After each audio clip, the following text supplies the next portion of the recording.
Mystic Path to Cosmic Power. Vernon Howard. Learn here what this book can do for you. You may find this a strange and startling book. I hope you do. You may also find its principles a thrilling guide for transforming your life. It can do just that. Who is the Mystic Path for? It is for men and women who are dissatisfied with things as they are, for those who hear a faint whisper that things can be entirely different. It is for anyone weary of the anxious ride on the Ferris wheel of life that carries you to dizzy heights of elation and then drops you off right back where you started. Most of all, the Mystic Path is for those who are willing to challenge their present ideas about life and change them when necessary. People don't live the way they do because they like it. They live as they do because they don't know what else to do. The Mystic Path awakens that first faint hint of another way to live. It exists. I know it does. Anyone who wants this new life badly enough will find it. Then everything alters itself dramatically. Just as a frozen river thaws with the warmth of spring, so does the new life flow freely and smoothly. The individual who patiently and persistently walks the Mystic Path eventually rejoins his true self, where daily life becomes amazingly easy. While one part of him may actively engage in the hurried worlds of commerce and society, another part stands serenely aside, bothered by nothing. Living from mystical principles, we find so little needs to be done or said. When a man tells a woman he loves her, nothing else need be said. That is how it is. This book presents the great spiritual, psychological, and mystical truths in a simple manner, making them practical for daily use by the modern man and woman. The text includes numerous dialogues in the form of questions and answers. Over the years of writing and lecturing, I found them to be among the most often asked. They are intended to clarify and to encourage. The Mystic Path is sunny. I want to emphasize that it is the way of genuine enthusiasm and lasting cheerfulness. So much awaits us. We finally learn why things happen to us as they do, which places us in control of our fortunes. Fear and tension vanish once and for all. No person and no circumstance can disturb our inner peace. Secret heartache is exposed and dissolved. We learn to love in a new way. Everything becomes right at last. At this very moment, you, the reader, possess great capacities for miraculous self-enrichment. You need only exercise these powers as best you can. You need have no concern as to whether you are proceeding correctly or not. Just start. Now we can adventure together along the Mystic Path. Just ahead is another life for you, brightly beautiful. Vernon Howard. Boulder City, Nevada.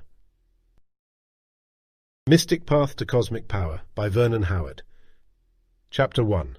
The Greatest Secret on Earth. What is the cause and cure of a man's or a woman's problems on Earth? That is the foremost question ever formed in the human mind. Discovering the cause and applying the cure is the purpose of this book. Mankind can be likened to a large party of tourists searching for a new home site. They board a train that can take them from a dry and dreary desert to a grand and lofty mountain top. The travel guide assures them that the higher they go, the greater their capacity to see and enjoy the countryside. There are station stops all along the upward way. A tourist may get off and end his trip at any point he likes. He is perfectly free to cut himself short or to continue all the way to the top. Some get off at the first stop. They find themselves in desolate country. They settle down in secret despair. Others go on for another station or two, then take their leave of the train. Their location is somewhat better, but still they settle down with a vague uneasiness. A few others, the enduring ones, keep going. Somewhere along the early part of the journey, they made a fascinating discovery. Though the trip certainly has its challenges, the farther they go, the easier it becomes. Patience and persistence present sure rewards, so they eagerly press on. As they do so, they reach the peaks of happy and unworried living. With enormous relief, they find that the mountaintop was not just something announced in the travel guide. It is real. It is there. It is theirs. The needless desperation of man. Edward Arlington Robinson sums up the desperate predicament of man in his classic poem, Richard Cory. Everyone in town admired Richard Cory's princely manners. They envied his apparently exalted station in life. He seemed the very ideal of the successful individual. But it was all a stage performance. No one knew it better than Richard Cory. In his despair, he finally fled the stage in the only way he knew, in self-destruction. Genuinely happy people are much rarer than one supposes. People wear a variety of masks: smiling masks, wise-appearing ones, excited ones, masks of worldly success, all in a frantic attempt to convince themselves and others that the act is real. But sooner or later, the play must come to its end, leaving the actor alone and afraid on his little stage. What does every man want? He only senses what he wants. He wants to be free. From what? From his heartache and suffering, from his compulsive desires, from his fear of what other people can do to him, from secret shames and guilts carried over from past folly. He wants self-liberty, but he doesn't know what it is, or where to find it. Still, he anxiously seeks, and almost always in the wrong places. In despair over finding the right needle in the haystack, he doesn't even see he is searching in the wrong haystack. He hopefully comforts himself, well, tomorrow will be different. But it won't, and he knows it. He knows he will look back and find himself in the same old despair. The only change will be in a few exterior surroundings, but it's still the same old haunted house. The famous prisoners in the cave allegory of Socrates, as told by Plato, explains man's condition. A number of men are chained in a dark cavern. A fire blazes around them, producing fearful shadows. Falsely assuming that the shadows are real, they cringe in terror and hostility. But one prisoner gets tired of it all. Taking courage, he decides to risk all in an attempt to escape. Fighting his way through the darkness, he emerges into the sunlight of the real world. He finds himself a free man. And what happens if he goes back to tell others of his wonderful discovery? What if he explains that their agonies result from their illusions, that an entirely new world exists on the outside? Will they welcome his message? They will not. What? And give up their smug assumptions that they already know what is real, and disturb their ego-centered ways? No. They will scorn and resent him, call him a deluded fool, and remain in their secret despair. What solution does the mystic path offer? There is a way out. Man is a frightened wanderer. That is an observable fact. But there is a second fact he rarely glimpses. There is a way out. It consists of finding his true identity. That is the only way any human being has ever shed the ache of separation, isolation, loneliness. A prince was kidnapped at birth from his father's palace. Raised in poverty in a wretched village, he rebelled against the poverty of his life. He constructed careful plans for becoming king of the land. Through a series of schemes and battles, he won the throne. But he was anxious, hostile. Having taken the kingdom by force, he lived in dread of other ambitious men. It was day-to-day misery. Then he learns his true identity. He is a king by birthright. He sees the folly of trying to retain by force what is already his inheritance. Now, with this kingly consciousness, there is no fear, no threat, only quiet dominion.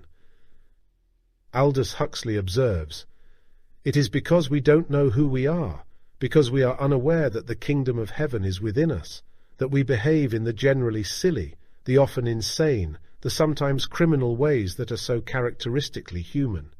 We are saved, we are liberated and enlightened, by perceiving the hitherto unperceived good that is already within us, by returning to our eternal ground and remaining where, without knowing it, we have always been." Every man is a king through conscious awareness of his true identity. He need not try to be anything. He need only realize who he really is, a king by birthright. How can we start practicing this idea? How would you feel if you had no fear? Feel like that.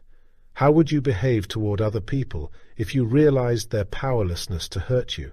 Behave like that. How would you react to so-called misfortune if you saw its inability to bother you? React like that. How would you think toward yourself if you knew you were really all right? Think like that. These are kingly states of consciousness. By living with them, you live like a king. It is a fascinating process. A self-working individual will be sitting around home one day when the startling thought occurs. Here I am, sitting around, doing nothing of interest, nothing to hope for, no one to talk with, and am not depressed. He knows what would have happened a year or two ago in a similar situation. He would have trembled at the nothingness, at the lack of outside stimulation. But he has changed. He is no longer at the mercy of moods.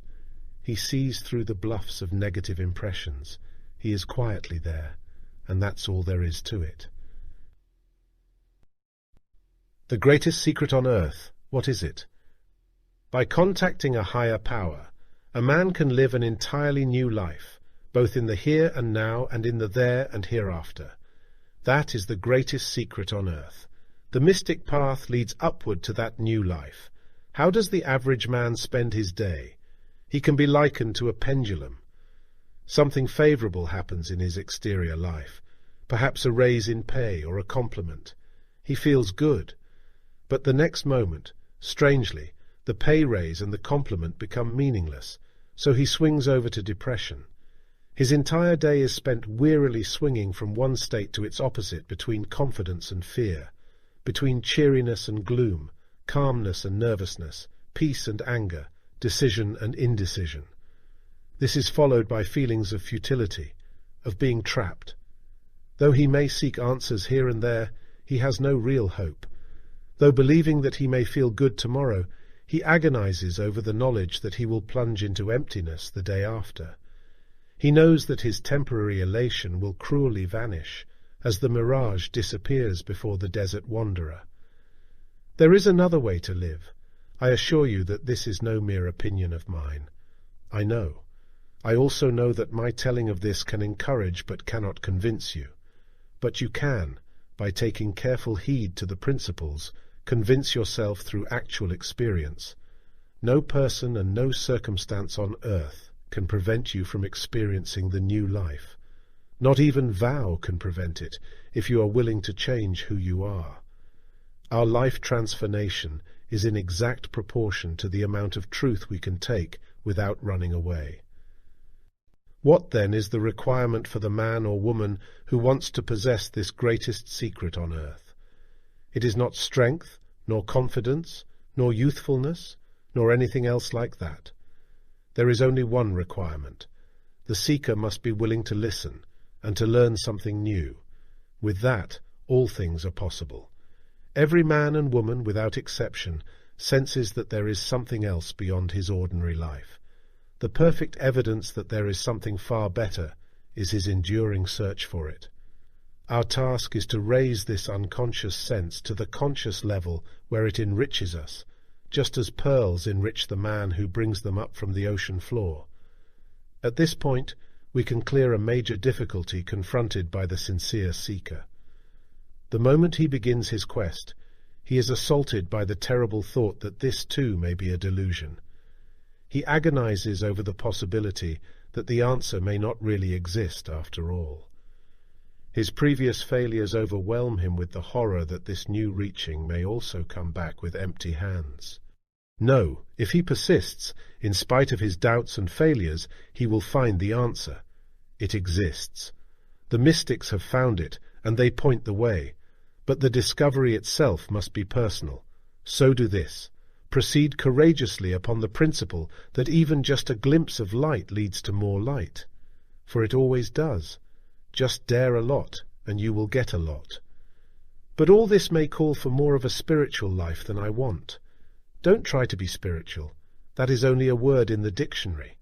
Make it your goal to become a normally functioning individual. Let these principles shape you according to your real nature of a simple, decent, honest, unafraid human being. Then mysticism is a system for mental health. Of course, and much more. What is mysticism? We want to settle for an accurate definition of mysticism. As used and abused as the term is, we must clarify our thinking for the purposes of our study. We can state our definition in several different ways, realizing that they all describe the same essential thing. Mysticism is A. An advanced state of inner enlightenment. B. Union with reality. C. A state of genuinely satisfying success. D. Insight into an entirely new world of living. E. An intuitive grasp of truth above and beyond intellectual reasoning. F. A personal experience in which we are happy and healthy human beings. This describes genuine mysticism. Pseudo-mysticism seeks to evade reality. Authentic mysticism wants to live it.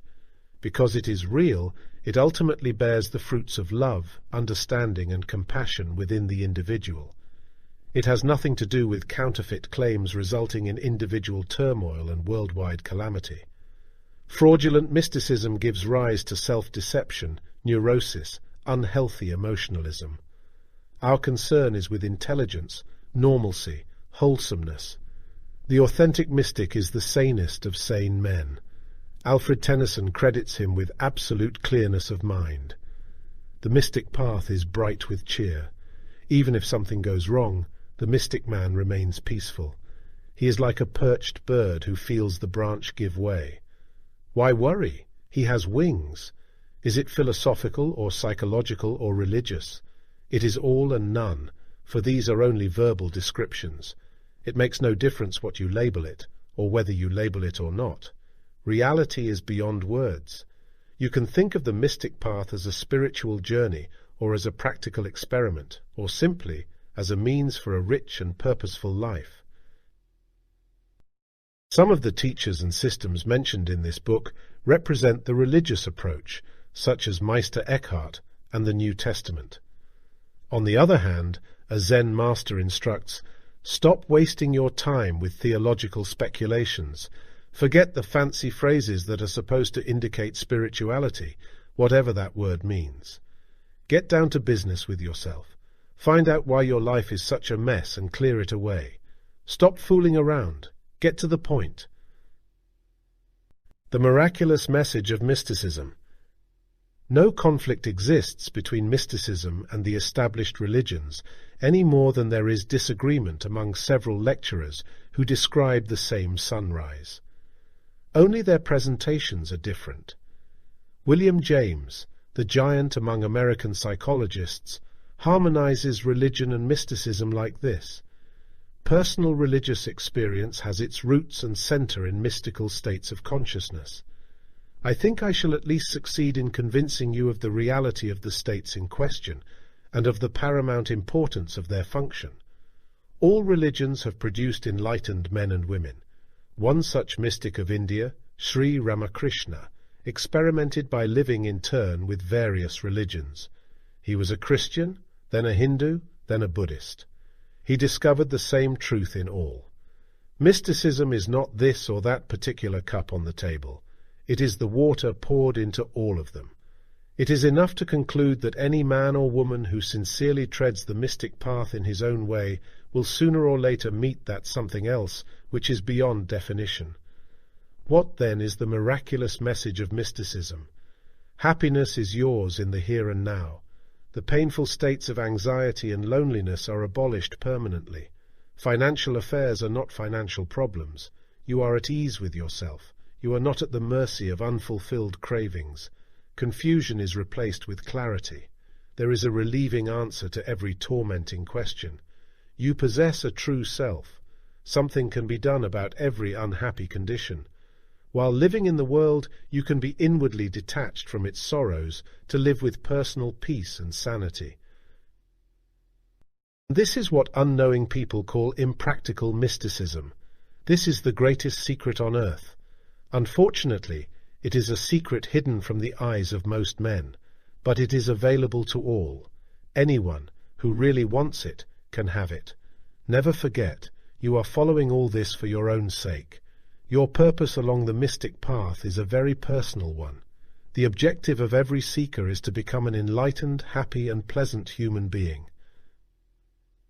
How to perform right action. Millions of people assume it is enough to seek the truth. It is not. It is essential to seek in the right way. The right way starts with a right frame of mind, with simple receptivity. Everything depends upon the way we take the truth. No other mystical point is more important than this. The seed must fall on fertile, not rocky ground. The everyday mind misunderstands and distorts mystic principles. Non-action is a good example. Panicky people exclaim, "But we must do something. It's foolish to sit around with folded hands." This misses the point entirely. Mysticism explains that a panicky man is like a passenger on a reliable ocean liner. The passenger races furiously forward on the deck in order to get himself to port. If he would stop this panicky action, he would do the right thing, which is calmly see that he need not do anything but let the ship carry him to port. Some inquirers are apt to think that mystic teachers dwell in some sort of ivory tower, having no contact with the realities of a harsh world. Such notions are quickly dispelled by reading about the early lives of teachers like Augustine and Count Tolstoy, whom we meet later. The difference between the mystic and his critic is this. The mystic has met and conquered the harsh world, while the skeptic is still punished by it. When a teacher is accused of knowing nothing about the everyday world, he reflects upon his own former business struggles, his affairs with women, and his own intensely hard work at self-liberation. When accused, he thinks of it all, smiles, and says nothing.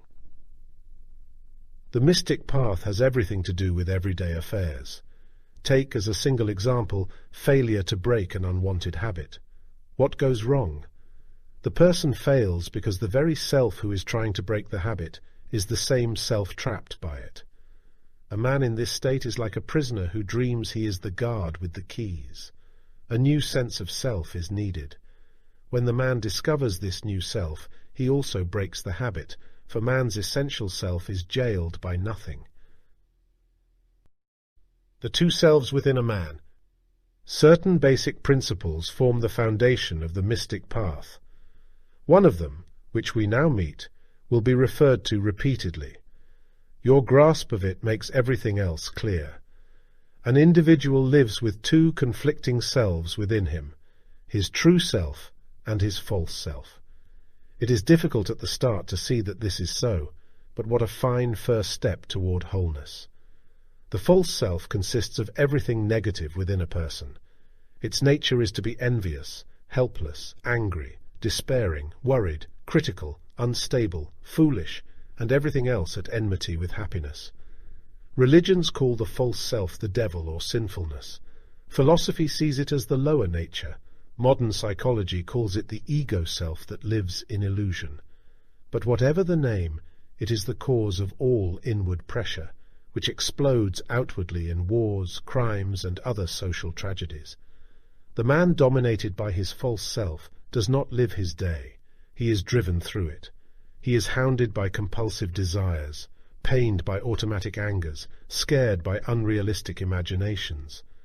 Because he identifies with these terrors, that is, because he wrongly takes himself as his false self, his desperation is endless.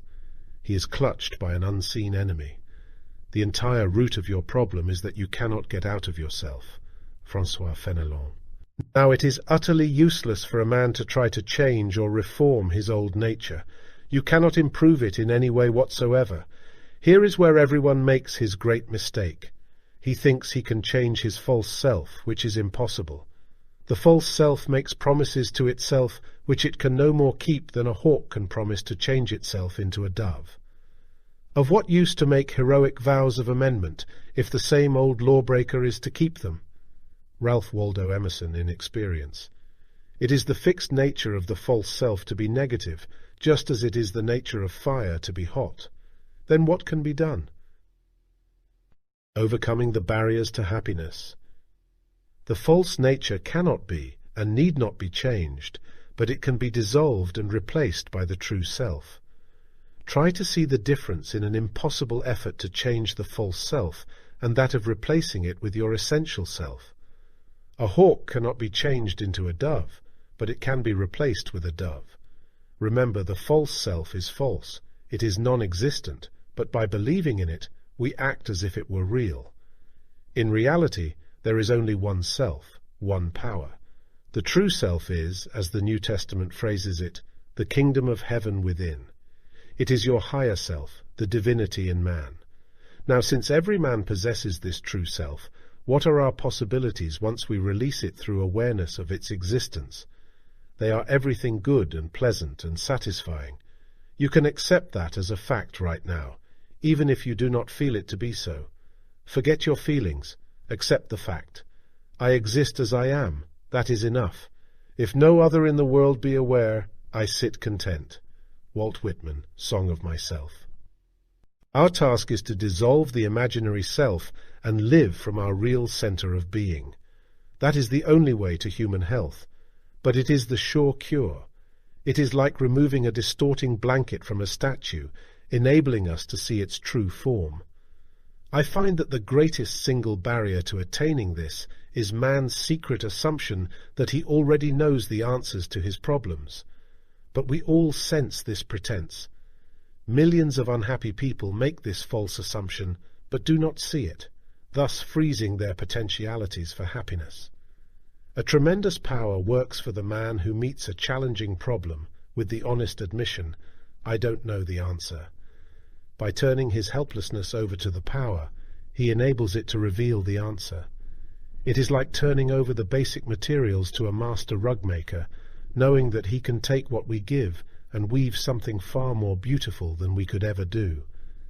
Just as a subject under the influence of a stage magician doesn't realize his hypnotic state, neither does a man comprehend his life hypnosis. And of course, how can he know? While under hypnosis, he has no basis for comparison between hypnosis and wakefulness. Because the hypnotized man knows only hypnosis, he will scorn any other possibility. There is a way to break the spell, as we will see in following chapters. Finding your true self changes everything. Man has a false sense of identity. He thinks he is his false self, which he is not. He is his true self, but doesn't know it. All man's grief can be traced back to his utterly vain attempt to prove this false sense of identity, for instance, through a compulsive drive to be admired and applauded. Yes, the egotistical self craves and demands applause, but man is not his ego self. The only evil is ignorance, unawareness, failure to see our authentic identity. To the degree that we learn to live from our true identity, our pains and follies fall away, to be replaced with peace and wisdom. But this is such a wicked world. I don't see how it is possible for an individual to live such a wonderful life. If you plant a tulip bulb in a weed patch, it will still grow into a tulip. Losing the false self is like this. Imagine yourself with an acquaintance whom you know very well, but one who causes you nothing but trouble. You decide to put him out of your life, so he starts walking away. At first you feel anxious, for as troublesome as he is all you think you have. But then something interesting happens. After your false friend has walked away in one direction, you sight a new figure in another direction. As the false friend walks away, to the same degree does this new figure come closer. Finally, you recognize him as a new and trustworthy friend, your true self. So the whole question is, how can we free ourselves from the false power of the old nature? Freedom, liberation. This must be the aim of man. To become free, to be liberated from slavery, this is what a man ought to strive for when he becomes even a little conscious of his position.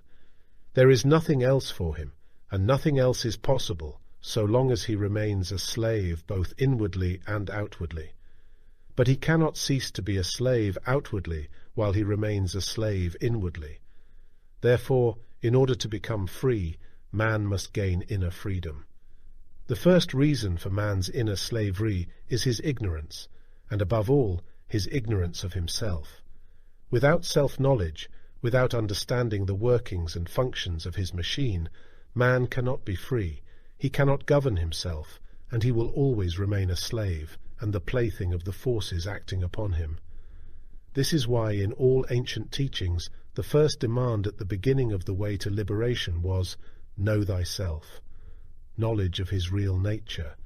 That is how a man achieves unshakable success. He is like a permanent guest in a spacious mansion who enjoys everything while being responsible for nothing. Climb aboard! Whenever a new idea rushes into the mind, it smashes into a mass of distorting elements. Like a ball tossed hard against the walls of a closet, the idea bounces against our fixed attitudes and opinions. In meeting the ideas of this book, you may find them bouncing against your present viewpoints. The new concepts may appear mysterious or illogical. When this happens, do not leap to automatic conclusions. This cuts off necessary inquiry. Rather, adventure with the new ideas, get acquainted with them. There is a pleasure in the pathless woods. George Gordon Byron. Read as if you have no personal attitudes. Be open and receptive. This frees the mind of conditioned thinking, enabling it to absorb the new. We need start with nothing more than a simple desire to get the point. It is not a question of intelligence. Everyone has the intelligence. We need have no concern whether we are able to do this or that toward our inner happiness. Our only concern is whether we are willing to learn, and even if we are not, we can be willing to be willing. The truth at all costs.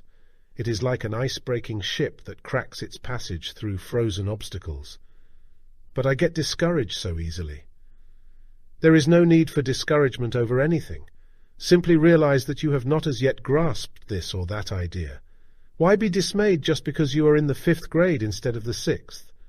Keep studying. You are doing fine. On your first reading of this book, proceed without any particular effort to grasp anything that seems strange. Don't pause to puzzle too much. On your second reading, do the very same thing. But this time it will be different.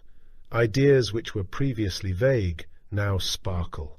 Already they give you a new feeling toward yourself. This chapter opened with mankind pictured as living at various levels along a railway. Ask yourself whether you are satisfied with your present level. If not, picture yourself as climbing aboard a new train. It is perfectly possible for you to be carried up the mountainside. There is a new train along every hour. Climb aboard. Valuable review of Chapter 1. 1. Deeply within, every human being yearns for the free and enjoyable life. 2. The greatest secret on earth is that any man or woman can have this new life. 3. Your search for the richer way is perfect evidence of its existence. 4. The mystic path is a simple, sensible, and sure way toward all-around success. 5. You can find the answer to every problem and confusion. 6. Learn to seek truth in the right way, with the fundamentals of mysticism. 7. We must dissolve the false self through right knowledge and live from the true self. 8. It is essential that we do not unconsciously assume that we already know the answers. 9. Adventure down the mystic path with a totally receptive mind. 10. Start right where you are. Mystic Path to Cosmic Power by Vernon Howard. Chapter 2. Wake Up to a World of Wonder. British novelist H.G. Wells was an explorer in the psychic world. An outcome of his search was the novel In the Days of the Comet. This story has an interesting parallel to the fascinating subject of this chapter. The novel tells of a world torn by warfare, intrigue, and treachery. In other words, a world much like our own. One day, a mysterious comet approaches to hover over the earth. It discharges a great green cloud that puts everyone on earth into a strange sort of sleep. Later, everyone wakes up. It is the same physical world, but what an amazing change has taken place in human beings. Hostility and mistrust are gone. Everyone is calm and understanding. Soldiers climb out of their trenches to greet each other as friends. Peace is no longer a word, but an actual condition. Awakened humanity realizes something previously unseen. Their wickedness was an outcome of their human hypnosis. They saw that their previous platitudes, so noble and high-sounding at the time, were thin masquerades for selfish ambition. But all that had vanished. Now they see things as they really are. It is a glad and new world of wonder and happiness like this. This life, this abiding, enduring peace that never fails, this serene power and unhurried conquest, inward conquest over ourselves, outward conquest over the world, is meant to be ours. It is a life that is freed from strain and anxiety and hurry, for something of the cosmic patience of God becomes ours. The strange case of hypnotized humanity. Man is hypnotized. His entire life is one great nightmare, which he takes for reality. One of his handy sleeping pills is his blithe assumption that he is not asleep, that he is a perfectly conscious human being. In spite of the repeated disasters occurring in his nightmare, he still insists he is awake. He goes through life like a sleepwalker, bumping into one painful object after another, but never letting the shock wake him up. This is what the mystics have been trying to get over to humanity for centuries. Let the pride of man be stilled. He thinks he is free, but he is not. François Fenelon. Man is in a peculiar kind of psychic sleep, which he fails to recognize, so he casually brushes it aside as having nothing to do with his life. Spiritual literature abounds with references to this unconscious slumber. Awake thou that sleepest. Ephesians 5:4. Remember, this was said to people running governments, doing business, raising families. These very people so busy in the material world are told they must wake up to a new sense of life. We must not assume that we are spiritually awake. This is of utmost importance. We have already seen that one of the smoothest tricks of the false self is to deceive us into thinking that our present state, even when filled with charitable activities, is a conscious one. No, we must proceed with the idea that we are presently hypnotized. It helps to understand that this is a different kind of psychic slumber, which we don't recognize as yet. Another great help is to see that alertness in exterior affairs has no connection with psychic awareness. Exterior abilities are on the mental plane. Psychic skill is on a higher spiritual level. This explains why a genius in politics, or science, or business can be utterly lost in his private life. You know, Mr. Howard, for a long time I've wondered what is wrong with myself and other people. The idea of a hypnotized humanity makes perfect sense. Why else would millions of people march off to senseless war? I hope we can continue with this subject next week. I want to know more. Don't be concerned if it is not clear to you just now. This merely indicates that you have not, as yet, escaped far enough to detect the difference between sleeping and awakened states. You see, a person in psychic slumber cannot possibly see what is meant by wakefulness until he actually wakes up. Suppose you are deeply asleep in your bed tonight. Would you hear someone who quietly informed you that you are asleep? No, I see what you mean. To use another example, we are like canaries in a cage who have no idea of the open sky. But what a difference! Awakening is the most different event a human being can experience. How to wake up to a world of wonder. If a sleepwalker wants to stop bumping into things, what must he do? Wake up. That's all. Just wake up. So must the man or woman in psychic sleep. He or she must open the eyes of understanding. Having recognized even dimly the nightmare that keeps us weary and afraid, we want to end it. But how? How do we awaken from the bad dream? A man must have a deep and sincere desire to change his inner self. He must be tired of merely rearranging the toy blocks of his exterior affairs and get down to adult business with himself. With one man, it is enough to feel a nagging dissatisfaction with things as they are. He is disappointed, restless, finding no lasting fulfillment in wealth or fame or social success. Another man might be jolted out of his complacent sleep by a shock or a crisis or by disgrace. When used as a message, not as a punishment, a shock can open a man's eyes. A man must sense that something is wrong, deeply wrong. Now, every man has such a vague hint within, but he fails to listen to the message accompanying it. This new and strange disturbance is accompanied by the ever so slight suggestion that there just might be a way out. He senses an alternative to his desperation, though, at this early stage, he has no idea of what it might be. It is a vague but entirely new hint of higher possibilities. A few years previous to this mysterious stirring within, the man might have challenged a mystic. "Why should I bother with what you say? I'm a happy and active man." "Because," replies the mystic, "you are not really happy, and no one knows it better than you.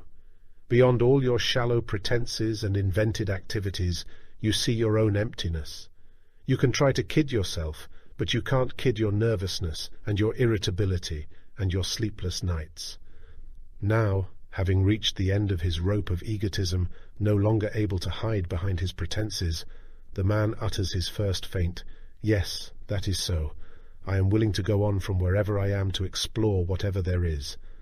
Confession of a famous nobleman. This brings us to a man who woke up, Count Fyodor Tolstoy. Born into a family of nobility, Tolstoy was not religious in the usual sense. His early life proved the opposite. By his own confession, he led a wretched life of robbery, sexual excess, drunkenness, cruel oppression of peasants, and violence of every description. As a soldier, he was a vicious killer. Few crimes escaped him. So Tolstoy lived, and suffered inner torment. Was there, he faintly questioned, another way to live? He began to write, motivated, he realized, by a driving desire for money and fame. He soon succeeded in attracting attention as a talented author, but it did nothing to cover up the inner agony. Looking around at his world, he wrote, "It is now clear to me that between ourselves and the inhabitants of a madhouse there was no difference. At the time I only vaguely suspected this, and like all madmen, thought all were mad except myself." A series of journeys did nothing but heighten his horror of the human condition. He began to see what all seekers must eventually see with shock, the vast space between mankind's lofty pretensions of virtue and the subtle self-seeking cruelness actually practiced. But the psychic breaking point was near. The truth was that life was meaningless. Every day of life, every step in it, brought me, as it were, nearer the precipice, and I saw clearly that before me there was nothing but min, and to stop was impossible. To go back was impossible. He searched frantically among all the established branches of knowledge. Was there a way out? His days were dark with the despair that it might not exist after all. The fear deepened when the scholars of the day had no satisfying answers to his inquiry. Why am I living, and how can I save myself? Tolstoy's intense honesty compelled him to see that the learned men, who supposedly knew the answers, were just as secretly confused as he. In misery over the failure of his human reasoning to save him, he considered taking his life. Then, gradually, the light dawned. From the New Testament he finally understood the cause of personal and mass wretchedness, that men loved darkness rather than light, because their deeds are evil. Painfully seeing through his own deceit, he clearly saw it in others. At the age of 58, self-liberation appeared. As the blindfold fell from his eyes, Tolstoy perfectly saw one monumental fact. Life is meaningful only when we are conscious, really conscious, of truth, of reality, of things as they are. We must wake up, be born again. A free man, Tolstoy testified, the light that then shone never left me again. Your Sing-Fi greatest technique for newness. We now come to the single most important technique on the mystic path. With its persistent practice, any human being can turn into a new person. This essential and dynamic technique is self-observation. Before we see what it is, we must see what it is not. I find many misconceptions here. Self-observation is definitely not self-centered mental absorption. If that could liberate, millions would be free. No, self-centered reflection is the exact opposite of genuine self-observation, and its worst enemy. Self-absorption is always characterized by uneasiness. Self-observation is the method of destroying uneasiness. Self-observation is an act of watching everything that goes on, both within yourself and outside. You do nothing but watch, just as if it were happening to someone else. You do not personalize. You do not react or form an opinion about anything you observe, whether it is a newspaper headline or an inner feeling. You judge nothing as good or bad, pleasurable or painful, favorable or unfavorable. You simply watch, just as if you have no personal connection with whatever you observe. Think of yourself as standing on a riverbank, watching passing ships. Some of the ships are bright with lights and colour, others are dark and dreary. But what has either to do with you? You have no connection with either the brightness or dreariness. You are merely watching them come and go. Self-observation means passive detachment. You do not try to change the things you see in yourself. You interfere with nothing. Without attitude and without comment, you simply look. It is a remarkable experience to stand aside and watch a fear, or a depression, or a passion pass through you without personalizing it. It is sheer magic that eventually changes things effortlessly and correctly. But I am thinking about myself all the time anyway. I don't see any difference in what you say and my present self-preoccupation. We must be totally clear on this. Self-observation is not thinking about yourself. There is a world of difference. Self-preoccupation is like grabbing and wrestling with a tiger. Self-observation is like quietly watching the tiger walk by. Why are we emphasizing this? It is the very key to liberating self-knowledge. It enables us to see ourselves as we really are, not as we imagine ourselves to be. Upon that realistic foundation, we build a new self. And great news, when we are different, things are different. P.D. Ouspensky quotes his teacher George Gurdjieff. Self-observation brings man to the realization of the necessity for self-change. And in observing himself, a man notices that self-observation itself brings about certain changes in his inner processes. He begins to understand that self-observation is an instrument of self-change, a means of awakening. By observing himself, he throws, as it were, a ray of light onto his inner processes, which have hitherto worked in complete darkness. And under the influence of this light, the processes themselves begin to change. Try this remarkable experiment. When a prisoner of war plans an escape, what does he do? He observes the condition he is in.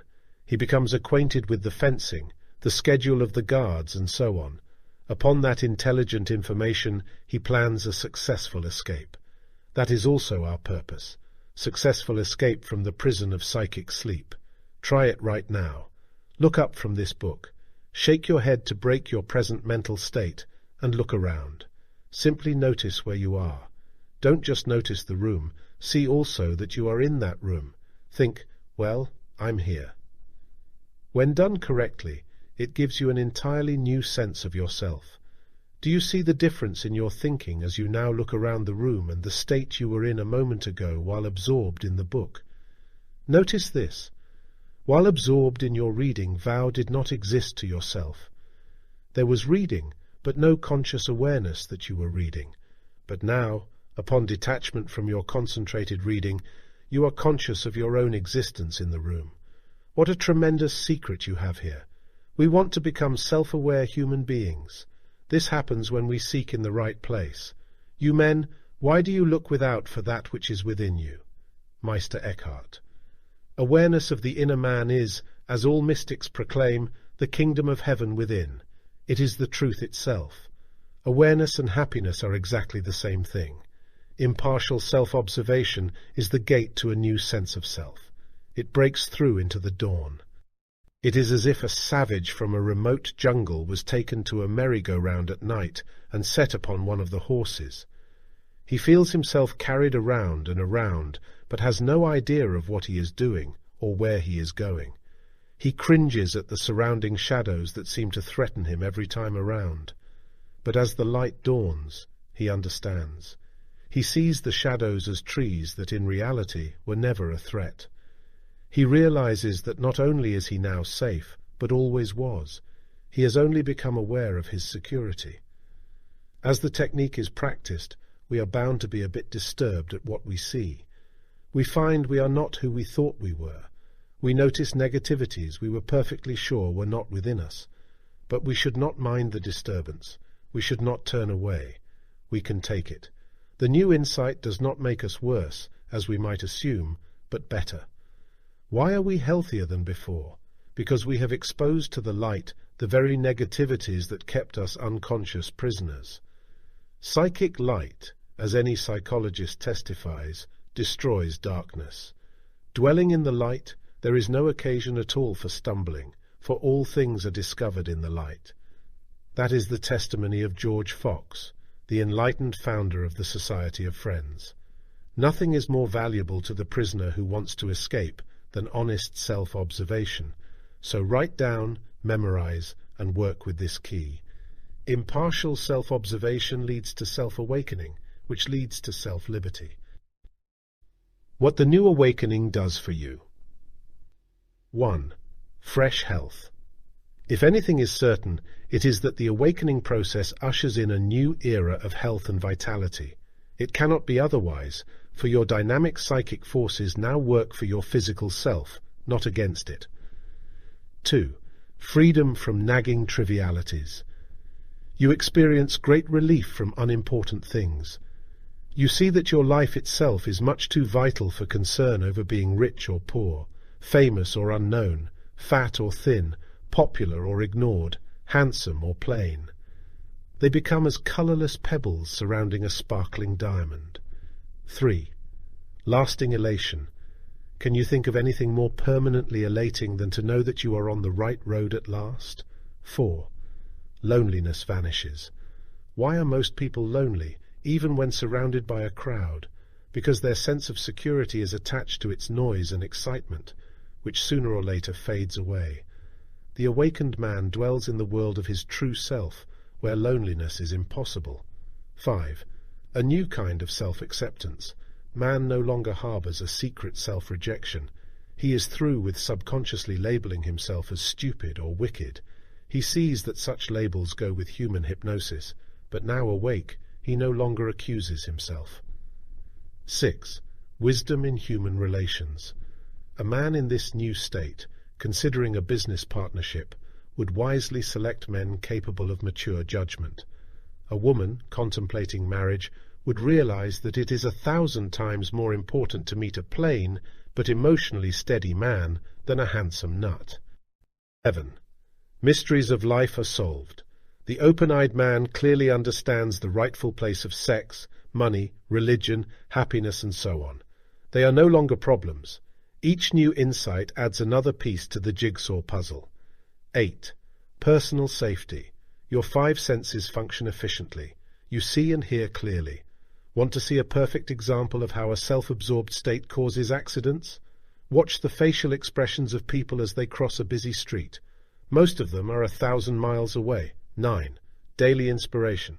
Just as a cup is open to everything above and closed to everything below, so is the liberated man. He receives a constant and fresh flow of quietness, cheerfulness, relaxation. 10. Absence of self-defeat. Ever notice what happens whenever you come across a misspelled word in a book? Your knowledge of spelling tells you something is wrong. You feel the urge to correct it. So does the liberated person correct his actions as he goes along. That is self-advancement. 11. Enjoyment. How many people do you know who really enjoy their day? The awakened man enjoys everything. If you ask him why, he replies, "Why not?" 12. Everything becomes easier. A space rocket takes extra effort to get off the ground, but finally reaches free flight. The awakened man floats forward easily. The power of self-understanding. There are 2 basic methods by which one can grasp a practical self-knowledge. 1. Work with yourself. 2. Listen to those on a higher level. In actual practice, these more or less overlap, but let's examine them separately. You can work with yourself in the many ways already discussed. You can observe why you do what you do. A pain or problem can be tracked back to its origin in a false viewpoint. You can demand strict self-honesty from yourself. But we should also avail ourselves of aid. Here is where the mystics extend their helpful hand. But this takes more heroism than might be suspected, for they are not going to tell us what we prefer to hear, but what we need to receive. We should humbly realize that it is ignorance of ourselves that places us in danger from ourselves. This is welcome news, for now we can break into the open. If a man would put 1/10 of the energy he uses to defend himself into a program for finding himself, he would experience the miracle of self-change. Self-knowledge awakens us. If we are awake at the switch, we can turn our lives onto the right track. Our responsibility is not to do anything but to understand something. Just as we can see more of the countryside from a mountain than from a hill, our actions emerge on the same level as the understanding that projects them. It is useless to try to act superior until the inner self is superior. It is of paramount importance to grasp this. Self-knowing has nothing to do with college degrees, or book facts, or public fame as a scholar. It is self-insight. Often we must set aside our mental education if we are to awaken our spiritual intuition. People ask whether it is really possible to transcend their own conditioned minds and contact a higher power. Swiss psychiatrist Carl Jung, who bridged the gap between Eastern mysticism and Western psychology, replies, "To this question, there is a positive answer only when the individual is willing to fulfill the demands of rigorous self-examination and self-knowledge. If he follows through his intention, he will not only discover some important truths about himself, but will also have gained a psychological advantage. He will have set his hand, as it were, to a declaration of his own human dignity and taken the first step towards the foundations of his consciousness." Nothing can prevent your richer life. Self-knowledge is really a simple thing. It is getting to see how we operate, just as we learn how an automobile works. That places us in control of our human machine. Insight into the two selves within a man clears up many confusions and contradictions. A mystic says that man is wicked. That is true. But he also proclaims the kingdom of heaven within. Also true. The true self is everything good. The false self is all that is bad. A man's conflicts arise from the battle between the two. As we permit our essential nature to take rightful domination, we win. It was our understanding that preceded our victory. Progress through self-insight is like a great disappearing act. Picture a man caught in the middle of a rioting mob. He is struck by fists and stones, whirled about and cursed. But he has a magical potion for making himself invisible. Gradually, as he becomes less fleshly, the blows hurt less and less. Finally, as his physical self disappears completely, he cannot be hurt at all. Though he is still there as an observer, the blows pass right through him. As our false notions disappear, nothing can hurt us. We see that we were hurt because of the ego-hardened self, which takes everything as personal blows. But through self-insight, the hardness has melted, and with it comes the quietness we always wanted. How will I know that I've grasped this idea? You will know. You will no longer feel insults as insults, losses as losses, threats as threats. While other people may, on the human level, behave badly toward you, you are no longer on that level, so you cannot be offended. This is the tremendous message of mysticism. You need not be hurt by anyone or anything.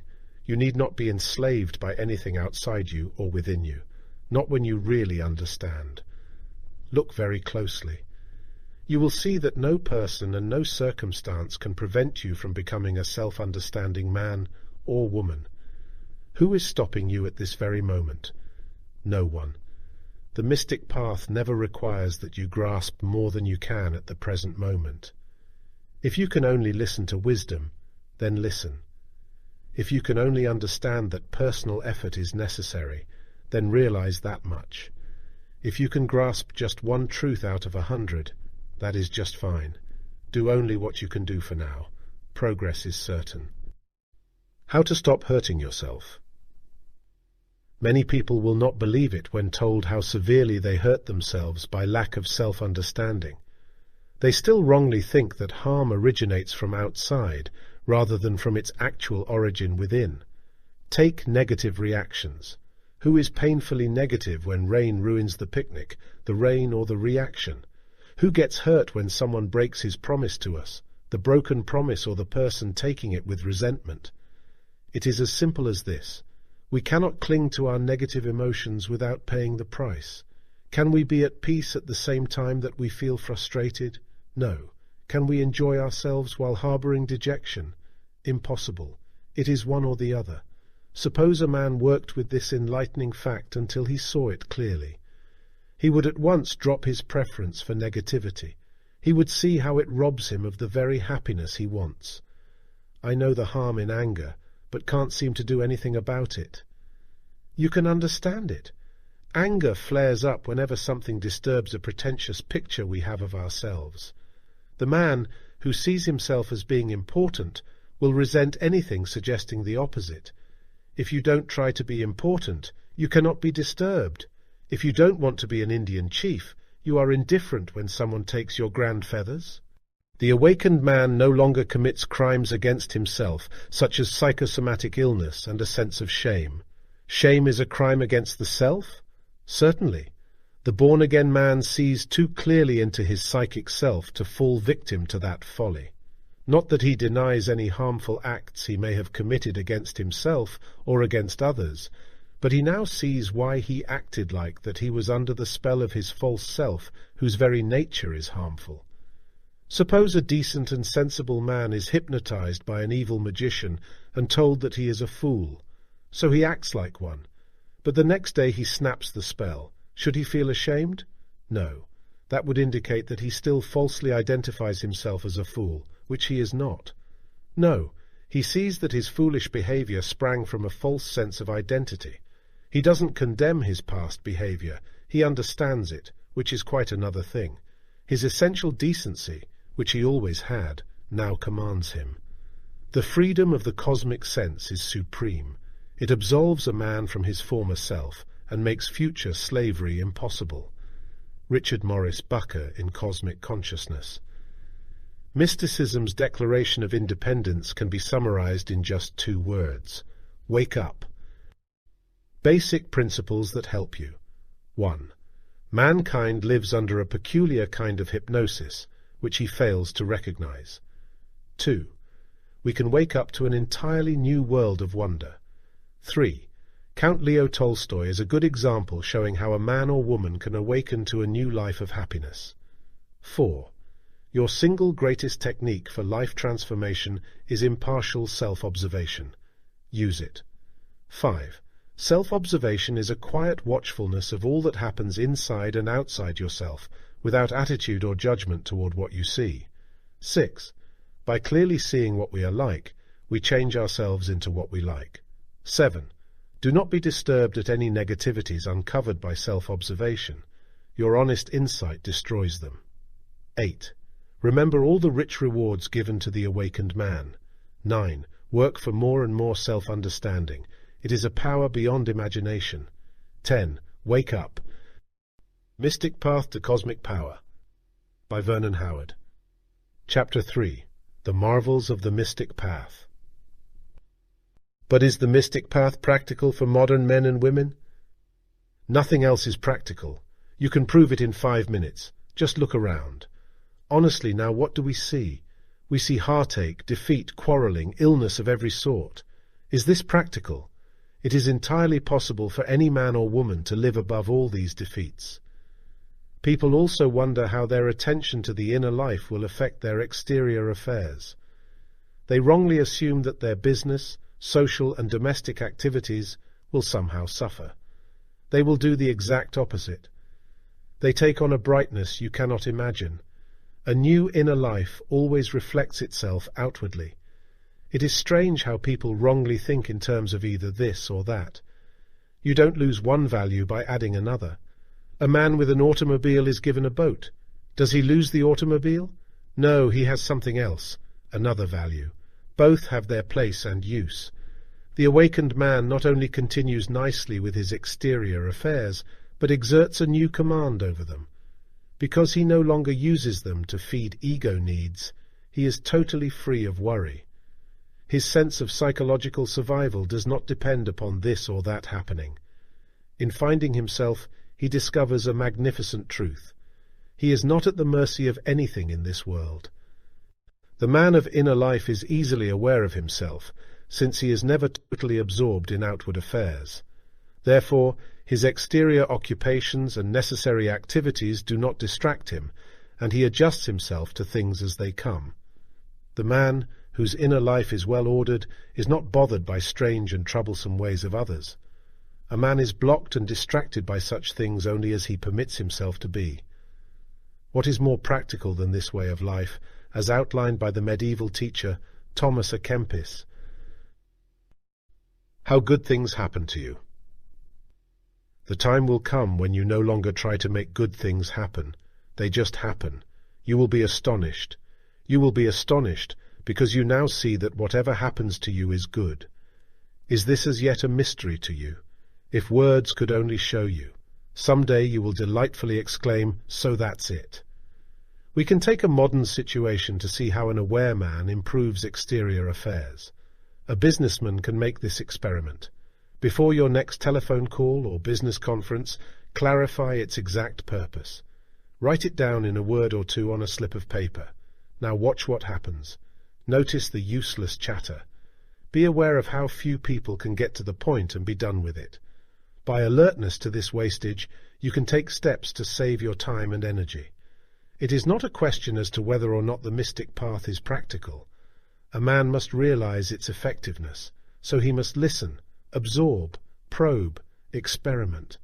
He must wake up to new possibilities. He must begin to see things as they are, not as he dreams they are. If we look out the window during a storm, we see everything through the blur of the wet glass. The trees seem out of shape, the hills dark and vague. Yet we know this is only an appearance. They seem out of shape because of our temporarily distorted vision. When the storm passes, we see things clearly, as they really are, and as they always were. Our life observation starts with a collection of blurs. In our early confusion, we think we must change the trees and hills. But, as our vision clarifies, we see that we need pay no attention to anything out there. We need only to see them as they really are. That makes them right for us. The moment a man utters his first faint yes to his true self, he begins to change his vision. It is the beginning of what all religions call the new birth. Then we really can retain an inner quietness, while actively engaged in the turmoils of exterior life. Perfect quietness. For one thing, the self-discovered man can be either a huge success in his outer affairs or a so-called dismal failure, and be completely at ease. Anyone can enter the mystical life. That's a new idea. How can a so-called failure be at ease? Follow carefully.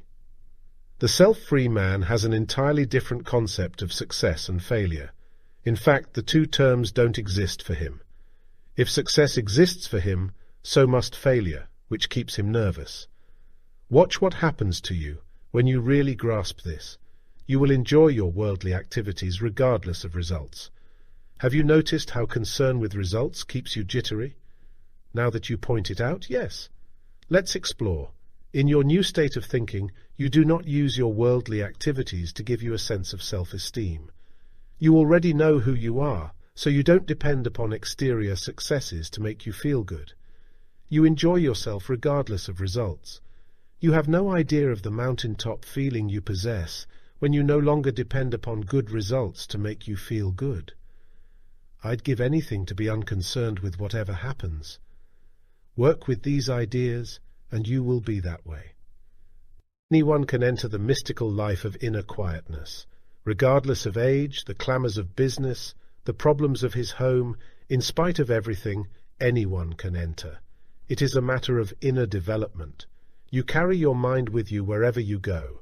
Therefore, you always have the opportunity to work with yourself. Anxiety is in the mind, so is peace. Yes, a simple self-contentment. That is a guaranteed marvel of the mystic path. You have no pressure to be anyone but whoever you are, a so-called success or a so-called failure. What a prize! Diogenes was an early exponent of the contented life, the Henry David Thoreau of his day. Great crowds trudged from distant lands to hear Diogenes declare, "You lose the very life you seek when you wallow in stupid luxuries. You don't need 9/10 of the things you scramble for. Don't be afraid to have nothing. Don't hesitate to be a nobody. Happiness is not what you have, but who you are. You are already exactly who you need to be. See it." True to his teachings, Diogenes was unimpressed by wealth and power. One day, when Alexander the Great visited Corinth, the masses flocked to hail him. Needing no hero to worship, Diogenes stayed home. "Well," said Alexander, noting the absence of the famous teacher, "I suppose I must go to him." The great warrior found the contented philosopher wanning himself in the sunlight. Alexander asked the relaxed man, "What can I do for you?" "Just one thing, please," replied Diogenes. "Stand aside. You are blocking my sunlight." Mysticism is a personal experience. The mystic path is a personal experience, not a mere discussion of ideas. Who wants to hear a description of a beautiful symphony when he can feel the music for himself? No one is convinced of anything until he inwardly perceives that it is true. We can read about a spiritual precept, talk and reflect about it, but the final proof is internal witness. Then we know. If everyone else on the face of the earth disagreed, we would still stand securely upon the rock of inner illumination. For the spiritual life is as much its own proof as the natural life, and needs no outward or foreign thing to bear witness to it. William Law. Mere knowledge is not enough. It must form a foundation for personal perception. Knowledge without insight is like a horse in a library. Knowledge of spiritual facts and the experiencing of those facts alternate as we go along. We study the recipe and then bake the cake. As Alfred Tennyson phrases it, "Let knowledge grow from more to more, but more of reverence in us dwell, that mind and soul, according well, may make one music as before." Don't think that you must involve yourself with complex intellectual philosophies. Don't try to be profound or educated. That only wears you out. Just be simple. Let everyday life be your teacher. Everything is useful for self-advancement. Look for more self-insight in the little things that happen to you every day. Ask why you reacted as you did to that unexpected news.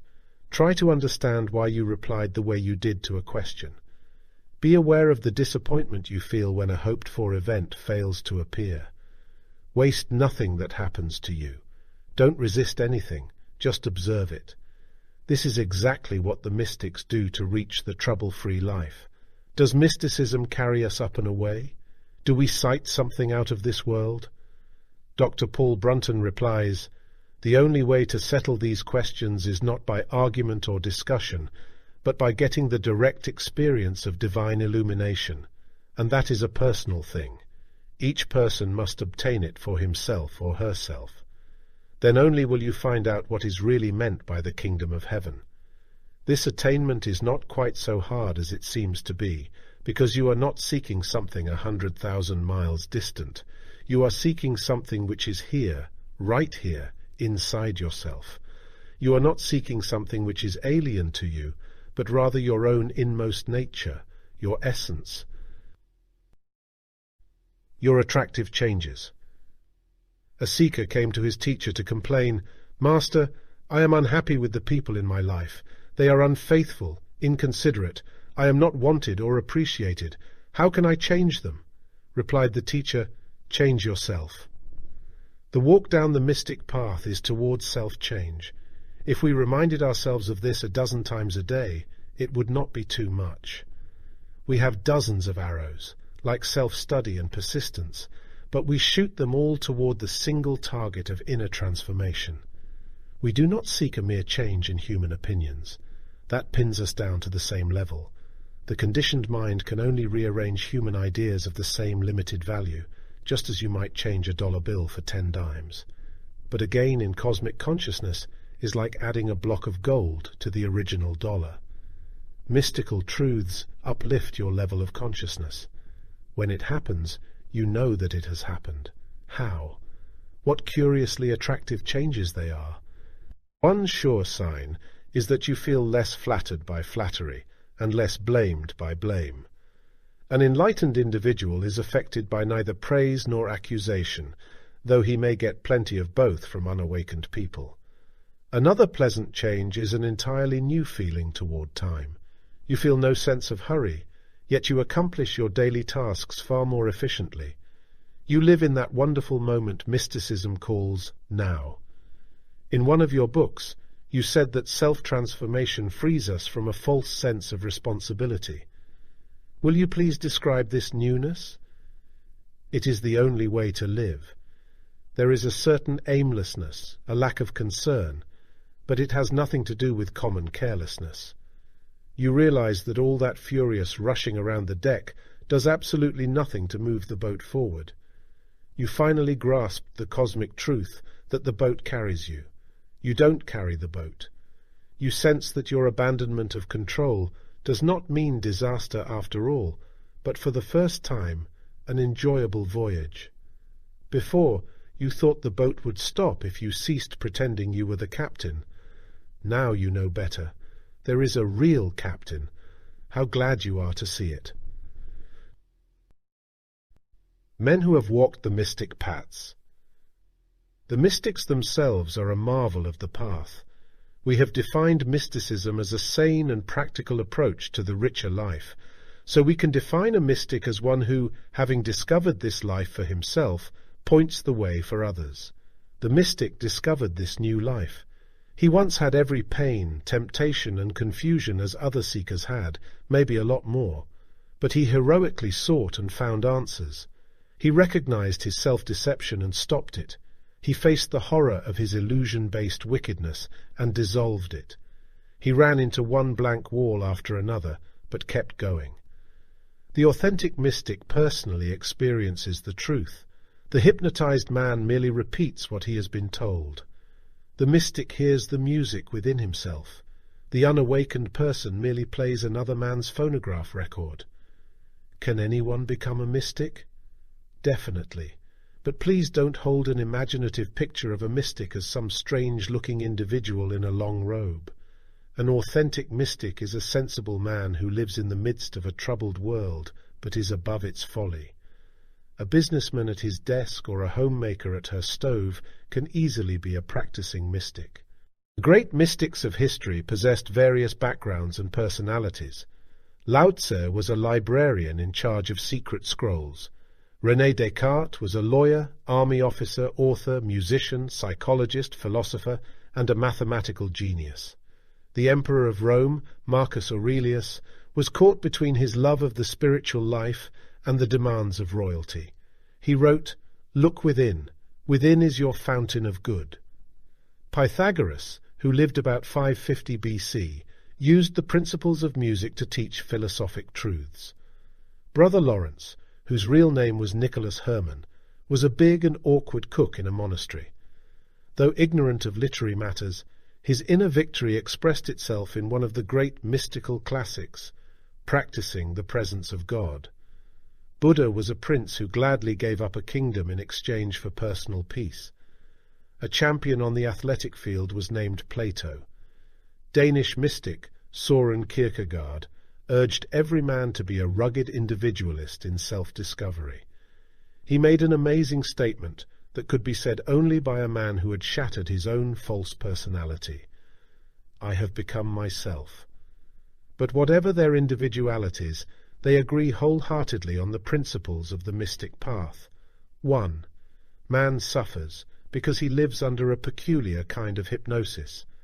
2. With right effort and knowledge, he can snap the spell to live anew. It is as if you were travelling across the hot desert, stopping every so often for a drink of water. The first oasis keeper might be a rough-looking character with a no-nonsense manner who bluntly waves you toward the pool. At the next stop, you are greeted by a gentle personality who serves you with his own hands. Other oasis keepers have their own appearance and manner, but all supply you from the same underground stream of water. Such men not only liberate themselves, they fill those they meet with a free mind. Philo. The courage of the mystics. These teachers of mankind have more insight into human nature than a roomful of Sigmund Freuds. Having shed his personal ego, it no longer clouds the mystic's perception of things as they are. Most men are easily fooled by the shallow exterior manners of society. Not so the enlightened man. He sees and speaks fearlessly of man's dreadfully destructive self-deception. Human life is thus only an endless illusion. Men deceive and flatter each other. No one speaks of us in our presence as he does when we are gone. Society is based on mutual hypocrisy. This is Pascal's blunt insight. No, it is not pessimism speaking. It is the highest optimism and courage. A pessimist is one who refuses to face the fact of man's folly, including his own, because he secretly fears there is no cure. But the mystic knows that humanity's health can be regained. Consequently, he is unafraid of an honest diagnosis of the illness, seeing its necessity for the cure. I suppose we must face it. Most people stumble from one foolishness to another. Why? Whenever someone does a foolish thing, he knows it is foolish. This creates a pressure, an anxiety, a sense of guilt. In an attempt to escape the pain, he behaves rashly again, but since his inner nature remains unchanged between the two acts, the second act is also the outcome of a foolish nature. This creates another pressure, and the next foolishness. How can he break the vicious circle? By grasping all that we talk about in these classes. You have nothing to do except become an aware man or woman. Incidentally, never feel ashamed or guilty over your foolishness, which does not mean you evade your responsibility for it. It means that you don't deepen the confusion as to who did it. The false self, which is not the real you, did it. As you go through life, you often make mistakes that cause you to cry in despair. What's the matter with me? Why can't I behave normally, quietly, pleasantly? When this happens, as it does to everyone, don't fall into anguish. Use your mistakes, great or small, to see how they stem from a wrong sense of self. This gets you on the royal road once more. What you should know about mystical teachings. If the mystics denounce human folly with one voice, they offer deliverance with another. All that pains you is only yourself, for you are at enmity with yourself, declares Jacob Boehme. But from the Gospels come the gentle promise, and you shall know the truth, and the truth shall make you free. The persecution of those who see deeply into the human condition is a sad reflection upon man's aversion to life-liberating facts.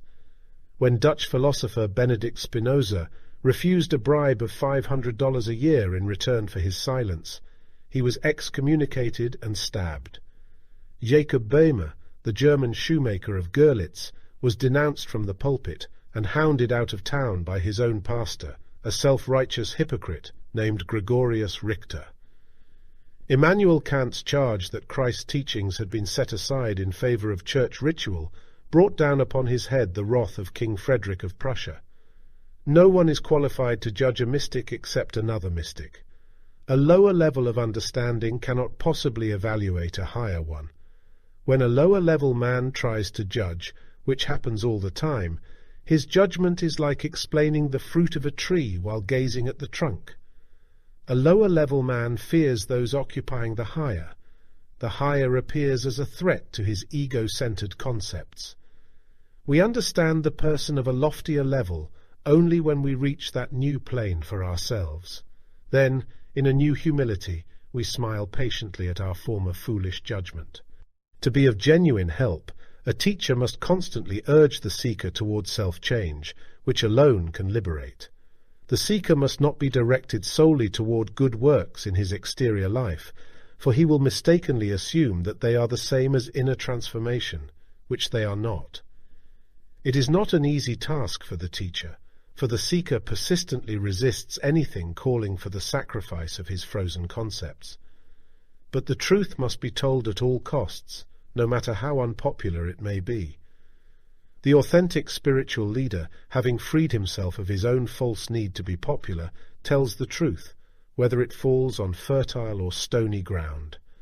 Such a teacher is the salt of the earth, though few know it. Do men of such profound perception exist in the world today? Yes, and you can be very grateful for it. If you think the world is delirious as is, you would find it intolerable without their healing influence. What reassuring relief to sight such islands of sanity in a troubled sea. Understand this vital feature. We now come to a feature of the mind called identification. It is impossible to overestimate the value of understanding this psychological state, for it connects with everything in our lives. Identification means that we mentally and emotionally lose ourselves in something inside or outside of us. We become absorbed in a person, a place, our career, a hobby, our personal viewpoints, almost anything.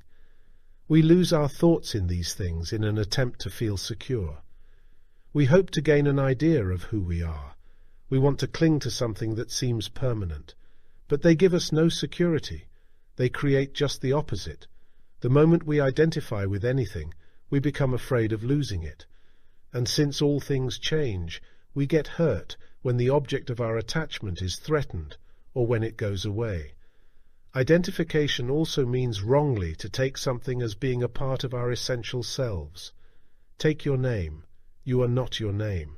That is only a label attached at birth. If you change your name, it would not make vow any different. Take the physical body. That is merely a vehicle for living on earth. Your true self does not consist of name, body, money, home, career, a new hairdo, or your personal beliefs. You are something entirely different from these attachments, just as you are different from the clothes you put on in the morning. We can certainly have a successful career and other externals, but we must not think they are part of the essential self. Then and then only will we really enjoy our personal possessions, for we will not fear their change or loss. When we identify with our own thoughts, we call it daydreaming. We lose ourselves in thoughts about 1,000 things, a plan for achievement, a remark from someone, food, sex, money. Notice this. Whenever you daydream, nothing exists outside of that self-absorbed state. You are unaware of yourself. You are not even aware that you are daydreaming, but a moment later, when your name is called, you snap out of it to return to the world. Losing ourselves in our own thoughts blocks the entrance of higher impressions that could strengthen us. How to be free of sadness. Work with all this. One of your great gains will be freedom from the tyranny of sentimental memory. What does this mean? Watch your next arising of sadness. You will find that it connects in some way with remembrance of a past era that you consider more exciting, more romantic, or more rewarding than now. This sadness comes from the unnecessary tyranny of sentimental memory, and nothing else. The past gave us pleasure, but it is gone, and so we are sad. We want those pleasurable days back, but we know that all things change. In your new and unattached state, you are no longer at the mercy of imaginative memory. There is no longer a painful yearning for what has been, but a gentle enjoyment of what now is.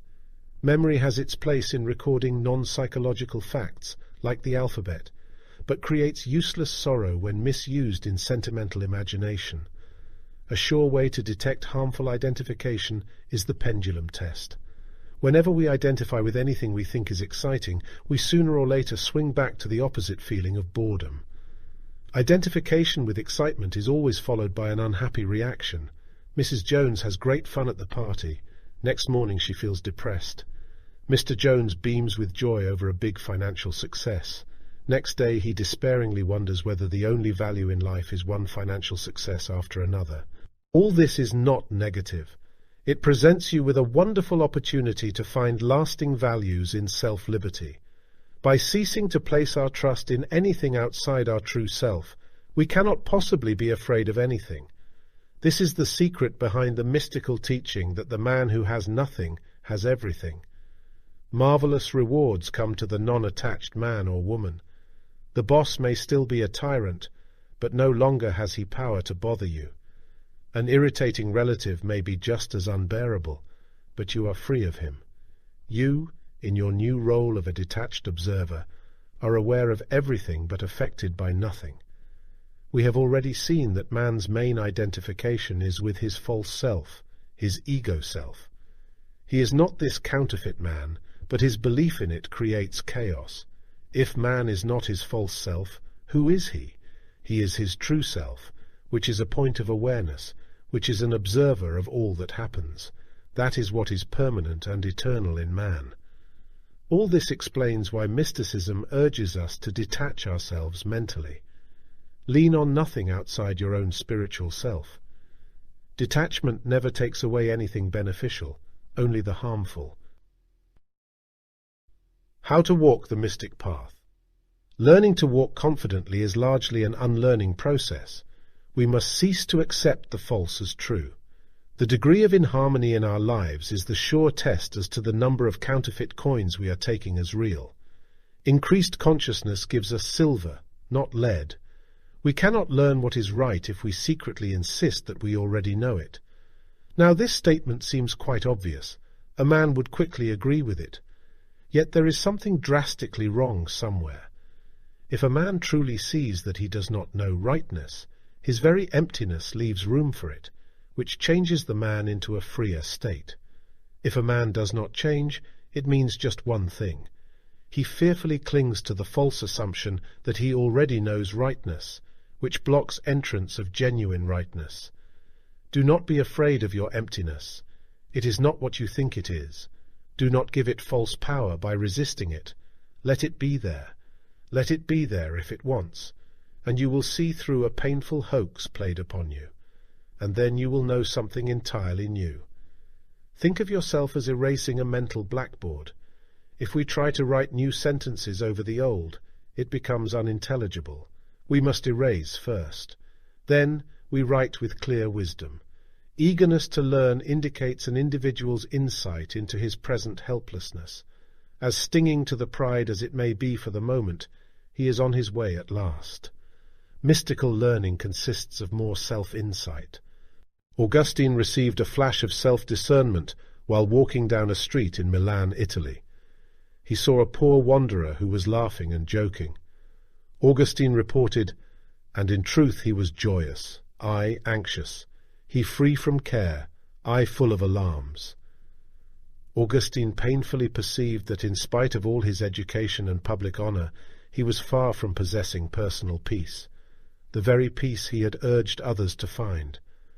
But his honest appraisal changed things in his favor. One interesting feature of mystical progress is that you take the whole business less and less grimly. At the start, a man is deeply serious because he has not as yet found any answers to his questions and wonders whether he ever will. But with the dawning of light he becomes cheerfully relaxed. Having caught sight of the harbour, he sails eagerly but restfully on. Foremost features to remember. 1. Mystical truths make your life practical in an inspiringly new way. 2. Anyone can have the self-contented life. Sincere search is always rewarded. 3. Go beyond words. Make mysticism your personal experience. 4. Use every event as a source of self-understanding and self-advancement. 5. Self-change is a marvel of the mystic path. 6. The great mystics, having walked the path successfully, now aid your journey forward. 7. Remember that while exterior good works are commendable, they are not the same thing as inner transformation. 8. Spend extra time in studying the subject of identification. Then don't identify. 9. Lean on nothing outside your true self. 10. Walk the mystic path with relaxed good cheer. Mystic Path to Cosmic Power by Vernon Howard. Chapter 4. How to Feel Great Every Minute. Recently I was standing on a coma in downtown Los Angeles waiting to cross the street. The traffic signal suddenly went crazy, blinking senselessly from stop to go to stop. Confused pedestrians started, stopped, whirled around, started again. No one knew what to do. That is what happens to people whose emotional signals are out of order. They just don't know what to do. The entire secret of success with your emotions is this. You feel good not because the world is right, but your world is right because you feel good. We start with that all-powerful principle of the mystic path, self-awareness. We must become acquainted with our emotional household. We must see our feelings as they actually are, not as we assume they are. This breaks their hypnotic and damaging hold on us. Negativities are like weeds in a deep basket. When we bring them to the surface of the basket, of our awareness, the winds of reality carry them away. Don't hesitate to challenge any negative feelings you discover within yourself. That is a giant step toward their dismissal. Over many years of lecturing and counseling, I find many people hesitant to question their negative condition. They fear there may not be an answer. But we must dare to ask anything and everything, especially when suspecting that the answer may be contrary to our present opinion. This gradually awakens the intuitive self which explains everything to us. What a pleasure to hear someone frankly admit a confusion in order to clear it. Example: I don't understand. You say that emotional pains are caused by illusion. Illusion or not, I feel the pain. A man certainly suffers from a frightening nightmare, but when he wakes up, where is the suffering? Whenever confronted by a particularly disturbing emotion, you may wonderingly inquire, is it really possible to arise above this? With perfect assurance you may tell yourself, yes, even this.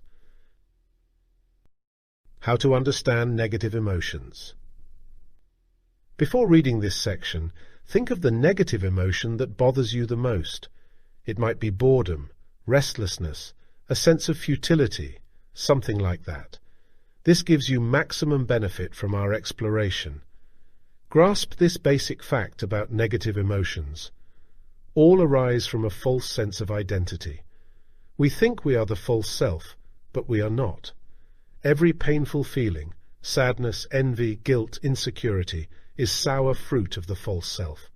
What a great day when we see this. We can destroy the sour fruit by chopping the tree down at its trunk. Then, how differently we greet each morning. It helps to see that there is no such thing as a single negativity in a man. The frightened person will also be defensive. The discouraged man will be nervous. Negativities are like marbles in a jar.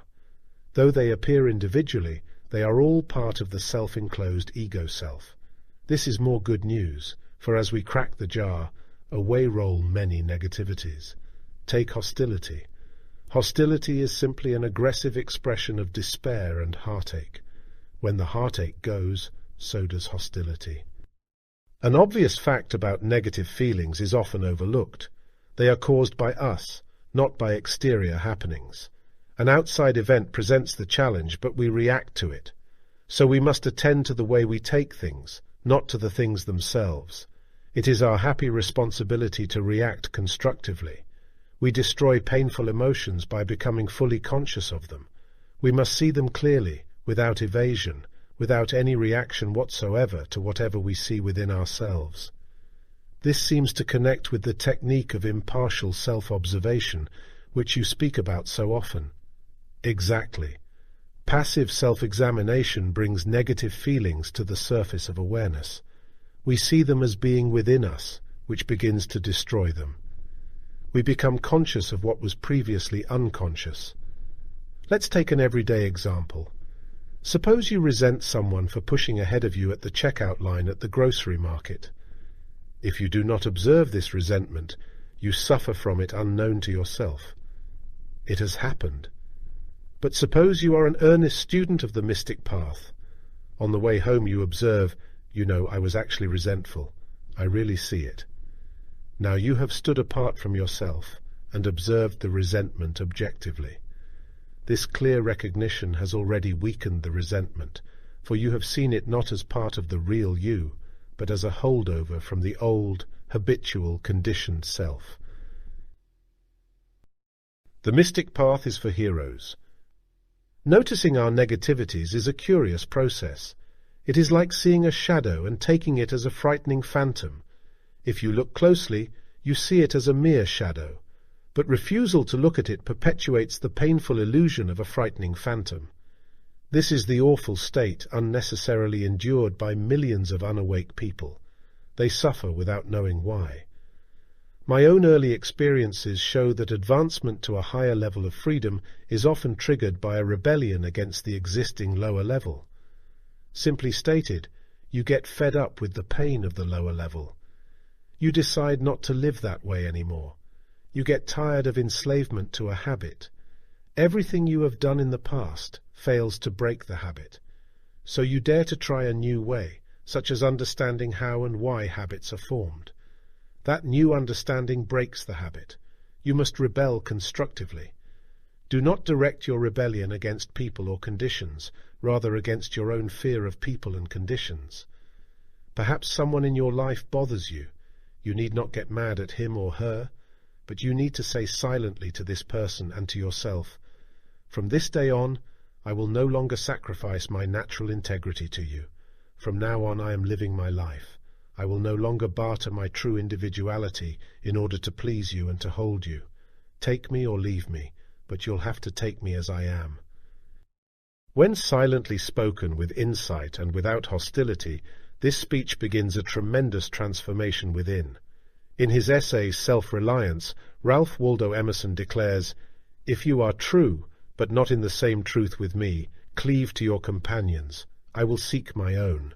I do this not selfishly, but humbly and truly.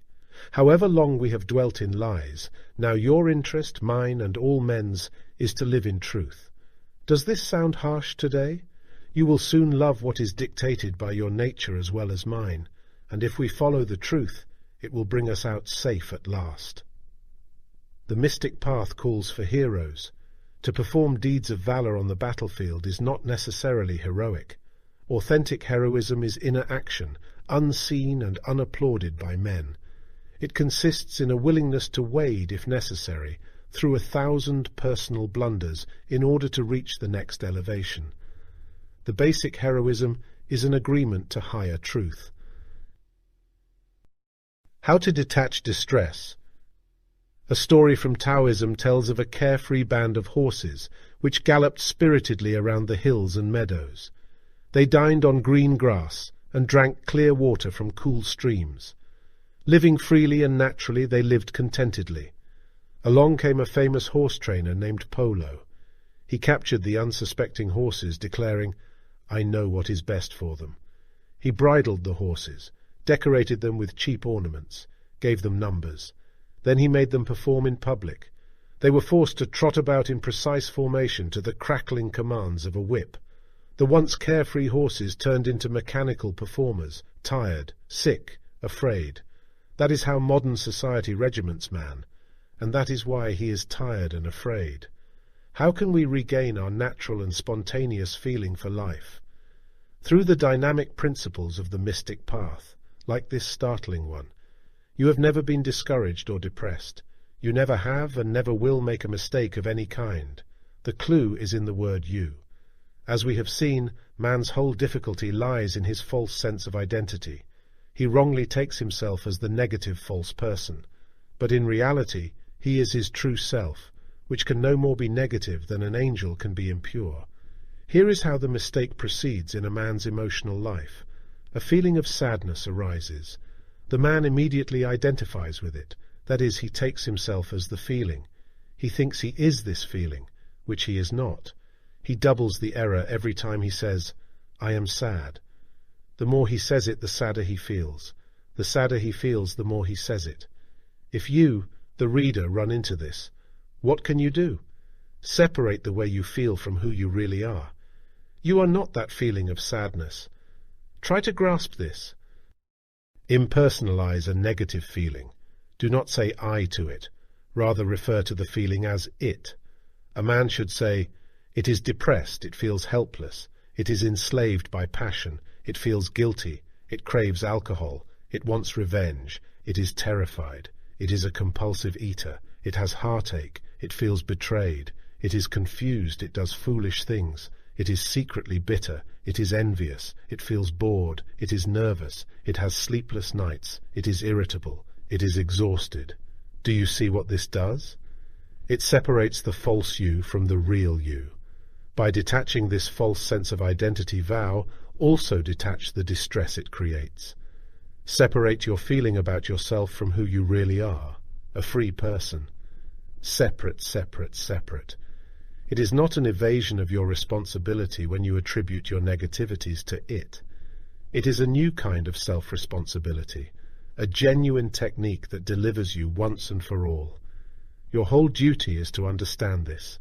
It is your understanding that destroys painful negativities. Work with this miracle method of the mystic path. The cure for depression. My chief negative emotion is depression. What causes it? Follow carefully. Your understanding rids you of the problem. Depression occurs when you catch a sudden insight into the emptiness of your life. A man thinks he is happy with all his business and social activities, but he catches a glimpse that it is all an act, which depresses him. It is like dreaming about a palace and waking up in a mud hut. And the cure? Be willing to see through your pretensions of having a purposeful life. This is an awakening shock, but when we abandon a pseudo-purpose, when we have nothing left of the false self, a true purpose enters the life. Then depression is absolutely impossible. I don't know what you mean by pseudo-purpose. There's nothing wrong about building a business, a career, or having a happy home. No, of course not. Go ahead and be a successful businessman or homemaker or whatever else you want on the worldly level. Be as outwardly prosperous as you like. But don't think it can add anything to your interior life. You must not use worldly success as a means of psychological identity, such as picturing yourself as an important person. This creates anxiety. Remember, you live in two worlds, the material world of business and homes, and the spiritual world.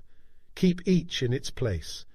If you try to use exterior success to find your true self, you will fail and fall into depression.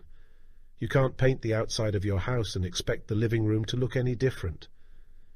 Is this why successful people like movie stars often live so unhappily? They get depressed because they catch a glimpse of their inner poverty. This frightens them, for they fear there is nothing besides this showy sham. There is something else. We find it by daring to abandon the false. Then we have no problems whatsoever with our exterior affairs. This is what the New Testament means by seeking first the kingdom of heaven. But no one really pays attention, do they? That is why everyone suffers from depression. Work with these ideas so that you don't suffer. Let's pause to inquire into the reason for our investigation of negative emotions. Why spend so much time discussing unhappiness?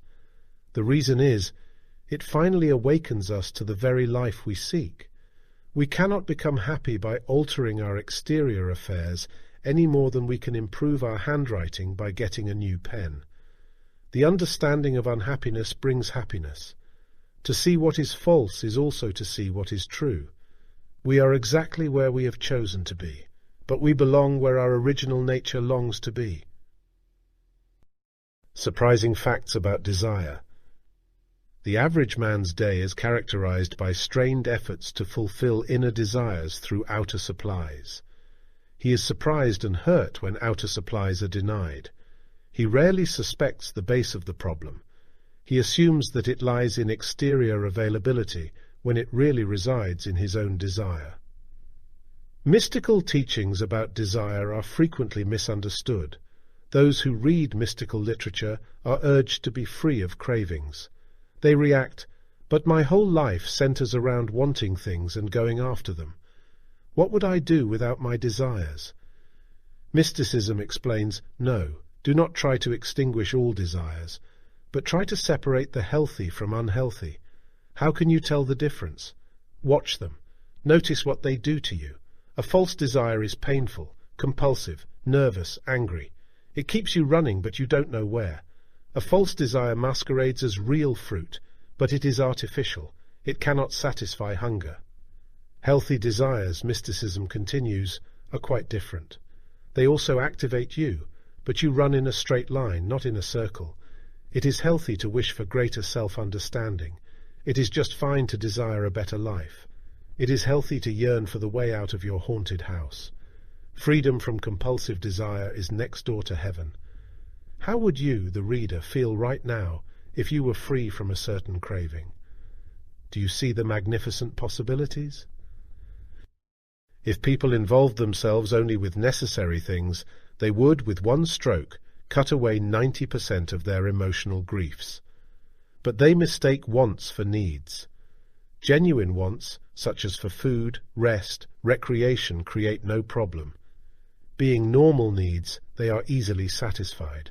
But false appetites, arising from the false self, keep the seeker anxious, even when obtained.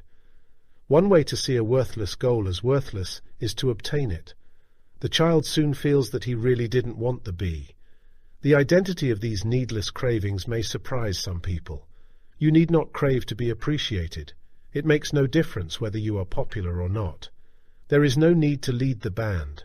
If you could peer into your original nature, you would see that you haven't the slightest desire to lead the band, whether socially, commercially, or intellectually. Your inner self is quite content to remain in the ranks as a flutist or drummer. It is the ego self that insists upon being the drum major. It is a sign of psychic expansion to be unconcerned with your position among the ranks of men. As long as we are spiritually in place, we don't give a hoot about our position in the earthly band. And that is when we enjoy the march and the music. Every man senses the truth of this. But there is another part of him that dislikes the idea. This is merely the egotistical self, which fearfully protests its threatened extinction. Good. Your task is to extinguish it. Your true self has no desperate or unfulfilled desires. It already has all it needs. Its very self is what it needs. Your freedom from painful craving. Please explain how false desires cause distress. Let's track down a typical human trait, that of vanity. Have you ever noticed the undercurrent of pain and anxiety there is in vanity? We worry that people won't notice or appreciate us enough. Now, vanity feeds the false self, which has an endless appetite. It can never get enough. It keeps us chasing frantically around, seeking the food of attention and flattery. So observe how painful it is to live with this nagging offspring of the false self. That is a superb start for dismissing it from your mental household. Then the mystic path frees us from the painful desire for flattery and attention. Trying to flatter a mystic is like praising an apple for creating itself. The mystic has extinguished identifications with his ego self. He sees his own dependency upon a power far beyond himself, and so he has no worries in his human relations. He is not nagged by self-centered demands upon others. And that, incidentally, is a state of genuine love. You love someone only when you don't want something from him. The lopping off of false desire provides amazing new command in your human relations. Other people have no power over you whatsoever. With full integrity, you face anyone with confidence. By not hungering for Mr. A's approval, you are free of him. By no longer needing Miss B to dispel your loneliness, you are happy with her or without her. There is only one real desire, to know what is true, to be spiritual. No more of materialism, no more of this egoism. I must become spiritual. Strong, intense must be the desire. If a man's hands and feet were so tied that he could not move, and then if a burning piece of charcoal were placed on his body, he would struggle with all his power to throw it off. When I shall have that sort of extreme desire, that restless struggle to throw off this burning world, then the time will have come for me to glimpse the divine truth. In summary, compulsive cravings are part of the artificial self. But as we awaken, they dry up because they no longer have a source. It is a wonderful experience to see them vanish forever.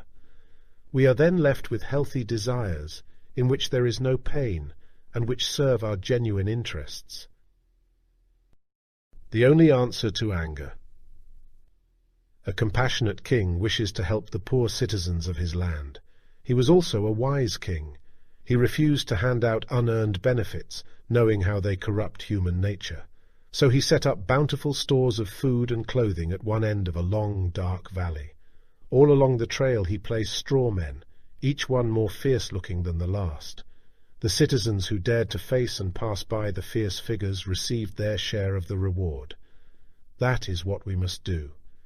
When faced with emotional barriers, we must become aware of their flimsy falseness. If we really do this, unwanted emotions level and disappear like a sandcastle before the waves. You eventually reach a very interesting state. You will have no time to fool around with things that used to bother you. You ignore them. You pass by. You smile in amusement at the childish attempts of fear and worry to drag you down. You calmly see that they have no power whatever to touch the new you. In this advanced state, a businessman is not afraid of competition or poor commercial conditions. A wife is unafraid of her husband, or children, or relatives. A husband is without anxious feelings toward his employer or friend. A single person is no longer preyed upon by loneliness. A citizen is free of apprehension toward a domineering government or worldwide threats. On this higher level, no one is afraid of anyone. Then can men have no more power over us, because they can neither take us by our desires nor by our fears. Do you see something of extraordinary depth in this declaration of François Fenelon? You know, Mr. Howard, I feel free in these classes to speak about things I usually hide. Take anger. I try not to get mad, but fail every time. I would like to hear what you have to say about this. You must stop trying not to get angry. This is suppression, which only makes it worse. Whenever you are angry, be angry, without condemning yourself for it. Listen carefully, please. You do condemn yourself for being angry. That is why you hide it. You have an ideal picture of yourself as being a peaceful person, a non-angry person. So whenever anger arises over something, it shocks you. You are shocked because the actual anger clashes with the imaginary picture you have of being a non-angry person. Because you don't like giving up this flattering and phony picture, you get angry often. This is so utterly new. I want to think about it. So I must now give up my pretentious picture of being a non-angry person? You can do this by observing your anger without identifying with it. Simply watch it come and go, without shame or comment. This is the only way in the whole wide world you or any other person ever frees himself of anger, and it is quite necessary that you free yourself. Well, as you say, we can't be angry and happy at the same time. You can be happy right now. Why does man feel so bad so often? What is wrong with our emotions? Nothing wrong, says mysticism, that mental clarity cannot cure. The problem is man's insistence upon feeling a fact before establishing that feeling upon the foundation of reality. A psychological fact cannot be felt correctly until we first understand it. To place feeling before understanding is to cause tragic illusion. We can be happy in the here and now. That is a fact. We rightly grasp this fact by seeing that happiness is a state of non-illusion, of seeing things as they are, not as we are. With this foundation, we feel happy permanently. But suppose we hear the fact and try to feel it without seeing what it means. In that case, the wild imagination projects all sorts of false ideas about happiness. For instance, that it comes through wealth or power. We may feel excitement at that, but sooner or later it collapses. This is important enough to review. Do not try to feel a fact until it is personally understood. Do we try to feel the beauty of a symphony before reaching the concert hall? We must stop reaching for emotional sensations. They deceive. They prevent us from experiencing the fact which produces the genuine feeling. An emotion based on reality is permanent. It never fluctuates with exterior changes. A false feeling is as shaky as the mirage of an oasis. A genuine feeling comes spontaneously when we sight a real oasis. This feeling cannot be shaken because the oasis itself cannot be shaken.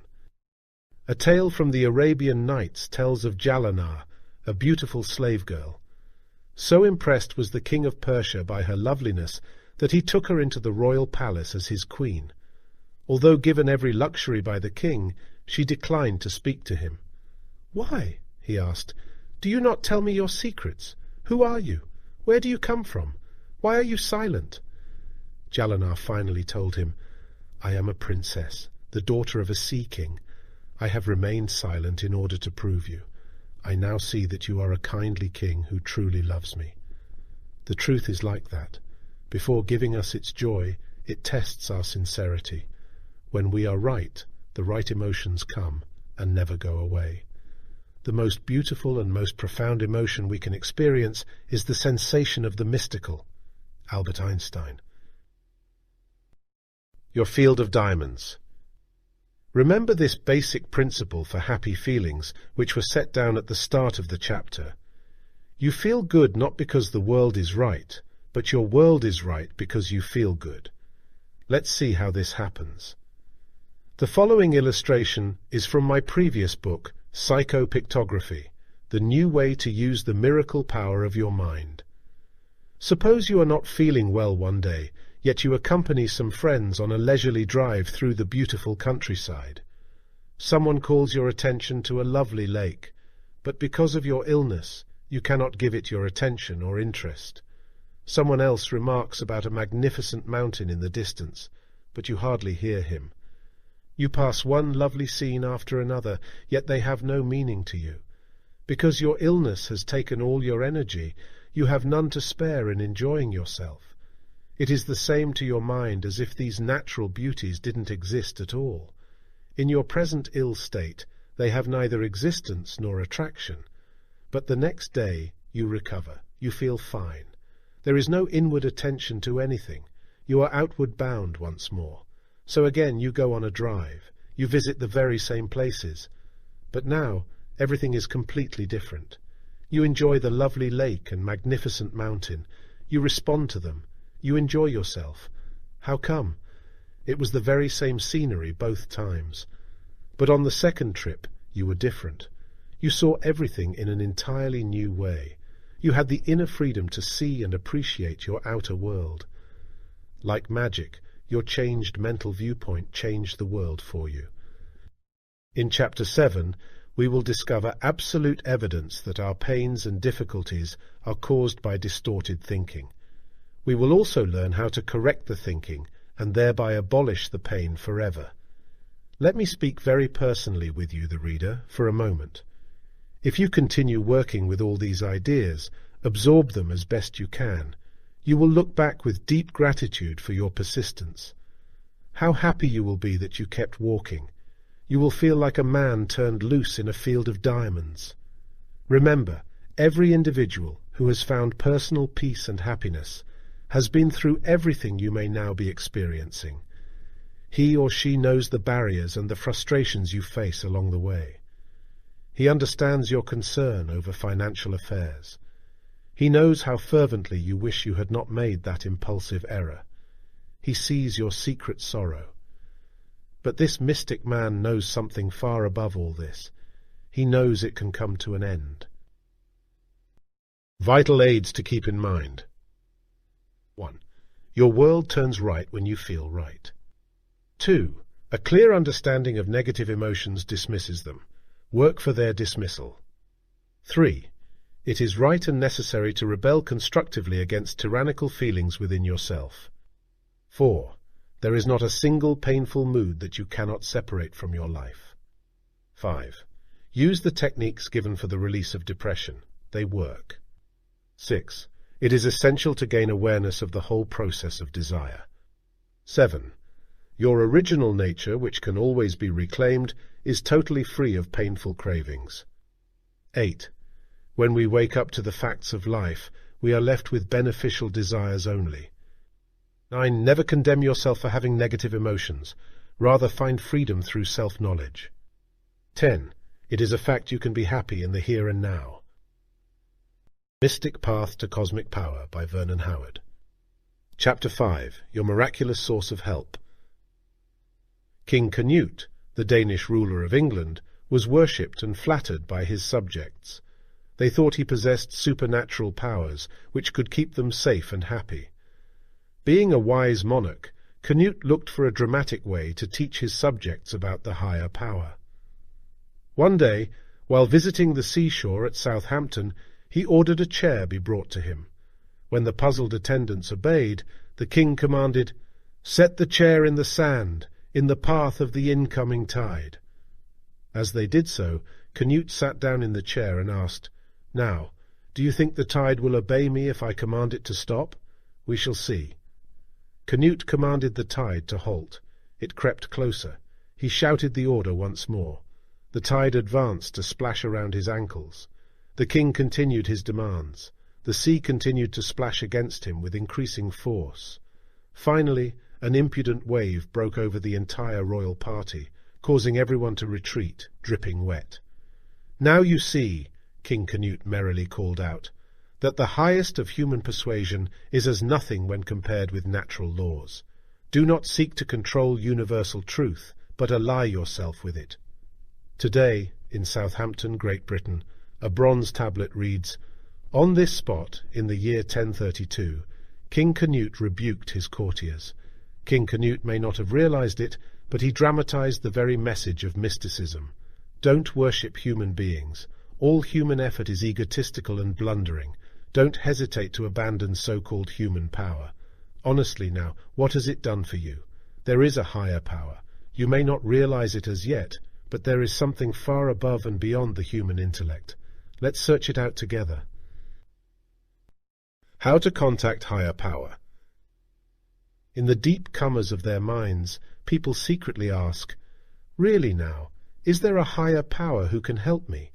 I know that we all profess to believe in something far above our humanhood, but, well, quite frankly, why am I unable to contact this miraculous source of help?" Yes, there is a higher power. Yes, man can make contact, and if he could only see it, he has never been separated from it. In reality, we can no more be separated from higher power than one section of sky can be separated from another. All is one. At this point, we can say that it makes no difference what term we use when referring to the miraculous source of help. The word is not the thing. We can use the terms God, higher power, supreme intelligence, reality, truth, whatever we like. I am utterly confused about reality or truth or whatever term we use. Can you help us identify it? Do not try to identify truth. If you do, your identifications will be based on your human desires and imaginations. This builds an unreal concept, and that in turn gets you into an endless mess of illusions and frustrations. Forget trying to identify truth. Instead, work on yourself as outlined in these classes. Then, eventually, you will see that truth is something entirely beyond mental concepts. It is not something you think about, as you might think about a beautiful meadow, but an actual experience. You are within that meadow. Here is where man makes his mistake when seeking contact with higher power. He seeks it through his limited mental faculties. It cannot be done. The conditioned human mind can think about, memorize, speculate, even believe, but it cannot penetrate spiritual skies. Something far greater than mere thought is needed in order to know. How can we know? Through awareness, which is quite a different thing than conditioned thought. We must become aware of the kingdom of heaven already within. That is why we are walking the mystic path. It helps to remember the wise counsel of Meister Eckhart. People should think less about what they ought to do and more about what they ought to be. If only their being were good, their works would shine forth brightly. Do not imagine that you can ground your salvation upon actions. It must rest upon what you are. The difference between thought and awareness. Many years ago, an East Prussian philosopher decided to write and lecture on the power of human logic and reason. To his astonishment, he found that there was a wall beyond which human intellect could not pass. That startling discovery revolutionized his life. Reversing himself completely, he declared the existence of a force completely unlike mind power. He declared furthermore that this mysterious force is available to anyone who wants it badly enough. The seeker must be willing to seek beyond his limited mental forces. That discovery was made by Immanuel Kant, giant among mystic philosophers. It can also be your discovery. Spiritual awareness and human thought are two entirely different things. We must never forget this. The human mind can begin the quest, but it cannot make the actual discovery of reality. The human mind can raise the sail in order to begin the voyage, but having done that, it can only and need only rest and let the winds of reality carry it to port. Now, while living on this earth, we need both spiritual awareness and human thought. The human mind, which consists of memorized data, is useful for remembering how to tend the garden, or figure finances, or greet someone in the morning. But awareness is far above mechanical memory. It is reality itself. Dr. Suzuki, the Zen master, explains, "The intellect raises the question, but fails to give it a satisfactory solution. This is in the nature of the intellect. The function of the intellect consists in leading the mind to a higher field of consciousness by proposing all sorts of questions which are beyond itself. The mystery is solved by living it, by seeing into its working, by actually experiencing the significance of life. This explains one of the great mysteries of life. How can someone who is brilliantly successful in public affairs be such an utter failure in his private life? For example, a wealthy businessman may be dominated by personal anxieties which cause domestic conflict. The answer is simple enough. There is no connection between his worldly success springing from the mental level and spiritual skill arising from the true self within. It is like oil and water, which have their separate functions in an engine, but do not mix. Then what is the difference between a person whom we would call mentally mature and one who is spiritually aware? A spiritually aware person is always mentally mature, but a mentally mature man is not necessarily an aware man. An individual on the lowest step of awareness is higher than someone on the highest step of intellectual maturity. The mentally mature man is ready to step up to higher consciousness. He has rid himself of enough mental junk to make room for greater insight. Summary. Human thought races around the jungle in a frantic effort to find a way out. Spiritual awareness stands quietly on a hilltop overlooking the jungle, from which it clearly sees the way out. You will win. How can we contact this purifying higher power? By lifting the veils of illusion that hang between the human mind and reality. By seeing that the veils of the ego self block the light. By seeing this, we penetrate into the innermost secret of human happiness, earthly and eternal. It is not the lofty sending station that is out of order. It is our receiving set. Somehow, we cling to the notion that something is wrong up there. We are like a man with a broken television set, complaining that the TV station won't send him pictures. In his essay Spiritual Laws, Ralph Waldo Emerson sums up the mystical principle. A little consideration of what takes place around us every day would show us that a higher law than that of our will regulates events, that our painful labors are unnecessary and fruitless, that only in our easy, simple, spontaneous action are we strong. Place yourself in the middle of the stream of power and wisdom which animates all whom it floats, and you are without effort impelled to truth, to right, and a perfect contentment. It is only when we dare to float upon this stream of awareness that we really know that everything is just fine. It is a peculiarly contradictory state. We do not have the slightest idea of where we are going, and yet we are completely unafraid. We feel and know that we are eternal. Baruch Spinoza. We know for sure that all is well. I want to speak to you with unreserved candor. Do you know what finally determines whether or not we find ourselves in the stream of wisdom and power? It is the way we take a truth that we don't want to hear. Anyone can run away, evade, pretend to accept, but this is not heroism, and it is not genuine individuality. It is commonplace. It is what the mass of men and women do. That is why most people are far unhappier than they appear to be.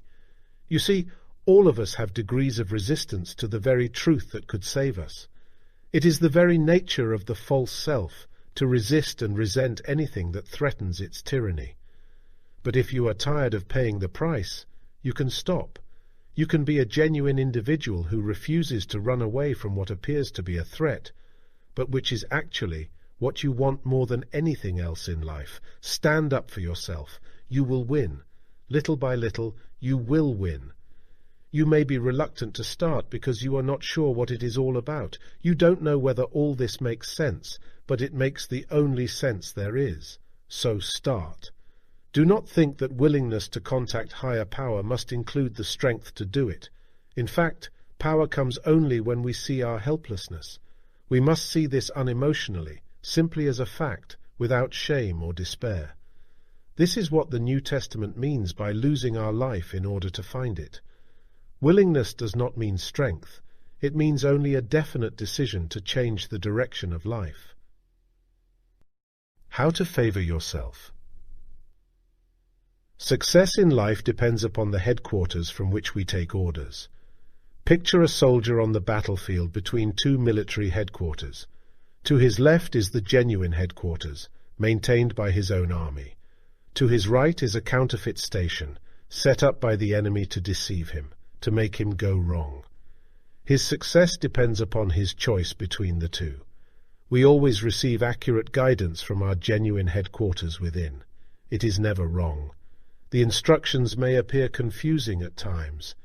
We may have difficulty in carrying them out, but we are good soldiers. We follow along. Sooner or later, falsehood must surrender to truth. The test of what you accept as true is the way you go through your day. Do not try to change your day. Seek to alter what you accept as true. Then, effortlessly, your day will change in favor of yourself. You need not understand everything in order to start favoring yourself. Start right where you are. You need not understand the secret process by which air refreshes the body. You need only to breathe. Likewise, live along without worry or strain over the whole process of life. Here we meet one of those seeming contradictions, which becomes quite clear after a while. The less you strain your mind, the more it contacts the higher power that works through you and for you. The soldier on the mystic path encounters many valuable challenges. One of them is a sudden discouragement about it all. He wonders whether it is worthwhile. Old doubts and feelings which he thought were far behind him suddenly loom up again. He is stabbed by dread that the whole thing may be only a dream world of his own illusions. Such periods of temptation are perfectly normal. Expect them to come. Such a crisis came to George Fox, founder of the Society of Friends. He waited patiently.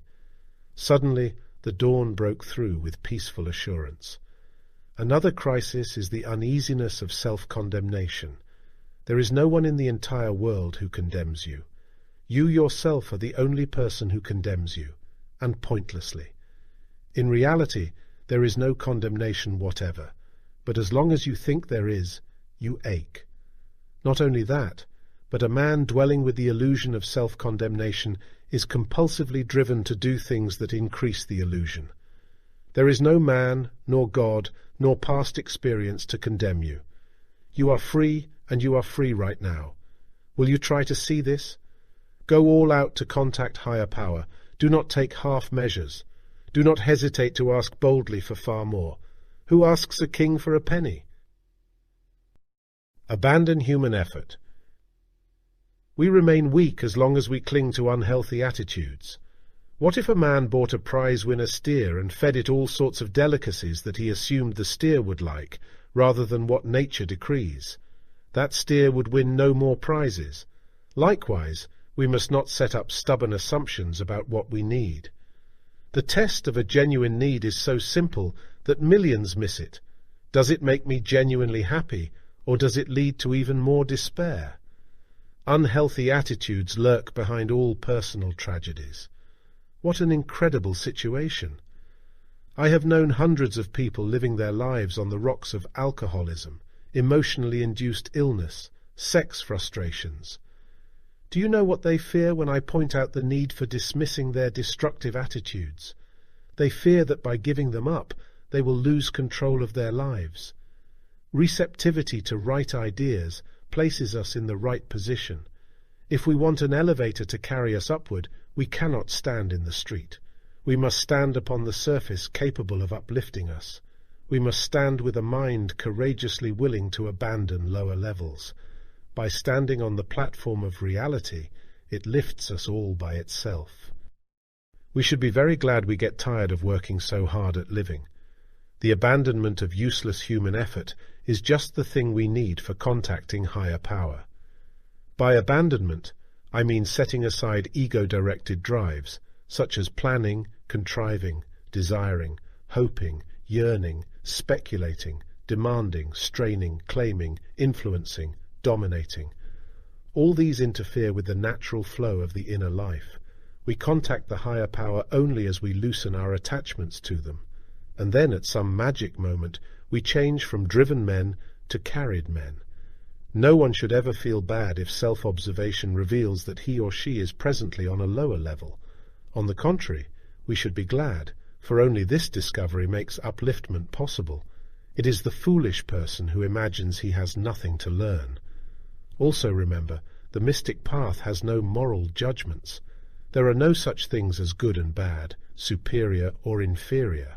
We don't consider a 5-year-old child inferior to a child often.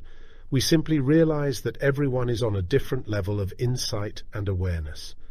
As you cover all these ideas, let your previous studies in religion or psychology enter. You will see how everything agrees. My own early search and study covered enough books to fill a small library. I investigated every teacher and system from Aristotle and Apollinarianism to Zeno and Zen. The teachings varied in outer forms, but all agreed on the essentials. Man's task is to awaken to his true identity. The kingdom of heaven is within. Spiritual truths are discovered with an entirely new kind of thinking, quite distinct and vastly superior to the mind that builds bridges and sells merchandise. Sure steps to awakening. Along the mystic path, we again and again come across the sign, "Wake up." In this section, we meet a number of short and effective eye-openers. People think that life has hundreds of problems. It hasn't. There is only one problem. The lost child doesn't know the way home. The truth is stronger than thought. Emotion, desire, sex, regret, money, fear, boredom, the past, the future, stronger than anything in life. None of these can ever trouble the mystic man. When new students came to the Greek philosopher Pythagoras, the very first lesson they heard was, "Learn to be silent. Let your quiet mind listen and absorb." We try to reassure ourselves with our human thoughts, but mental gymnastics cannot help us, and we know it. Trying to uplift ourselves with conditioned ideas is like trying to get upstairs by pacing around the basement. A new kind of mind is needed. The less your external comforts from friends, position, money, the more your inner comfort from the higher power. Now, whatever you do, do not take this as religious or philosophical speculation. Take it as a practical fact, for that is exactly what it is. A perfect method for awakening is to examine the results of our daily actions.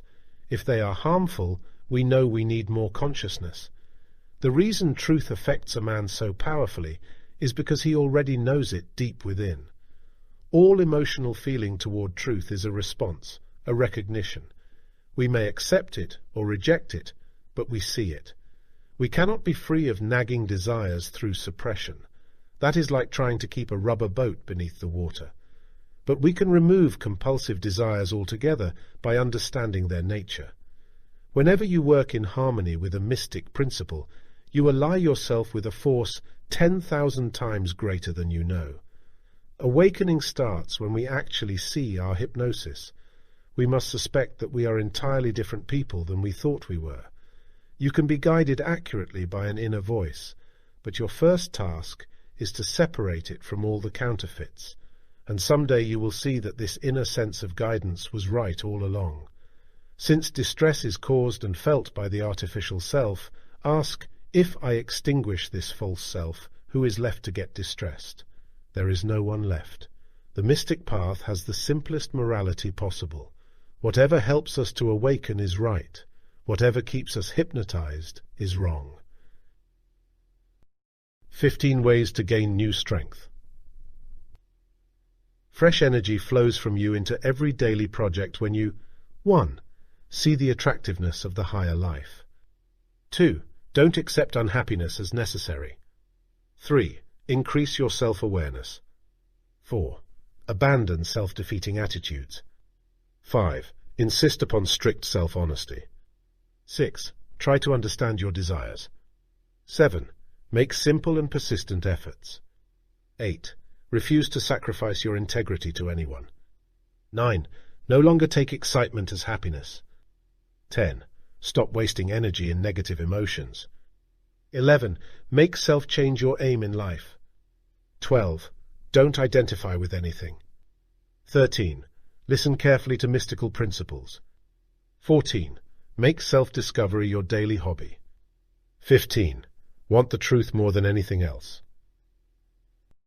Select any one of these as your mental exercise for the next few days. Think it through. Try to see its full significance. That is how you add new strength. Let's illustrate point 1. See the attractiveness of the higher life. A young archer was imprisoned for accidentally trespassing upon the king's private hunting grounds. The king, notorious for his harsh justice, ordered the young man imprisoned indefinitely. Though allowed to roam around the prison yard, he could see nothing of the outside world, for the prison was surrounded by a tall wall of eucalyptus trees. Years passed. The prisoner gradually lost interest in the outside world. He felt a dull sort of comfort in his routine existence. He walked about as if in a daze, performing his labours mechanically. To most of his guards he appeared content, but one or two noticed a horrifying hostility deep down in his eyes. One day a new and kindly king took the throne. Hearing of the prisoner, he ordered his release. His jailers took him to the prison gate and opened it wide. The prisoner glanced puzzledly and apprehensively outward, then turned around and walked back to his cell. The king, as wise as he was kindly, gave new instructions. Each morning set a new attraction outside the gate. Set them progressively farther and farther away. Then open the gate before the prisoner. The attractions were set out as instructed. One morning the attraction was a friendly villager, then new clothing, then fresh fruits. Step by step, the prisoner lost his liking for the habitual and suppressed life. Each new attraction of the other world gave him a fresh sense of freedom. Gradually he led himself to liberty and happiness. Anyone who feels imprisoned by life can do likewise. Freedom from injustice. Baffled by what happens to you? You cannot see why this defeat or that sorrow comes your way? These perplexities are daily events to millions of people. The mystic man knows why things happen as they do. Better yet, he knows the solution, his own awakened state. We can take a common complaint and see both its cause and solution, the only solution you will ever find. With all our laws and moral persuasions, why is there so much injustice in the world? Because hypnotized men are incapable of justice. I must speak very frankly to you about this. Please follow very carefully. We'll follow. A hypnotized man's only idea of justice is having what he wants, what he insists he has coming to him. If he gets his demand, to him that is justice. If denied, he calls it injustice. His entire false scale of justice rests on whether or not he gets his demand. This is why we have endless conflict between people and nations. No one ever stops to inquire whether his very demands may be unhealthy or unnecessary to his true interests. Then there can be no justice among hypnotized men? How dreadful! Not dreadful for Vow, if Vow are awake. Again, please follow carefully. You have no idea of the gold here.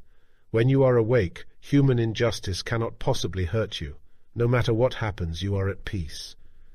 I don't understand how this is possible. The government taxes you unjustly.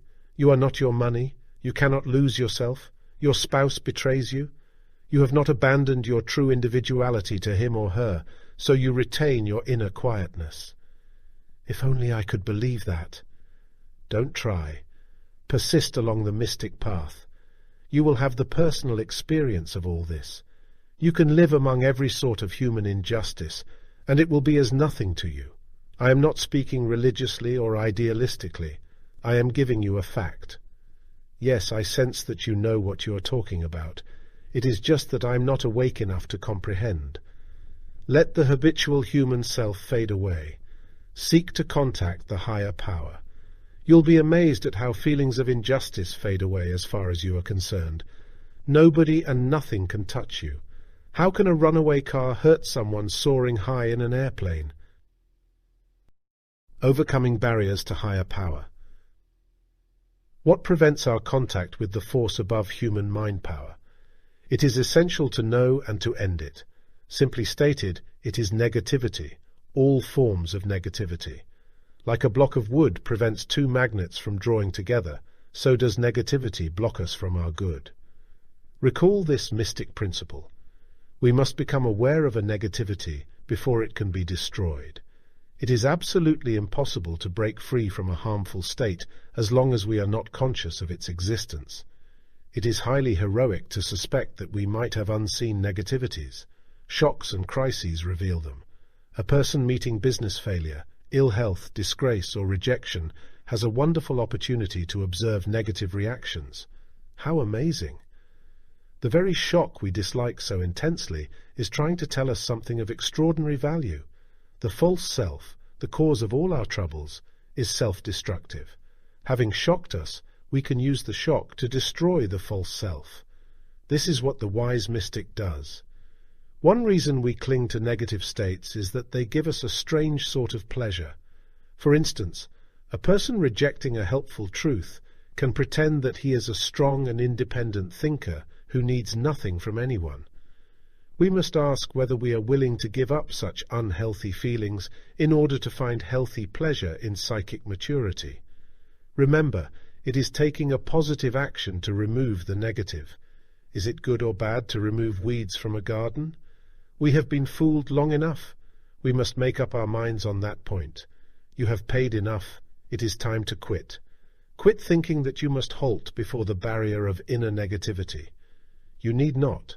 You can crash through. There is not a single harmful thought, or emotion, or circumstance that can really separate you from the lofty life. Wherever we see a negative state, that is where we can destroy it. All these things you say arouse strong reactions in me. I can't explain them, but they are quite different from my usual feelings. Why do I react like this? Because there is something in you that knows. To contact higher power, 1. You presently possess a force entirely different from human mind power and vastly superior to it. 2. Use your mind to raise the sails, but let the winds of psychic awareness carry you forward. 3. Human thought power is useful and necessary for human affairs. Spiritual awareness is necessary for inner freedom. 4. You will win. 5. Take orders only from the headquarters of your true self. 6. There is no condemnation whatsoever. This becomes a relieving fact when you really see it. 7. If it helps us to awaken, it is right. If it keeps us asleep, it is wrong. 8. Nothing, absolutely nothing, is more attractive than the new life existing outside the walls of the ego self. 9. You can so transform yourself that you will never again be pained by feelings of injustice. 10. As we remove negativity, contact with higher power grows stronger. Mystic Path to Cosmic Power by Vernon Howard. Chapter 6. The Power of Love Among People. We have seen that everything in our day can be used for self-enrichment. In this chapter, we will discover the mystical way to healthy human relations, which lead to that supreme state called love. These principles present you with entirely new ways for living in self-harmony while living with others. Ask 50 people for their definition of love, and you will receive 50 different answers. Obviously, love is not something that the conditioned human mind can discover through personal viewpoints.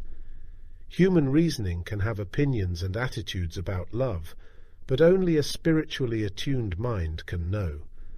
The mystics have a practical system for getting at the truth about anything, including love.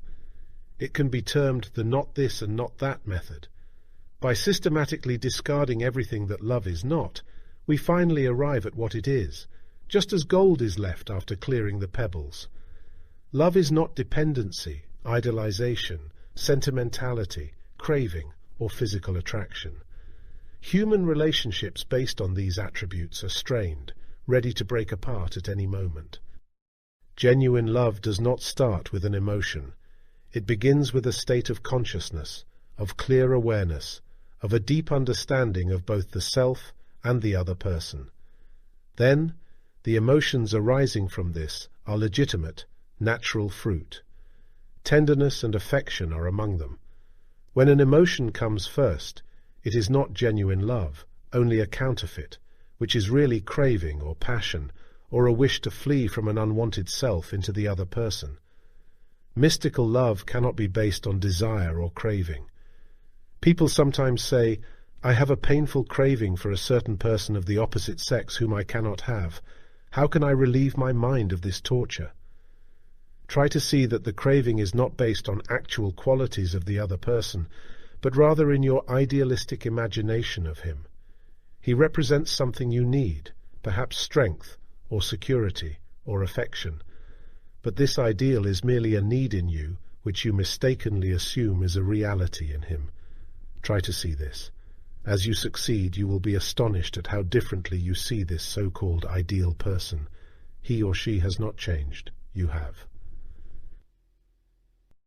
The Maiden at the Stream.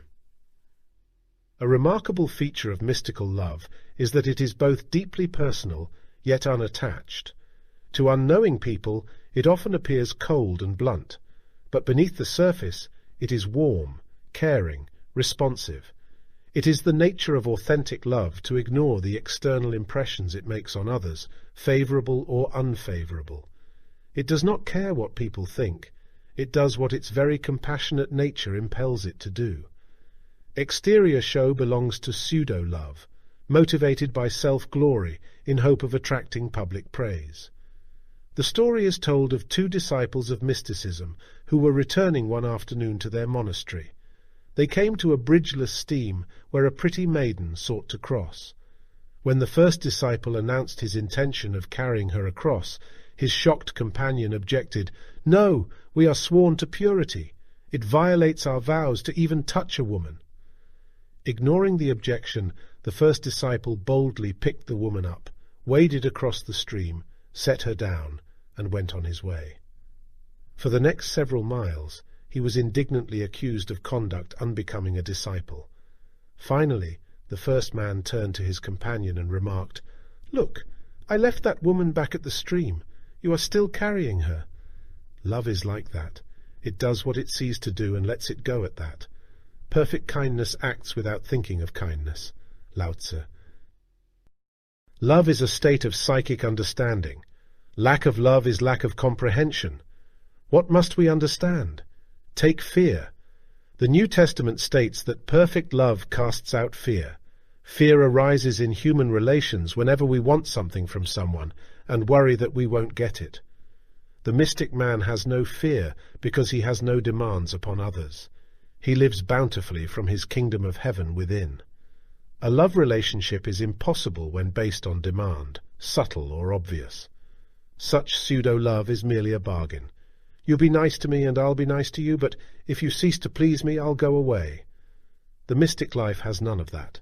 It is an entirely different world. The mystic's compassion. How does the mystic see humanity? In an entirely different way from ordinary men and women. It is profitable for us also to see people from mystical viewpoint. It provides power. The enlightened mystic sees human beings as little children. The children are sometimes nice and sometimes not so nice. If they behave badly, he knows it is because they have not as yet made contact with their spiritual being within. He sees them as secret sufferers, for that is always the condition of little children in spiritual darkness. He has great compassion toward them, knowing the price they must continue to pay until they use their very suffering as a liberating teacher. He is like a father who hears his child call out in distress when they are separated in a crowd. While knowing that the distress is genuine, he also knows that the child need only look in the right direction to make everything all right. You are loved, the mystic never ceases to proclaim, far more than you think. Where ordinary man habitually blames and accuses others, the mystic has none of it. He knows why people behave as they do. He has no illusions that people could behave better if only their circumstances were different. He knows that wickedness is performed mechanically, unconsciously, by hypnotized people who think they are awake. Do you, he asks, blame an automobile for loosening its brakes and crashing into a building? No. You understand that an automobile does not know what it does to itself and to others. But make no mistake, the mystic is not soft. He coddles no one. He is the toughest teacher on earth. Love won't permit him to let others get away with it. The truth must be told at all costs, no matter who it hurts or how much. While not blaming a human machine for running wild, he insists that it cease to be a machine and turn into its birthright as a conscious human being. George Gurdjieff once remarked that true love consists in aiding another's development, all the while knowing full well that the other person may snap at the extended helping hand. The loving person must willingly take the hostility of those he tries to help, just as a ranger takes the snarls of a bear with a thorn in its foot. The spiritual man's compassion springs from his insight into things as they are. Not only does he know that a new world exists, but he dwells in it. How utterly satisfying it is to know that, in spite of all appearances in the familiar world, nevertheless, when this light shines, it is all seen to be good, unutterly good. In the dimness of our normal state of consciousness, we see strife and struggle, suffering and injustice, evil and torture, anguish and failure. But when the veils are withdrawn in a moment of insight, the mystics, with no dissentient voice, speak of the omnipresent overflowing joy at the heart of things, of unbounded glorious love. 20 Special Secrets. 1. When two people meet, the prize always goes to the one with the most self-insight. He will be calmer, more confident, more at ease with the other. 2. Never permit the behavior of other people to tell you how to feel. 3. Pay little attention to what people say or do. Instead, try to see their innermost motive for speaking and acting. Now apply this very same rule to yourself, and you become an enlightened person. 4. Any friendship requiring the submission of your original nature and dignity to another person is all wrong. 5. Mystically speaking, there is no difference between you and another person. This is why we cannot hurt another without hurting ourselves, nor help another without helping ourselves. 6.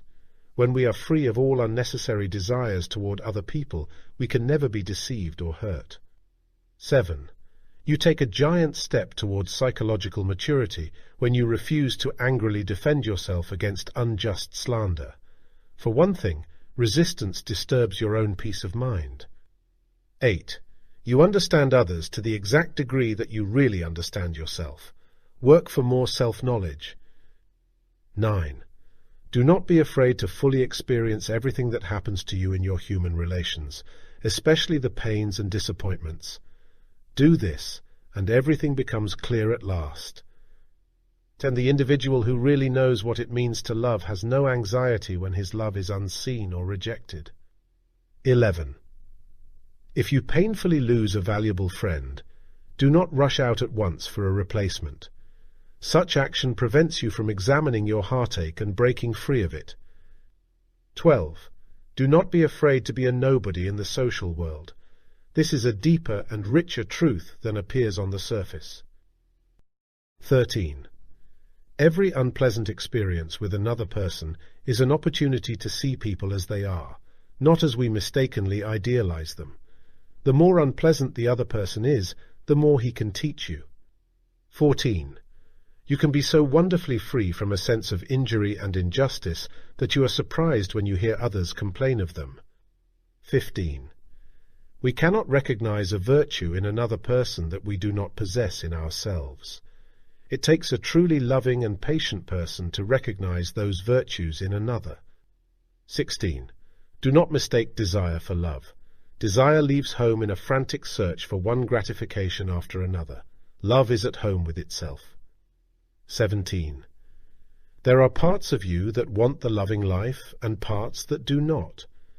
Place yourself on the side of your positive forces. Do all you can to aid and encourage them. 18. You must stop living so timidly. from fixed fears of what others will think of you and of what you will think of yourself. 19. Do not contrive to be a loving person. Work to be a real person. Being real is being loving. 20. The greatest love you could ever offer to another is to so transform your inner life that others are attracted to your genuine example of goodness. Answers to questions about love. I know I behave unlovingly at times. How can I break the pattern? Whenever it happens, do not agree with it internally. Supreme knowledge within each of us speaks reproval whenever we act without love. Listen to that voice, not to your harsh behavior. A person can go on for months or years under the hypnosis of the unkindly false self, but by constantly disagreeing with it, the pattern changes. Observe your unkind behavior. Refuse to accept it as your real self. Gradually, you bring exterior action into line with the loving interior, just as a good father influences his unruly son for good. Why is it so shocking to lose someone we love? Because it brings us face to face with our own emptiness. If the marriage falls apart, or the sweetheart goes away, the sufferer's first urge is to find a replacement to fill the void. You do this because you are scared, insecure, you feel unwanted and unloved. But even if you find a replacement, it does nothing for you, not really. The trembling is still there, only covered up. If a breakup occurs, examine your own driving need to find security in a replacement. Insight reveals that it can do nothing for you. Then, beyond that shocking fact, you make an amazing discovery. You see that the only security is in the truth itself. From that point on, all your relations with the opposite sex are entirely different. Because there is no fear, there is genuine love. How can I get people to act as I wish? You must have no ideas whatever as to how people should behave toward you. You want them to turn left. They turn right. You hope they do this. They do that. Why do you get hurt? Not because of what people do, but because you have demanded they should do as you wish. Abolish all demands. Then people can behave any way they like while you remain at peace. What happens when a self-aware person meets one still in psychic slumber? I mean, is it possible for them to love each other, for instance, when man meets woman? A self-aware person can love a non-aware person, but the reverse is impossible. Two conscious human beings can exchange love, but two unawakened people cannot.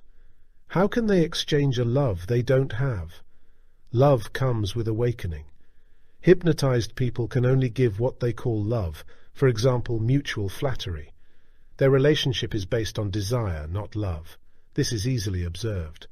Notice how quickly the so-called love turns to resentment when a particular desire is denied or thwarted. How to develop love capacity. Why all this contradiction in people? We talk so much about love but behave just the opposite. Most talk about love is just that, talk. A man must behave according to his level of psychic development. No one can possibly behave on a higher level of love than the level he actually occupies. But remember, human beings are very cunning with exterior appearances of love, so don't be fooled. By self-work, a man can raise his love level. Then he will behave differently, with more genuine compassion. That is an objective of the mystic path. We want to uplift our compassion by raising our spiritual level. You once said that we develop our love capacity by patiently enduring unloving words and actions from others. How? Be willing to give up immediate and unhealthy pleasures for long-term riches. You may get an immediate sensation of pleasure by snapping back at an unkind person, but if you do, you have lost a great opportunity for advancing your inner self. Instead, discover why you needed to snap back. You will discover your actions sprang from the touchy ego self. That very observation in itself weakens the ego. I used to think that my whirlpool of social activities sprang from my love of people, from wanting to help them and to be with them. But now I feel oppressed by all these maddening involvements and wonder why I continue. You do them not because they mean anything to you, but because they distract you from your inner blankness. You just don't know what else to do with yourself. Pull out. Do it gradually if you like. But for your mental and spiritual health, pull out. Get off by yourself and ask yourself whether you really want this kind of life. Honest inquiry will produce a tremendous sigh of relief. Now, you are starting to enjoy your life, for you are no longer sacrificing it to frantic involvements. Why are human relations so painful? What can we do to ease the stress and anxiety? In previous discussions, we saw that suffering is destroyed by bringing it up from the unconscious to the conscious level. Connect this with your human relations. Try to see how much pain you have because of unconscious hopes, demands, expectations, fears and desires toward others. You want them to act in a way that pleases you. You desire friendship, conversation, sex, and so on. Try to see, really work at it. Try to see that these very desires cause your pain, for you fear their failure. Now, can you abandon them? If so, suffering is impossible. You experience a fantastic relief, just like breaking through an entangling net. The power of psychic awakening. Every man does the best he knows how, but no one actually does his best. Socrates points out that man's basic error lies in ignorance of his true nature. This ignorance leads to false and fleeting values. Spiritual awakening corrects his values so that he cheerfully cherishes wisdom and gentleness and old-fashioned goodness. As we awaken from psychic sleep, we see others in a new way. They look entirely different from before.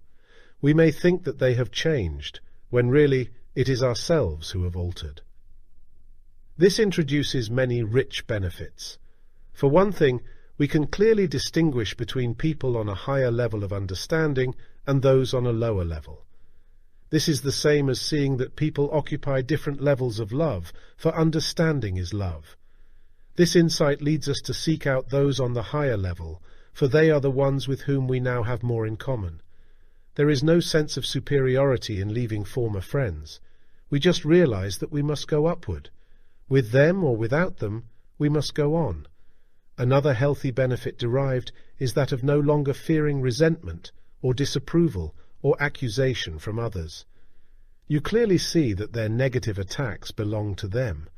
They have nothing whatsoever to do with you. Do you feel ill just because someone else does? It is like that. Psychic awakening creates smooth relations with others, especially with those who are weak in spiritual understanding. Strong people understand weak people. The unpleasant or disloyal behavior of weak people cannot distress those who are genuinely strong. But unawakened people cannot live together harmoniously. They see and dislike weaknesses in others that unconsciously they have and dislike in themselves. This causes irritation, impatience, all sorts of grief. The only cure is spiritual strength. The only strength is truth.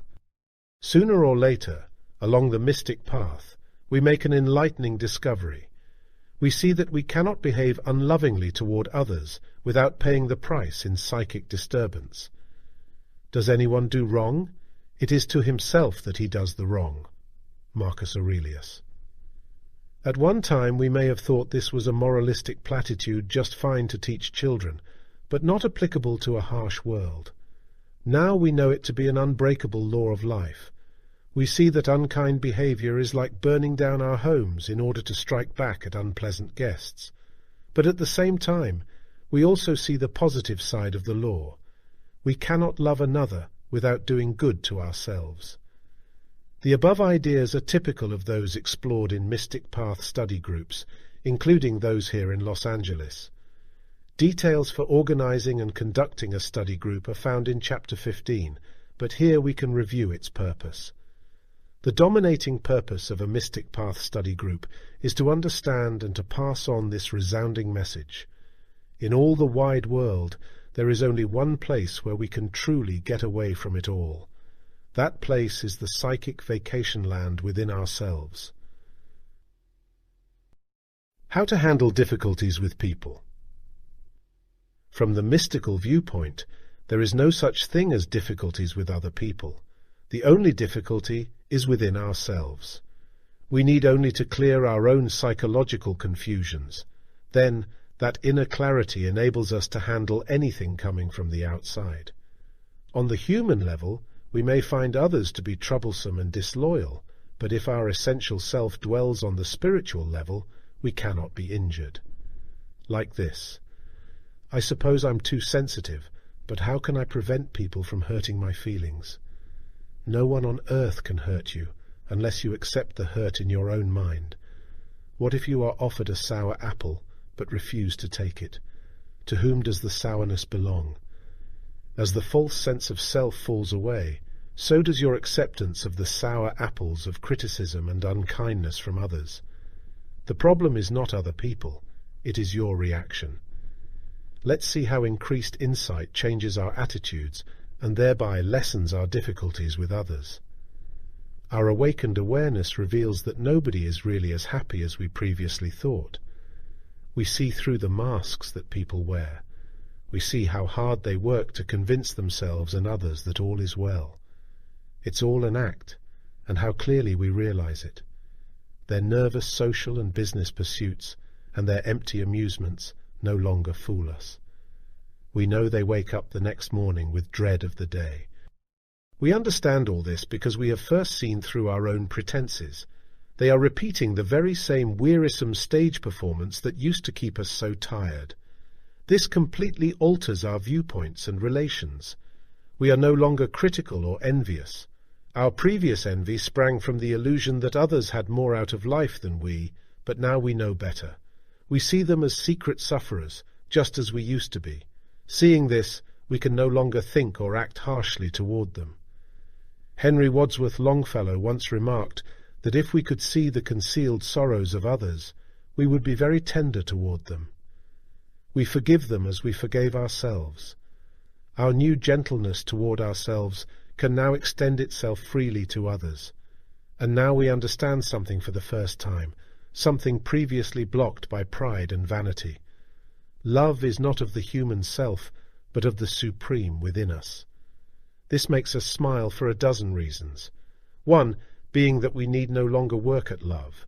We need only rest in the supreme, which is love itself. From this lofty height, various expressions of love among people, including affection, drift down.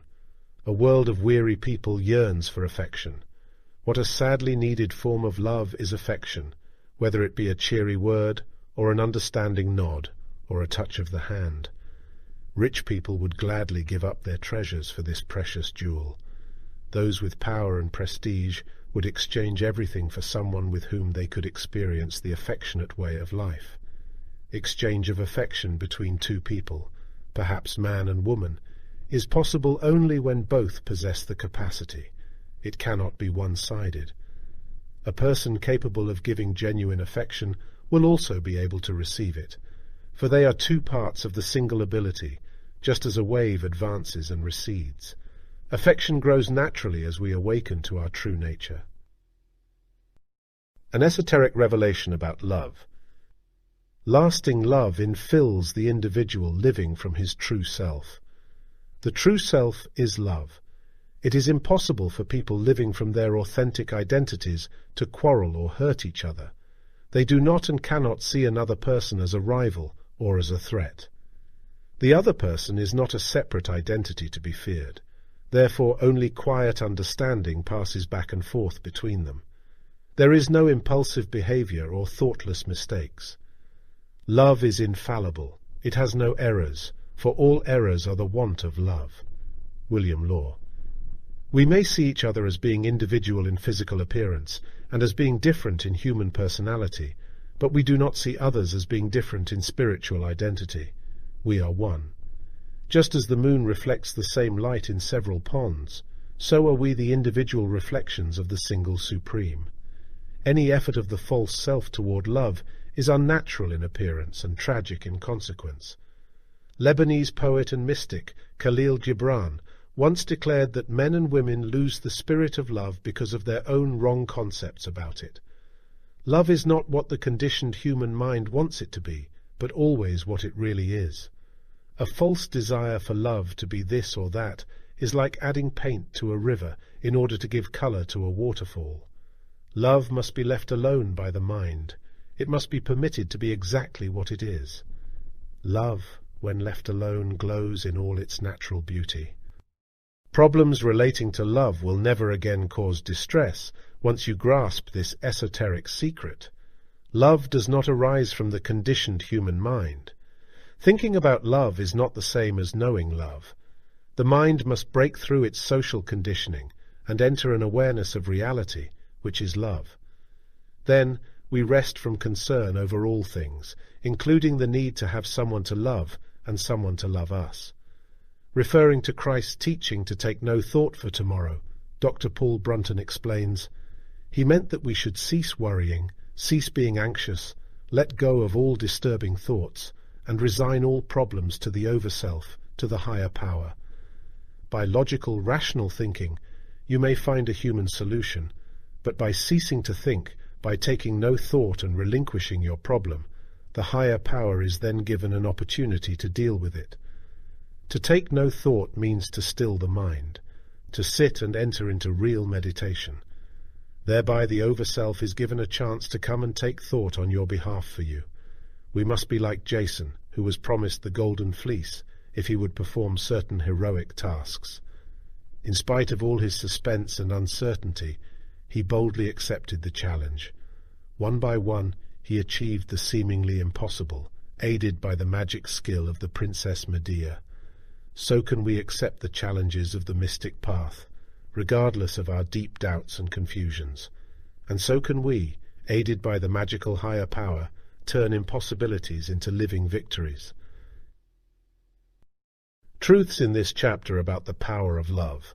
1. You can use every human relationship to build a life of love. 2.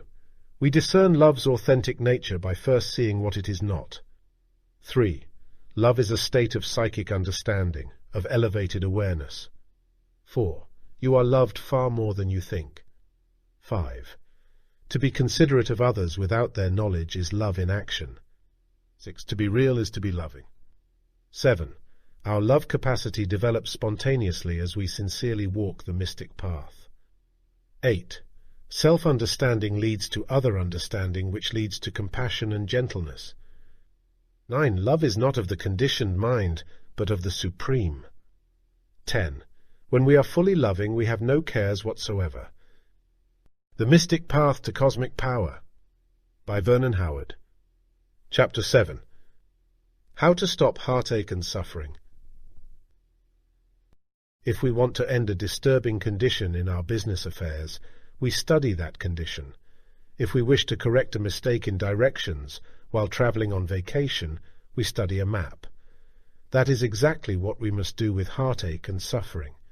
We must study them just as carefully as any other condition we wish to correct. We don't want temporary relief. We want to end it once and for all.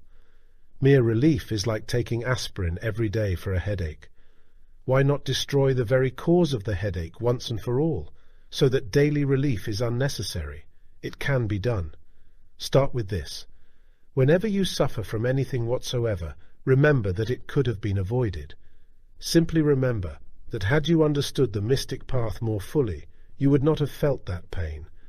This helps you to work with yourself today, so that tomorrow will be serene. What exactly is suffering? Our pains are caused by our wrong viewpoints toward things. The false self throws up an imaginary picture of how it insists things should be. And every time this should be clashes with what actually happens, we react painfully. The problem is not what actually happens, but our demands that something else should happen. Don't take my word for this. Experiment for yourself. Of course, human beings don't like it when advised to give up illusory demands for this or that. It saddens us. Living in illusions gives one a false sense of aliveness, so we fear to be without them. It is like feeling sad when the doctor advises us to give up tainted food. To repeat, pain appears whenever a desire for a particular happening clashes with what actually happens. We want someone to appreciate us. When he doesn't, we are sad. We hope for the office promotion. Someone else gets it and we fall into gloom. We hope to keep a friend. He goes away, leaving us with heartache. The pain may be major or minor, noticeable or subconscious, but it always swells up whenever a desire smashes against the wall of reality. This fact alone should prompt the serious seeker to thoroughly investigate his desires and yearnings. A vital secret for you. So how does pain cease? Not by avoiding involvement with life, for this merely sets up a hard wall of resistance, which causes fear, and not by building up lots of friendships so that if one fails, we have another. This is an attempt to find security by attachment to others, which only creates more insecurity. There is no consolation except in truth alone. Blaise Pascal. So how? The entire book answers this, but we will explore several specific answers. May we pause here for a question? You say that suffering is an illusion, but it feels quite real to me. Suffering is caused by an illusion. By living from the illusory false self, we encounter pain. But when awareness of the truth dissolves the false self, who is there left to suffer? How can a non-existent person suffer? Try to grasp this. It is so important to you. To repeat a previous example, suppose some night you have a dreadful nightmare. It tortures you. But when you wake up and see it as a nightmare, do you still suffer? What person is there to suffer? None. Dr. Hubert Benoit presents the clearest explanation of this that I have ever found.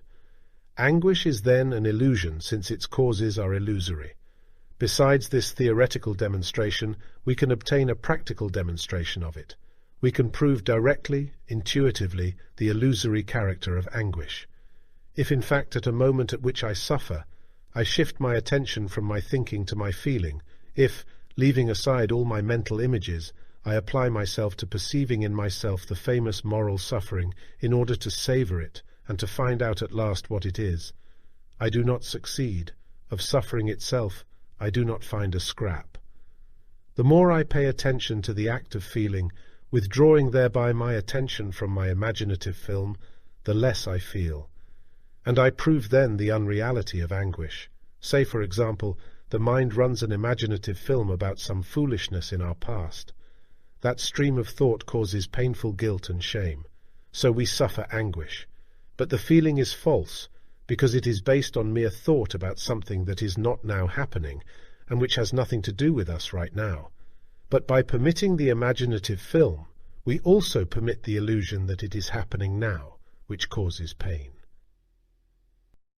How pain magically disappears. Let's see how we can call the bluff of these negative films. Suppose an anonymous voice on the telephone tells you that a tiger is prowling in the basement of your house. You scoff, hang up, go about your business. But you sense a strange uneasiness. Your imagination runs a film of a tiger prowling the basement. Realizing that what bothers you is the imagination, you turn on the basement light and look down. No tiger. You are relieved. Your anguish vanishes. You wonder why you did not look down immediately when you felt the anxiety. That is exactly what happens in the psychological world. The mind unreels an imaginative film which frightens us. Then, we mistakenly assume that the fright is based on reality, which it is not. The tiger is not really there. We have the relief of that fact when we simply see that fact. Marcus Aurelius comes to the point. Erase the imagination. If we awaken ourselves long enough to erase the imaginative film and to search for the pain caused by it, what happens? Magic! The pain cannot be found. Why?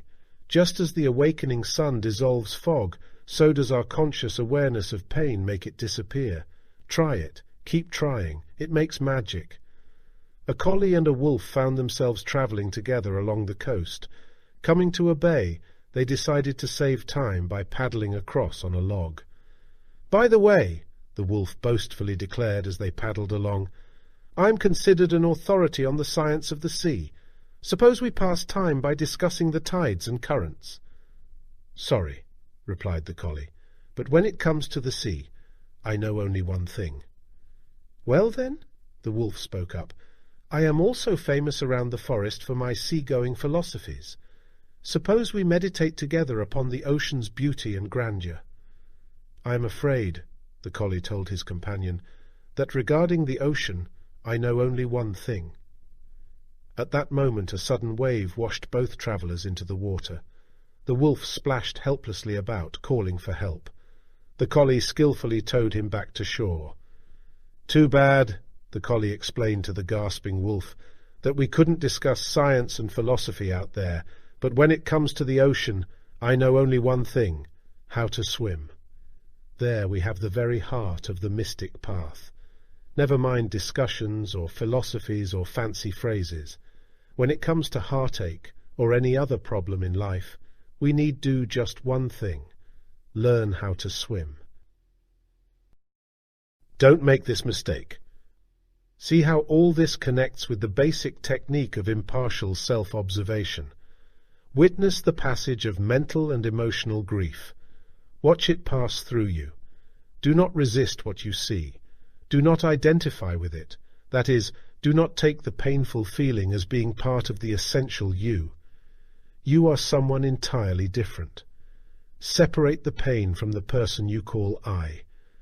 This is a challenging practice at first, but it produces amazing results. You have here a mystical technique that changes your life. I assure you of this. It is as though a man had a pocket full of firecrackers that exploded one after another. If he fails to see that they are within his own system, he cannot get rid of them. But if he holds them at arm's length for examination, the very examination tells him to toss them away. I don't understand the need for bringing our pains up to the surface of conscious awareness. Why not keep them hidden away so that they won't bother us? That is a serious mistake made by millions. Repressed negativities cause inner turmoil, whether you are aware of them or not. A hurricane in the darkness of the night is just as destructive as during the day. You are saying that whatever we refuse to face consciously, we must suffer from unconsciously. Right. And don't take it as a psychological assumption. Take it as the fact it is. Let me show you a small but typical pain that is experienced by many people without their slightest awareness. It has to do with the painful feeling that one has missed out on opportunities in life. A man reads in the newspaper that a certain piece of property in his neighborhood that had been worth $10,000 5 years ago is now worth $20,000. The man feels a poke of pain. He kicks himself for not buying the property. He feels like a fool, a failure. You're describing me. You can be entirely free from such pokes of pain. It won't make any difference to you whether you bought the property or not. But you must start by seeing that the pangs are actually within you. You cannot escape prison if you insist you are not in one. We must see that our negative emotions are self-induced suffering, for that is exactly what they are. Can we be angry and happy at the same time? Of course not. Can we be in a mood of depression and enjoy ourselves? No. Is it possible to be on fire with worry and still have a pleasant day? Obviously not. Here is a great clue. See all negative feelings as pointless pain. That will aid you to understand and to remove them. By the way, all this is not a grim task. It is really a lot of fun. The Hunter. So ends my dream, but what am I? An infant crying in the night, an infant sighing for the light, and with no language but a cry. Alfred Tennyson. Tears can stop trickling. That is why we are walking the mystic path. It shows us how. Let me introduce you to a personal term of mine I call a higher hint. A higher hint comes to the person who has reached the end of his ego endurance. He catches a higher hint, a vague and mysterious feeling that he can no longer use his human logic and reasoning to save himself. He dimly recognizes the inadequacy of his present self-structure. His mental supports are collapsing beneath him. Such a man is awakening to the light. Having abandoned the false, with fear and trembling, he catches his first higher hint of the true. He is face to face with the greatest secret on earth, the new life. A hunter, stalking game in the jungle, fell into a deep well, abandoned long ago by the natives. The bottom of the well was shallowly covered with water from an underground stream that entered and exited from opposite crevices. Floundering around in the dim light, the hunter searched desperately around for a way out. To his delight, he discovered several vines hanging down from the walls of the well. Grabbing one, he struggled upward, but a moment later, the vine snapped apart, spilling him into the water. He tried one vine after another, but all failed. He stared fearfully at the single vine remaining. Should he try it or not? He realized the wave of horror that would sweep through him if he tried it and failed. Maybe, he reflected, he should wait a while, comforting himself with the thought that the vine could rescue him any time he really wanted. No, that was all wrong. Better to face the fact one way or the other. With trembling hands he reached out, tugged on the vine. It tumbled down at his feet, utter despair. Then a strange thing happened. With the loss of hope, he sensed an entirely new kind of resourcefulness. It was something different, stronger, higher than anything he had known before. Then he became aware of the water at his feet. It sparked an idea. Taking some heavy mud, he plugged the crevice where the water exited. As the well filled with water, he rose with it to the top. Our higher hint comes when we have courage to face and abandon our false hopes. Then we know exactly what to do. Then, effortlessly, we rise to the top of life. Lights along the mystic path. People say to me, "But I am trying to liberate myself, yet nothing happens. In spite of all my efforts, I remain as I am. Why?" If you have ever asked this question, do not be concerned. It merely means that the seeker is still trying to grasp higher truths with the lower mind. It cannot be done. That is like trying to hear music by reading the printed notes. A new sense is needed, that of awareness. The everyday mind can lead to the door of the higher world, but it cannot enter. This is of utmost importance to understand. It saves so much frustration. Notice how often the New Testament states that the human mind cannot comprehend cosmic concepts. Awareness that we are not getting anywhere. Listen to this. Awareness that we are not making progress is actual progress. It means that we have at last seen through our pretensions of progress, making way for the real thing. Do not complicate your definition of awareness. We just need to know more about ourselves. That is all. We just need to learn more. And anyone can do that. Take distress arising from mistakes. Making mistakes is just a lack of conscious knowledge of ourselves. Consciousness is light. Imagine yourself working around your home in total darkness, with the lights out of order. You stumble into furniture, use pepper instead of salt, perform awkward and even dangerous actions. But as the day dawns, you see better and act better. Finally, as the sun shines bright, so do all your actions. The more light of consciousness that is in your day, the smoother your work, the quieter your rest, the sunnier your smile. Here are some lights along the way. 1. Nothing is too difficult for you to accomplish. 2. The truth teaches us what nothing else on earth can teach. 3. Forget everything but self-advancement. 4. The truth will not start the walk for you, but it will match every step you take toward it with a step of its own toward you. 5. If we have not enjoyed the last hour, we have wasted it. 6. There is another mind that thinks for you. 7. Higher awareness is a lofty state, where you see amazing sights you never saw before. 8. Suffering is not an enemy, but a guide to correction, like a temperature gauge in a hot room. 9. Don't work so hard at living your life, just let it be lived. 10. Like turning the wheel of your car in the right direction, a single wise turn of thought gives your life new direction. The value of a crisis to you.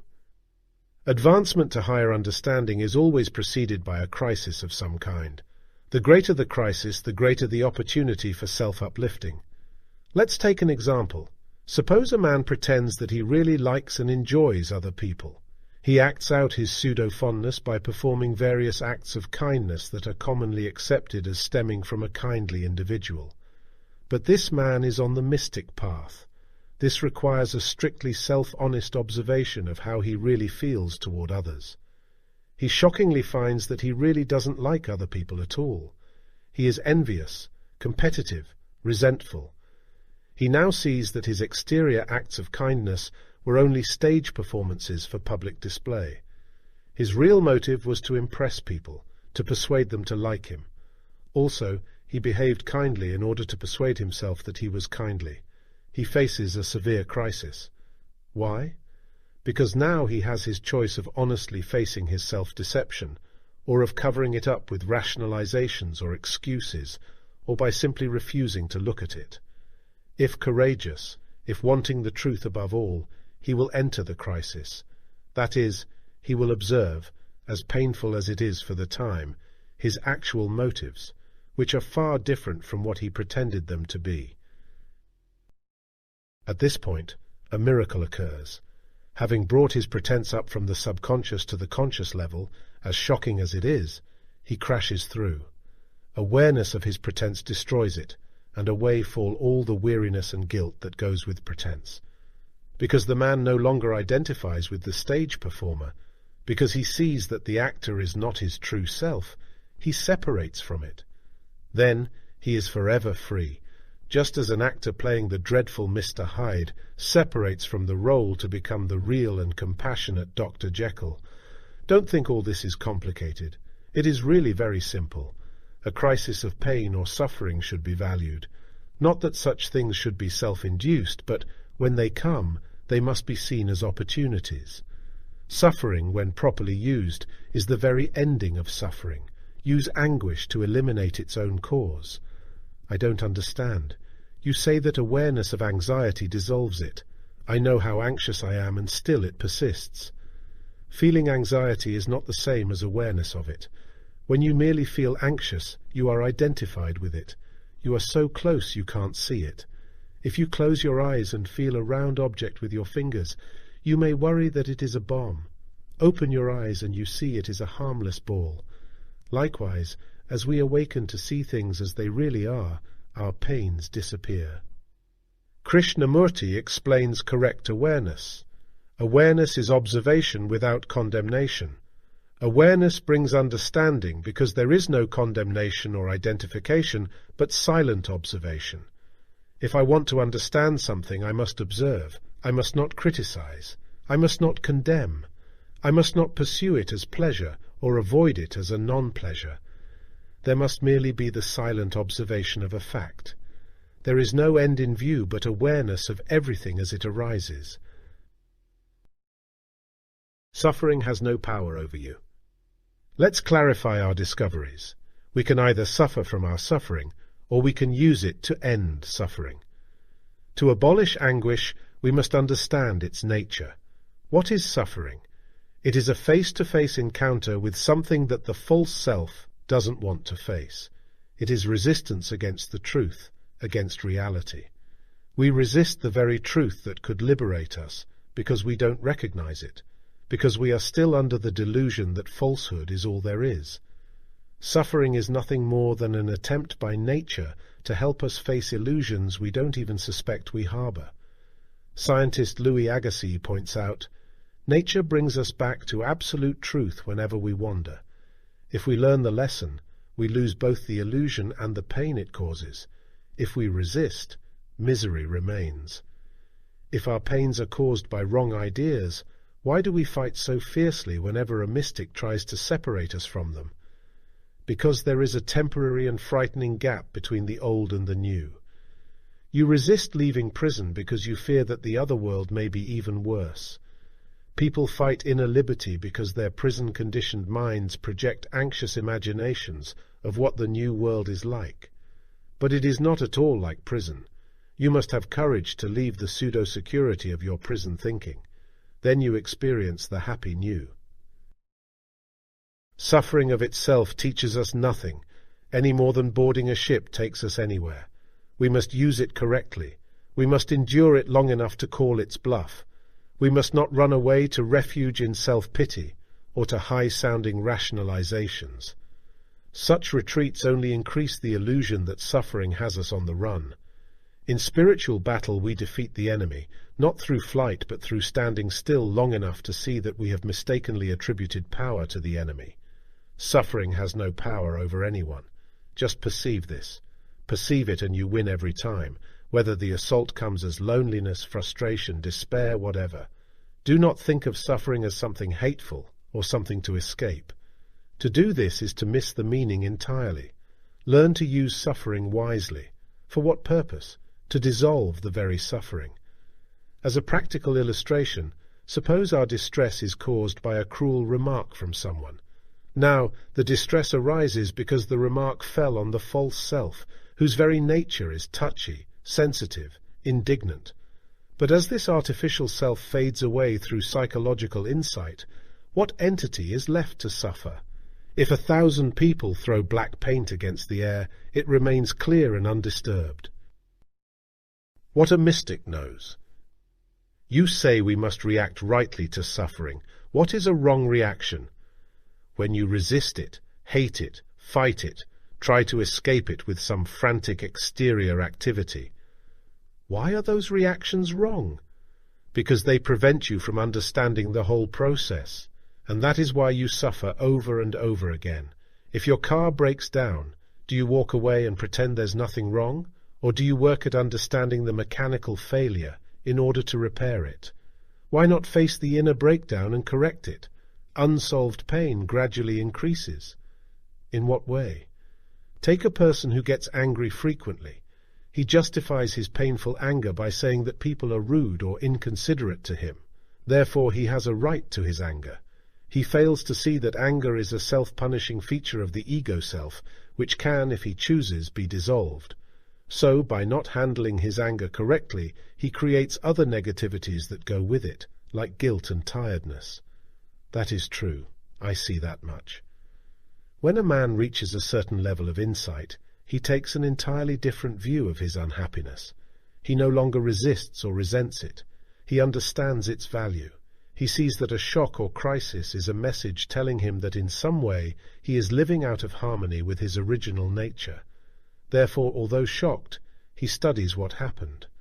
As his enlightenment grows, he is less and less shocked and more at peace. I will try to understand. Good. You will be happy. But don't expect your friends to grasp this. They are still resisting everything that happens to them. Here we can add another definition of the true mystic. He is one who has suffered just as much as anyone, maybe a lot more, but he faced it squarely. He entered deeply into the dark tunnel and came out on the other side. The mystic understands the sufferer and has great compassion for him. The mystic knows how much this man or that woman secretly agonizes, and he knows the cure. But he also understands the tremendous resistance within the sufferer. This is why the enlightened teacher never argues about spiritual matters. He sees the uselessness of trying to persuade the unpersuadable. What is the mystic's attitude toward those who refuse to receive the very truth that could set them free? It is very simple. He says to them silently, "When the pain becomes unbearable, when you are willing to give up the false self, come back and we'll talk it over." The authentic answer to worry. What about that type of pain we call worry? It is totally unnecessary. This is not a beautiful dream. It is a fact. When you reach a certain height of wakefulness, you don't worry about anything, and I mean anything. One of the deepest despairs of man is that he can do nothing about the 1,001 worries that his day dishes out. He sighs, "Well, that's life," never realizing that all can be different. To find the answer, we must return to the basic fact of man's real self and his invented self. The false self, with all its wrong viewpoints, can do nothing to dismiss worry. It can only cause it. The conditioned mind can only substitute a new worry for an old one, like a motorist slipping in a muddy field from one mess to another. Let us not be fooled by thoughtless thinking on this point. No man who still lives from his false self is free from worry. The only way you or I or anyone else finds freedom is by extinguishing the false sense of I and living from our authentic nature. Let's state the problem as simply as possible. All worry, and there are no exceptions, all worry springs from false notions about ourselves. We mistakenly think we must be popular, and when the telephone fails to ring, we worry. We assume that we must be wise, and when we do some foolish thing, we fret over our intelligence. We insist that exciting things should happen to us, and when they don't, we feel empty. It is utter nonsense that we must be popular, or wise, or excited. We need be only one thing: mature and decent and happy human beings. Then, by one of the magical features of mysticism, we are genuinely wise and excited in a new way. You no longer take anxious thought for tomorrow. You are carefree and cheery. You won't know nor care where your good comes from. And for advanced students of the mystic path, I add this: not only will you neither know nor care where your good comes from, but you won't care whether it comes or not. You already have it. 2 farmers own wells. The well of the first farmer is dry. He gets water only when rainfall fills it accidentally and irregularly. That farmer is insecure and apprehensive. He is at the mercy of chance. The well of the second farmer is fed naturally and constantly by an underground stream. That farmer is relaxed and unworried. When living from our true source, we are relaxed and unworried. To end heartache and suffering 1. Study suffering scientifically. 2. All heartache is caused by wrong viewpoints. 3. We must stop running imaginative negative films. 4. By bringing anguish up to full awareness, we destroy it once and for all. 5. Like the hunter in the story, you can rise to the top of life. 6. Awareness means simply understanding ourselves. We must work sincerely at self-awareness. 7.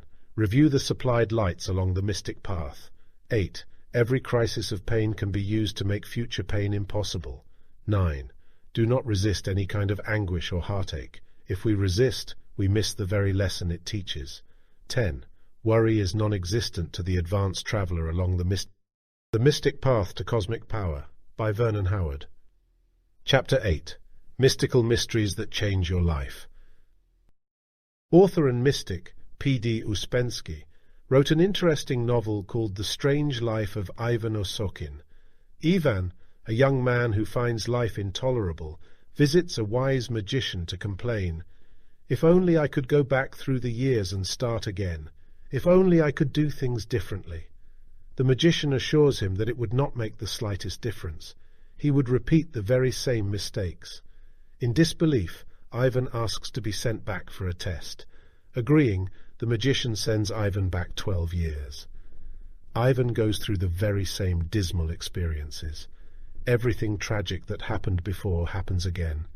He is amazed to find that in spite of all his good intentions, he has no power to alter the course of his life. Ivan returns to the magician in complete bewilderment to ask what it is all about. The magician explains, "For events to be different, Ivan himself must be different.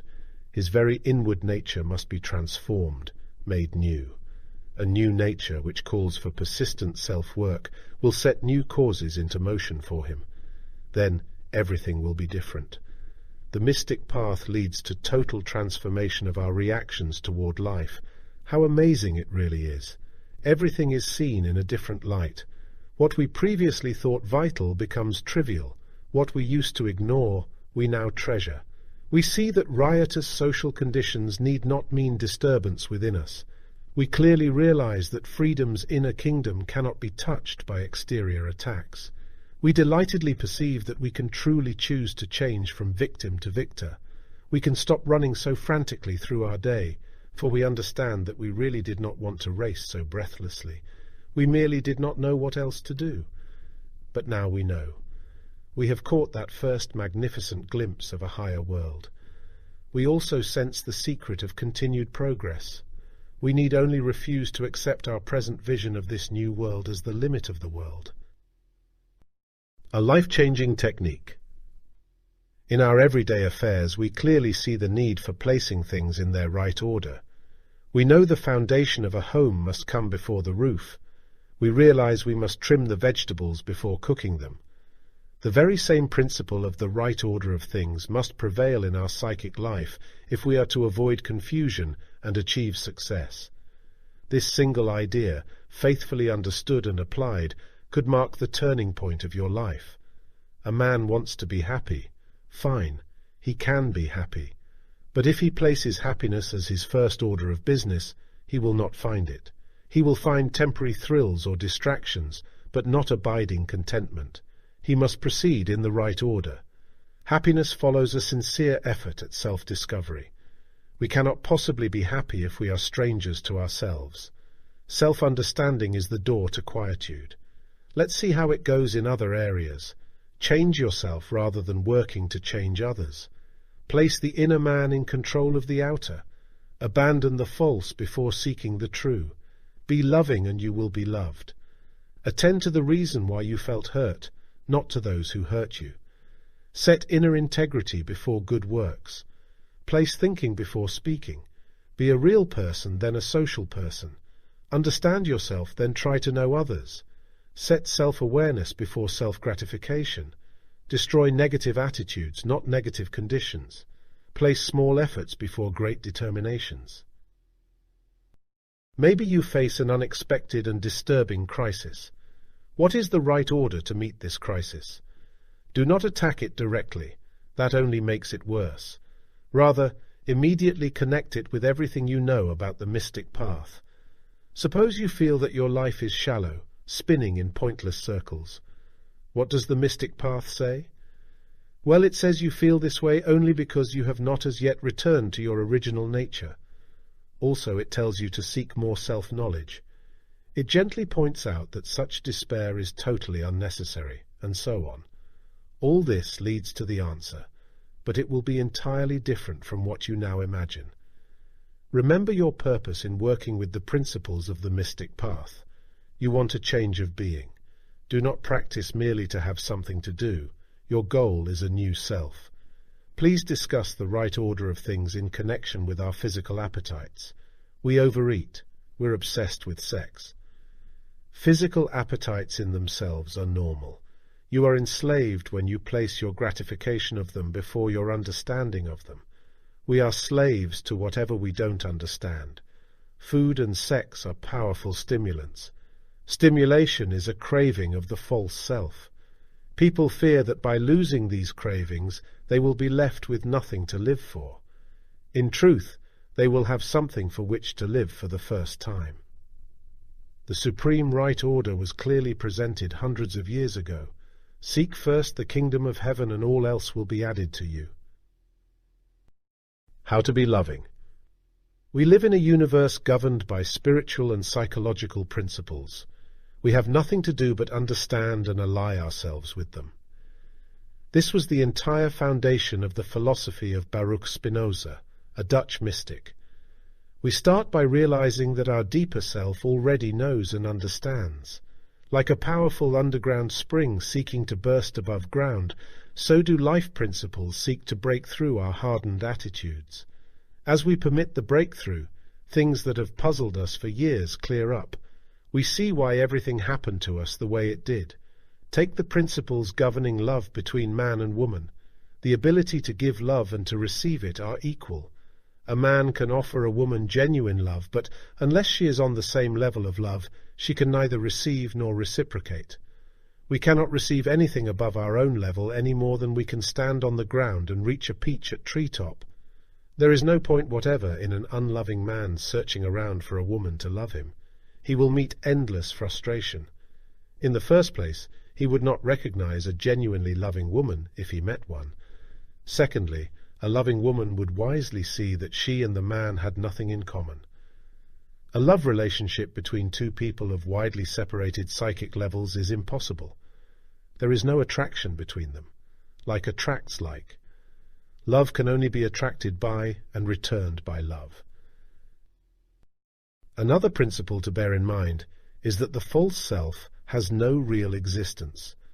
But because we wrongly assume that we are this artificial self, we confusedly act from it. It is as if a man put on a gorilla suit and unthinkingly assumed that he really was a gorilla. By thinking and acting from that false premise, he behaves awkwardly wherever he goes. Consciousness of his true identity makes the gorilla in man fall away, permitting him to behave skillfully. When the mystic path asks us to give up our false sense of self, it asks only that we give up our awkwardness. Living in harmony with universal principles can be compared with playing the piano. We know when we are following the music, and we know when we strike a wrong note. We can hear the difference immediately. Likewise, when feeling discord in our lives, we know we have failed to play the cosmic composition correctly. But the disharmony need not continue. We were not made for failure. We can look again and practice some more. We can learn to play it rightly. You once said that mysticism is a system for mental health. I imagine a grasp of its principles helps us to think clearly. We learn to see things as they really are, not as we imagine they are. For example, we must stop associating change with loss. Notice how you fear that change will take things away from you. Psychologically, change is never a loss. It is change only. Watch how your world brightens as you let this idea enter your daily events. Your 4 golden keys. Yes, there will be times when we get weary. Our studies, books, and seekings may seem futile. Expect it to happen. It happens to everyone on the path. For one thing, we are governed by the principle of alternating effort and relaxation. A change of pace is necessary for refreshment. When tiredness or discouragement sets in, don't be upset. Quietly set the books aside and have some tea and cake. Have no fear in doing this. If the intention is right, we are naturally drawn back again to our studies, revived and ready for the next upward step.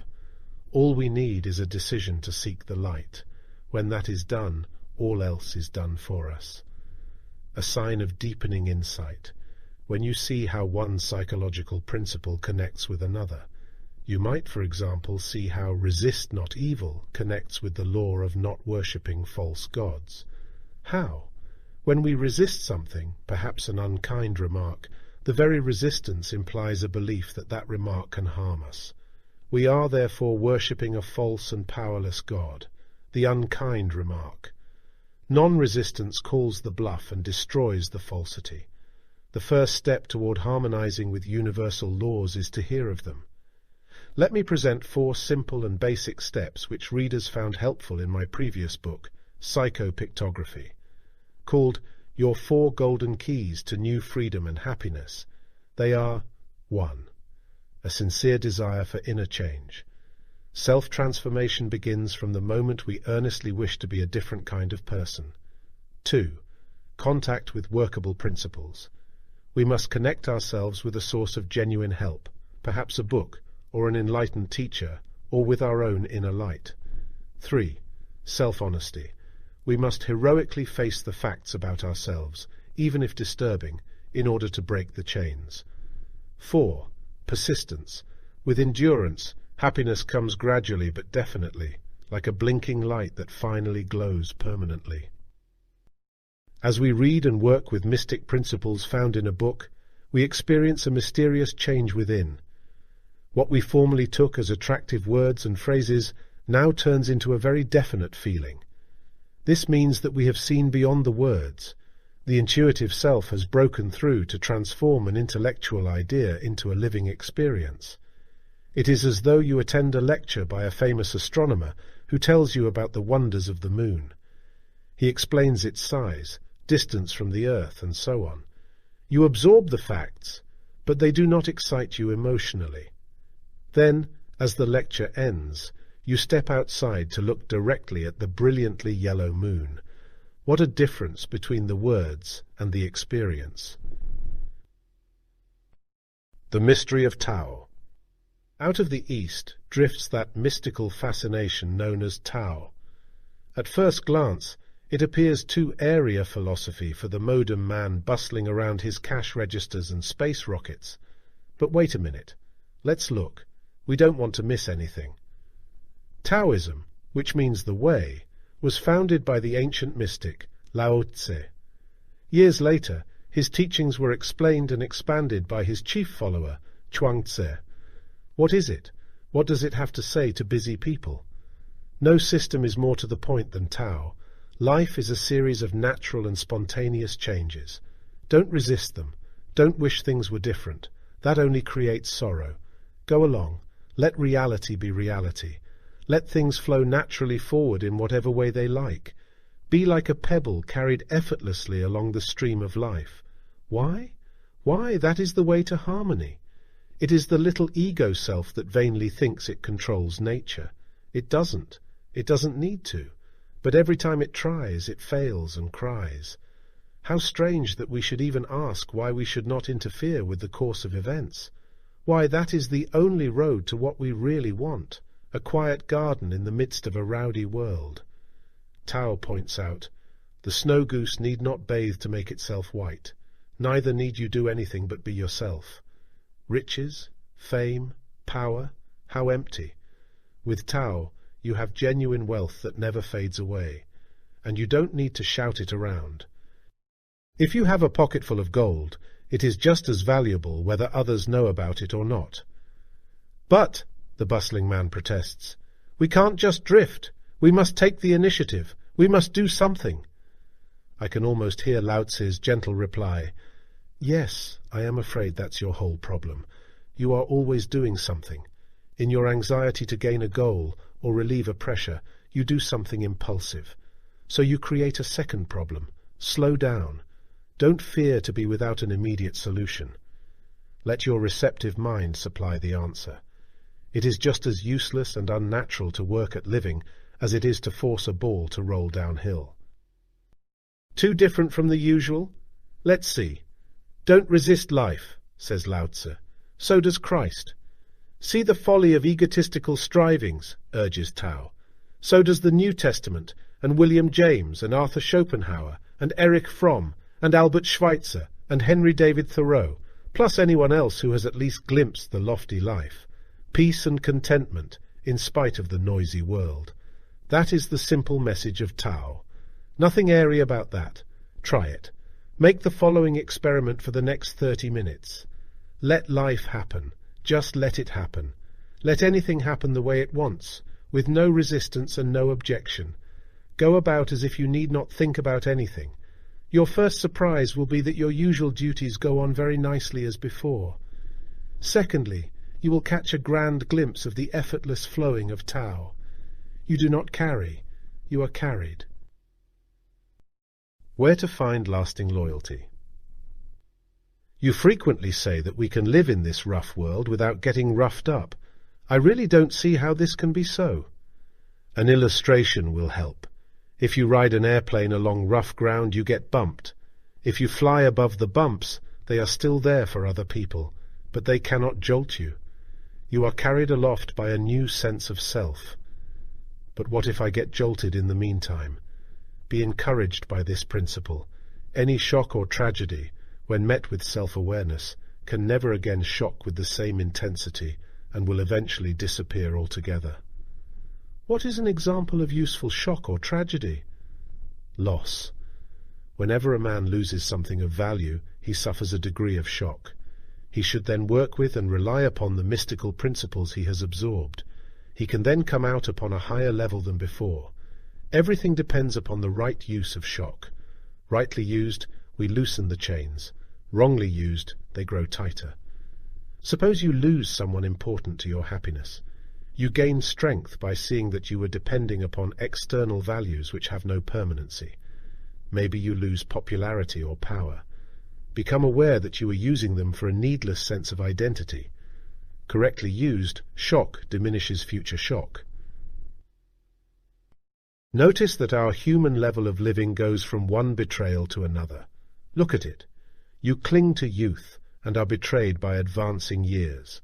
Your wealth and position threaten to leave you at any moment. Your ambitions and your careers show treachery by keeping you anxious over them. Your relatives and friends betray you by changing, or disappearing, or quarrelling. It is not negative to face all this. It is tremendously positive. It means that the yearning you have for something far better can now be heeded. Having been betrayed long enough on the human level, you are ready for that lofty level where loyalty only exists. There is a technique for winning all this. Simply stated, the technique is this. We must cease to know so many wrong things.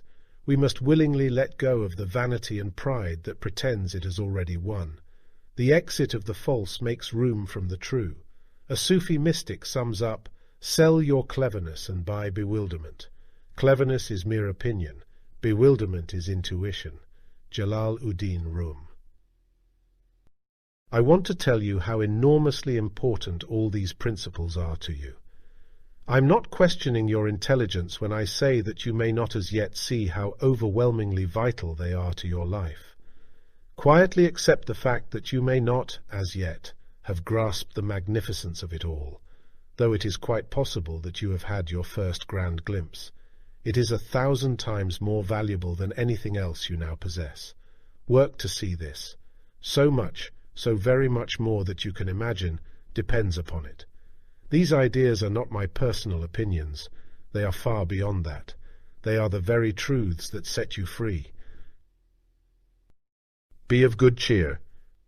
Many mysteries are solved when we see that life consists of various levels of understanding. Everyone occupies a different level. For one thing, we see that we fail at many things because we try to claim the success of a higher level while still occupying a lower one. That is like trying to claim the contents of an apartment on the 6th story while actually living on the 3rd story. To claim the rewards of a certain level, we must actually be on that level. We will also see that on a lofty level of living there is no such thing as competition. On the human level of business and politics and male-female relations, competition exists. But higher up, there is no such thing. You and everyone else have all and everything needed. Competition and limitation have no meaning. Do any of us compete for the air we breathe? That is how it is up there. It is urgent for us to see this. Nothing can improve until we see the link between our psychological level and the things that happen to us. If we are secretly blaming people or events for our problems, we miss the mark completely. There is a human cause for everything troublesome, and that cause is the very person who experiences the effect. Frustration occurs when we try to do without first understanding. We cannot possibly act successfully above our own level of insight, but we can work to raise the level. Understanding is doing, the kind that returns a profit. Do not race ahead of your understanding. Let it be like a torch that goes ahead to light up the path before you. Here is a mystery to unravel. Each new upliftment must be preceded by a plunge into the darkness, like a train going upward through a tunnel. Why must darkness and uncertainty precede our exit into the sunlight of a higher level? This darkness indicates a willingness to shed vain illusions that we already know this or that. It is a state of honest receptivity to wisdom greater than our own. The time-honored mystical classic, Theologia Germanica, explains, "And so his hard-won not knowing becomes his highest knowledge. If we insist that we already know what it is like beyond the tunnel, we deceive ourselves. What we imagine will be but a counterfeit manufactured by our conditioned desires. If we dare the darkness, we find the light. When human reasoning completely fails to entice answers, they come. We cannot force ourselves to think clearly, but we can become aware that we are not in clarity. Consciousness of our confusion then leads to a new kind of clearness, in which there is no more doubt. It should not bother us in the slightest to suspect that there might be something wrong with the way we think. To the contrary, it should excite us, for we are on the doorstep to fantastic discoveries. Be of good cheer. You have often asked yourself whether there is something above and beyond your present routine life. There is. Just as the wind is not meant for enclosure in a room, neither are you meant for confinement within your thoughts and feelings. True living is just as free as the wind. Mystical teachings about the future. What proceeds from all this? Everything for which you have been searching. I am not speaking merely of spiritual benefits, but of all those down-to-earth reliefs everyone wants. What do you want for your physical health? Relaxation from muscular tension? No more headaches? Abundance of natural energy? No more exhaustion? Restful sleep? You can have them. Take it as true that you will feel better and stronger. Health power increases as you step upward to new levels. There is a story about the small boy attending a party next door to his own home. Seeing a couple of other children depart, he thought it was also time for him to leave. The hostess asked, What's your hurry?" He thought it over for a moment, then yelled over to his mother, "Mom, what's my hurry?" That story illustrates another reward freedom from a nagging sense of anxious haste. Our dawning awareness leads us to ask, "What's my hurry?" Listening carefully, the answer comes, "None at all." And we are unhappy, uneasy, strained, oppressed, and fearful we shall be shallow. For over the margins of life comes a whisper, a faint call, a premonition of richer living which we know we are passing by. Strained by the very mad pace of our daily outer burdens, we are further strained by an inward uneasiness, because we have hints that there is a way of life vastly richer and deeper than all this hurried existence, a life of unhurried serenity and peace and power. If only we could slip over into that center. We can slip over into that center any time we really choose. Another benefit connects with the future. The question, conies, does the mystic path enable us to foresee our future, or is prophecy a fake? There is authentic prophecy by which you can foretell your inner future. By working at self-transformation, you can accurately predict easy living. As for outer events, you need pay no attention to them beyond your normally intelligent plans. When living from your true self, you have no concern with future finances or friendships. You truly take no thought for tomorrow. The new cause within you makes everything right without unnatural effort on your part. What does the mystic path tell us about heaven? Heaven is not a place. It is a lofty level of psychic development. Love is heaven. So is peace, understanding, compassion, tenderness. Hell is also a psychic condition, one of ignorance and unawareness. Hatred is hell. So is anger, arrogance, jealousy, competitiveness, and especially fear. Heaven or hell are right now, as you well know without me even telling you. You get your first foot into heaven by courageously facing the fact that you presently have none of its peace. I have at least a glimpse of my own pretenses. How can I stop? A small child imitates a famous soldier or great Indian chief, but at maturity he finds no pleasure in artificial roles. He yearns for his real self. As he heads toward it, he stops playing great man or famous man or dynamic man. Then he loses the torment in playing these shallow roles. Try to see that you are acting. Then the costume falls away of itself. How to work for yourself profitably. People are puzzled over the part they should play in transforming their lives.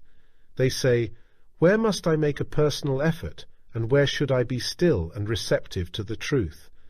Never forget, receptivity is your personal effort. It is the whole works. You must not try to do anything else, for in fact you can't do anything else. If we, standing in darkness, do our part by opening the door, the light rushes out to meet us. Receptivity has many interesting areas. For example, our protests and objections to a truthful statement make a fine source for self-study. Notice how quick we are to object and deny and argue whenever a new idea presents itself. We may think that we argue because we already know the truth, when in fact, honest reflection reveals the exact opposite. We protest because our artificialities are threatened with exposure. This could lead to the honest insight, "Well, I'm not as sure as I thought. Here is an opportunity to crack through my false ideas." As strange as it seems, receptivity means that you don't take anybody's word for anything. You think for yourself. There is a counterfeit form of receptivity, which is nothing more than gullibility. Some people take anybody's word for anything. This is mental laziness, and what a painful price is paid. But refusing to be gullible does not mean that we become cynical. It means we must test everything for ourselves. You often read a story or see a film going like this. The hero sets out to accomplish some noble task, such as carrying life-saving medicine to a remote jungle tribe. Every step calls for superheroism. His mission is blocked by jealous officials, or he is threatened by jungle storms, or he is foolishly attacked by the very natives he hopes to help. But he persists and wins. We admire him.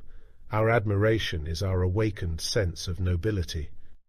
We know that the true hero must often stand alone, must persist in spite of danger from foolish men, that he must prefer integrity to popularity, goodness to applause. The mystic path calls for the bravest and best within us. Uprightness, integrity, honesty, fearlessness, that is all. There is nothing complex about success. Make up your mind to go all the way. Do not hesitate. Do not compromise. Place the truth above all else.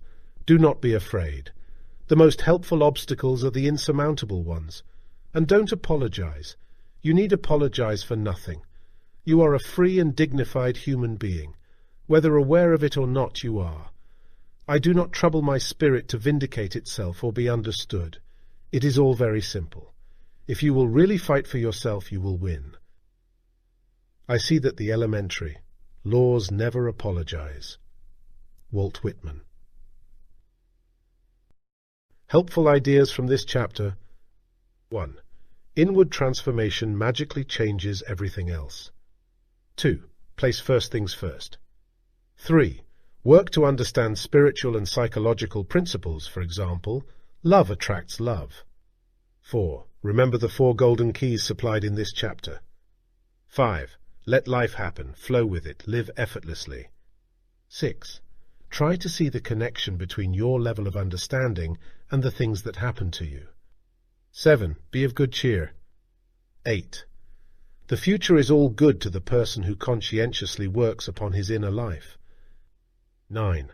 Open the door of your mind to positive ideas and impressions. 10. Walk along the mystic path accompanied by the bravest and best within you.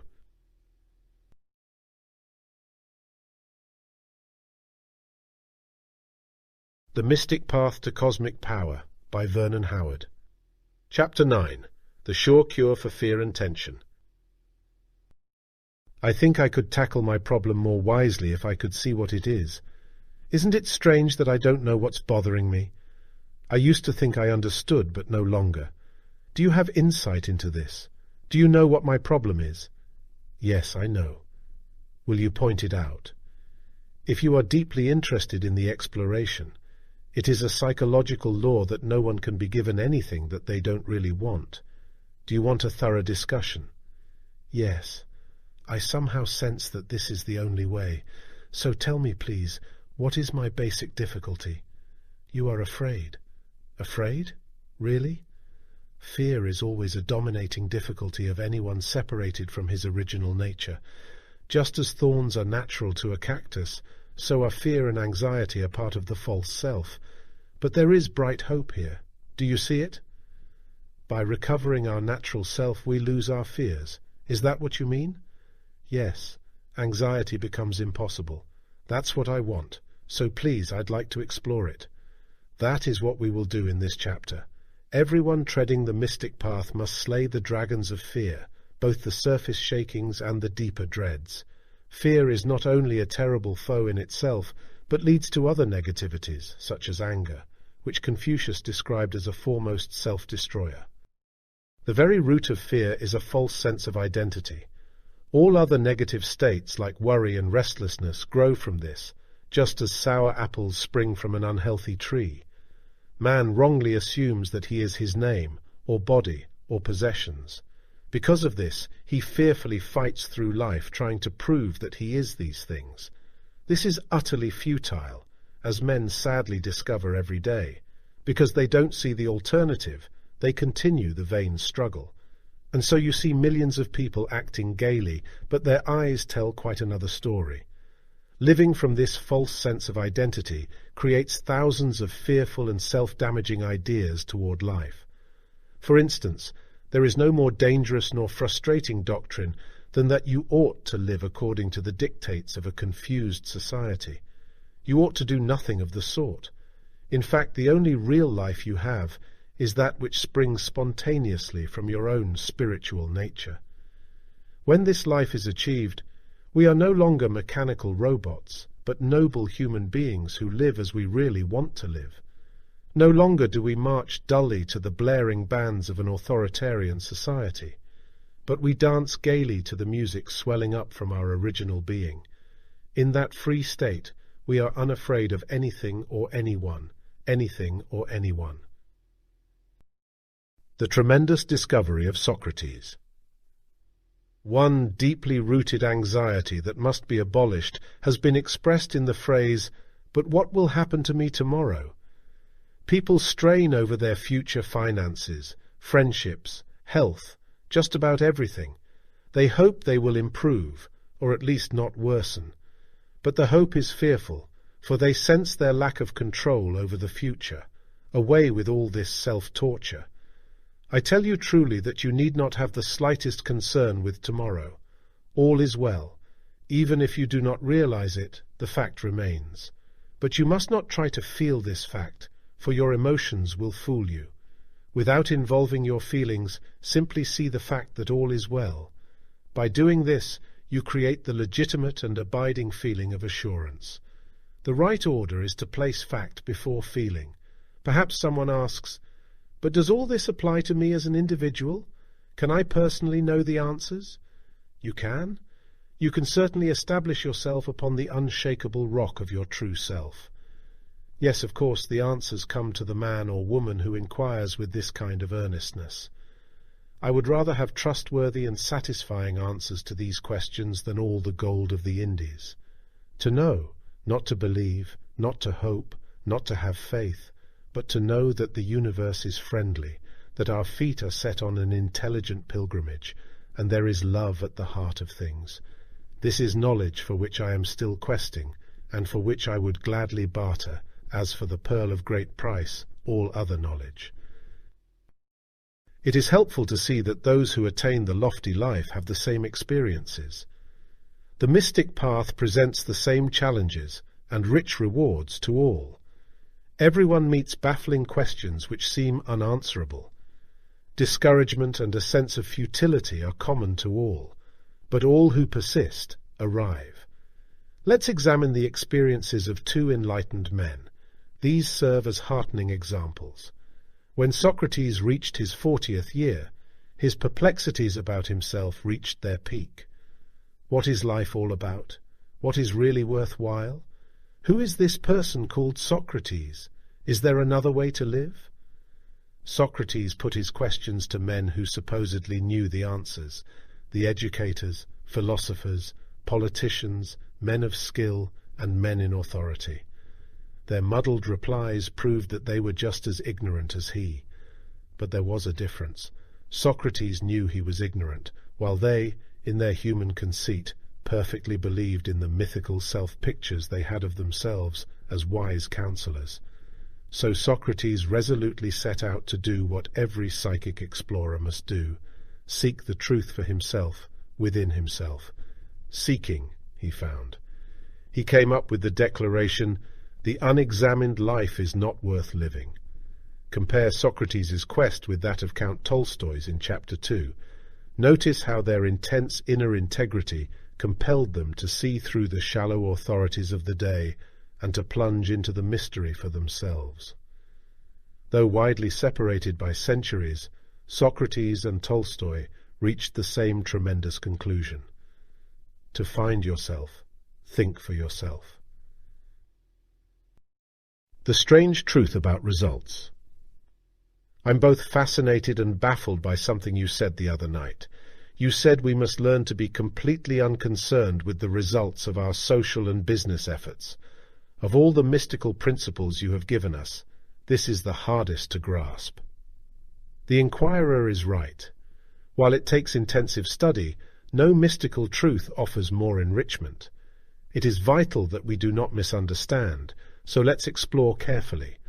Learn to be indifferent to the results of your efforts in the human affairs of money-making, friendships, career, and so forth. Notice the tormenting worry over results. Will the new friends like us? Can I make the sale? Will my marriage be happy? Can I succeed at this? Concern with results is a major torture to man. Moreover, it is the very thing that unconsciously causes failure. Meet both so-called good results and so-called bad results with quiet indifference. Neither makes any difference as far as your personal happiness is concerned. We demand a financial success or a social gain because we think it will fulfill us inwardly. It won't. it never will, as we have suspected all along. So-called success provides ego excitement, but never self-fulfillment. It is just as impossible for an exterior result to provide inner happiness as it is for a new hat to give us a new mind. A man may object, but what do I have to live for, if not for exciting results? The mystic replies, for abiding happiness. I know. This principle goes against everything we have been taught. All of us are conditioned from birth to insist, expect, demand, and be anxious. Yes, this is the human way, but we are tired of it. We are on the esoteric path where everything is different. The difference is the gift of cheery abandonment for which we have always yearned. When we don't have an ego-centered demand for a particular result, we remain light-hearted, whether the outcome is so-called good or so-called bad. The free man dwells above human good and bad. He floats in a higher good. Not that we are careless in our human affairs. Far from it. We are much more skillful in running our daily tasks. This freedom clears the mind, turns emotions into allies. See Chapter 10 for more details on this idea. Think of some plan that you desperately want to succeed. Now ask yourself, how would I feel if I didn't care how it turned out? See, your peace is assured, regardless of results. That is what we are getting at. I am a practical business executive. I don't see how I can be indifferent to results in the arena of dollars and cents. This particular idea somehow eludes me. Let's put it this way. Be just as active as you like in your business, but do it to earn your living, never for ego gratification. Try to see the difference in the two. I guarantee that you will never again have a business headache, not even when severe problems arise. The situation may be confused, but you are not. Let cosmic principles work for you. I'd like that. Will you please summarize?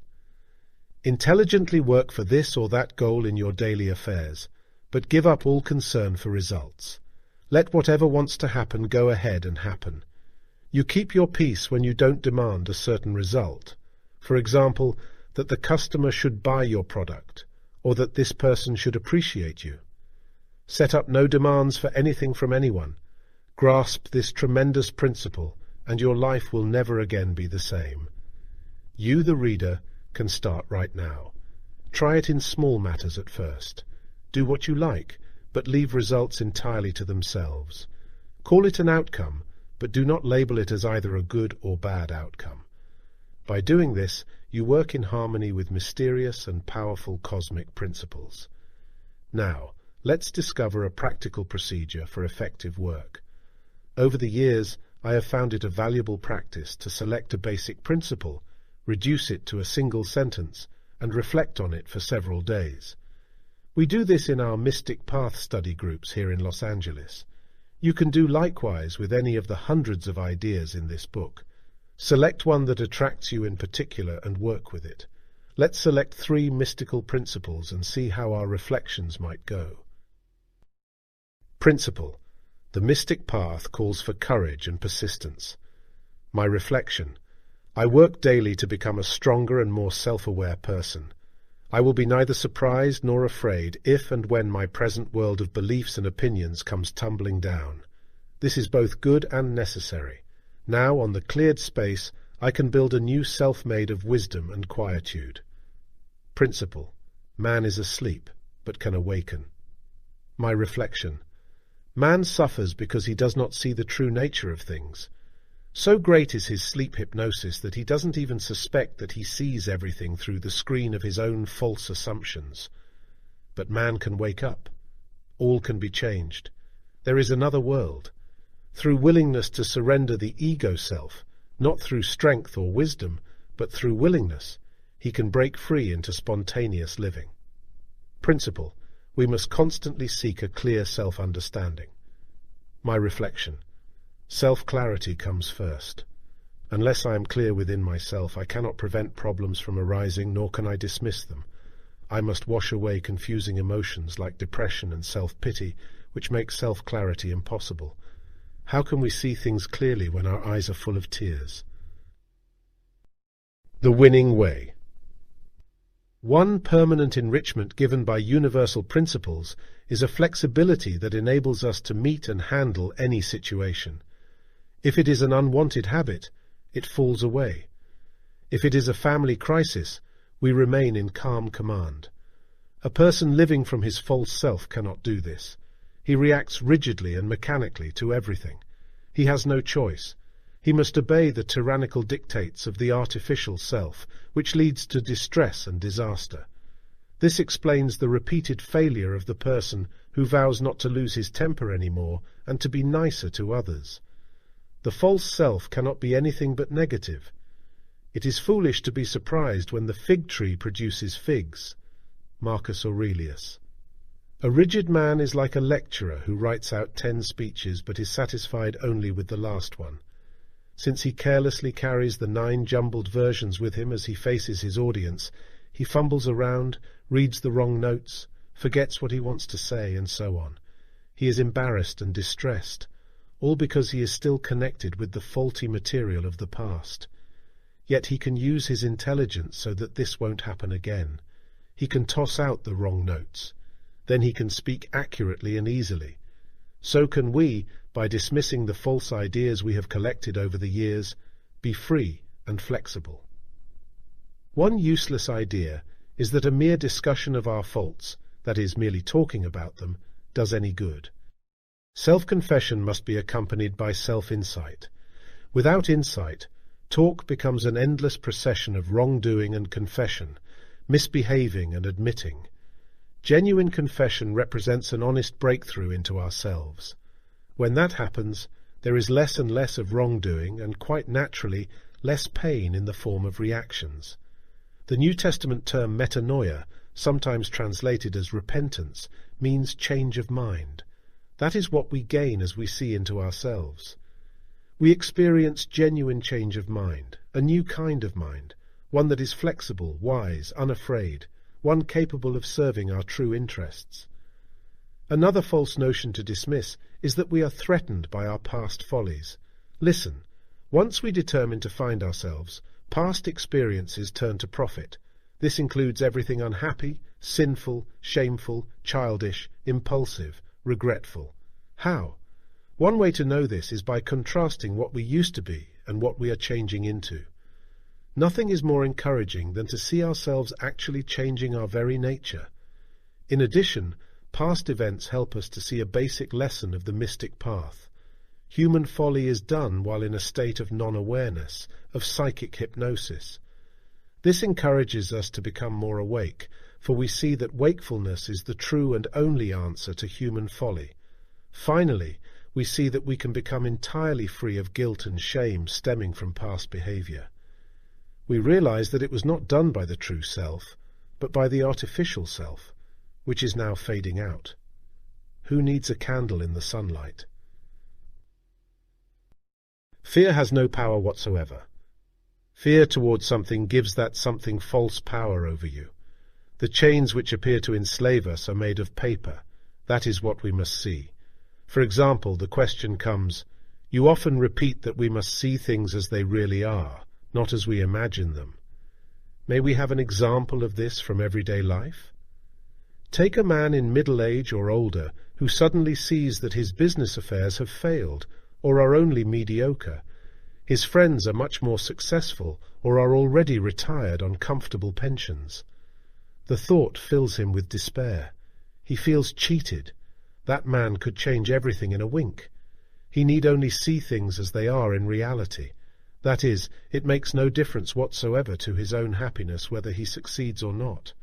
It never did make any difference, but he is still hypnotized by deluded society with all its stupid praise of what it calls success.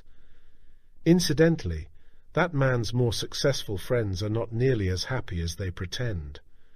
To destroy the false power of fear, a man can start with his human relationships.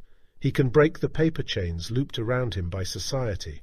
He can refuse to cringe before the cruel and the domineering, and daringly pursue his true individuality. If Ralph Waldo Emerson had not penned anything but the following, he would have left mankind with a resounding battle cry of freedom. Society everywhere is in conspiracy against the manhood of every one of its members. Self-reliance is its aversion.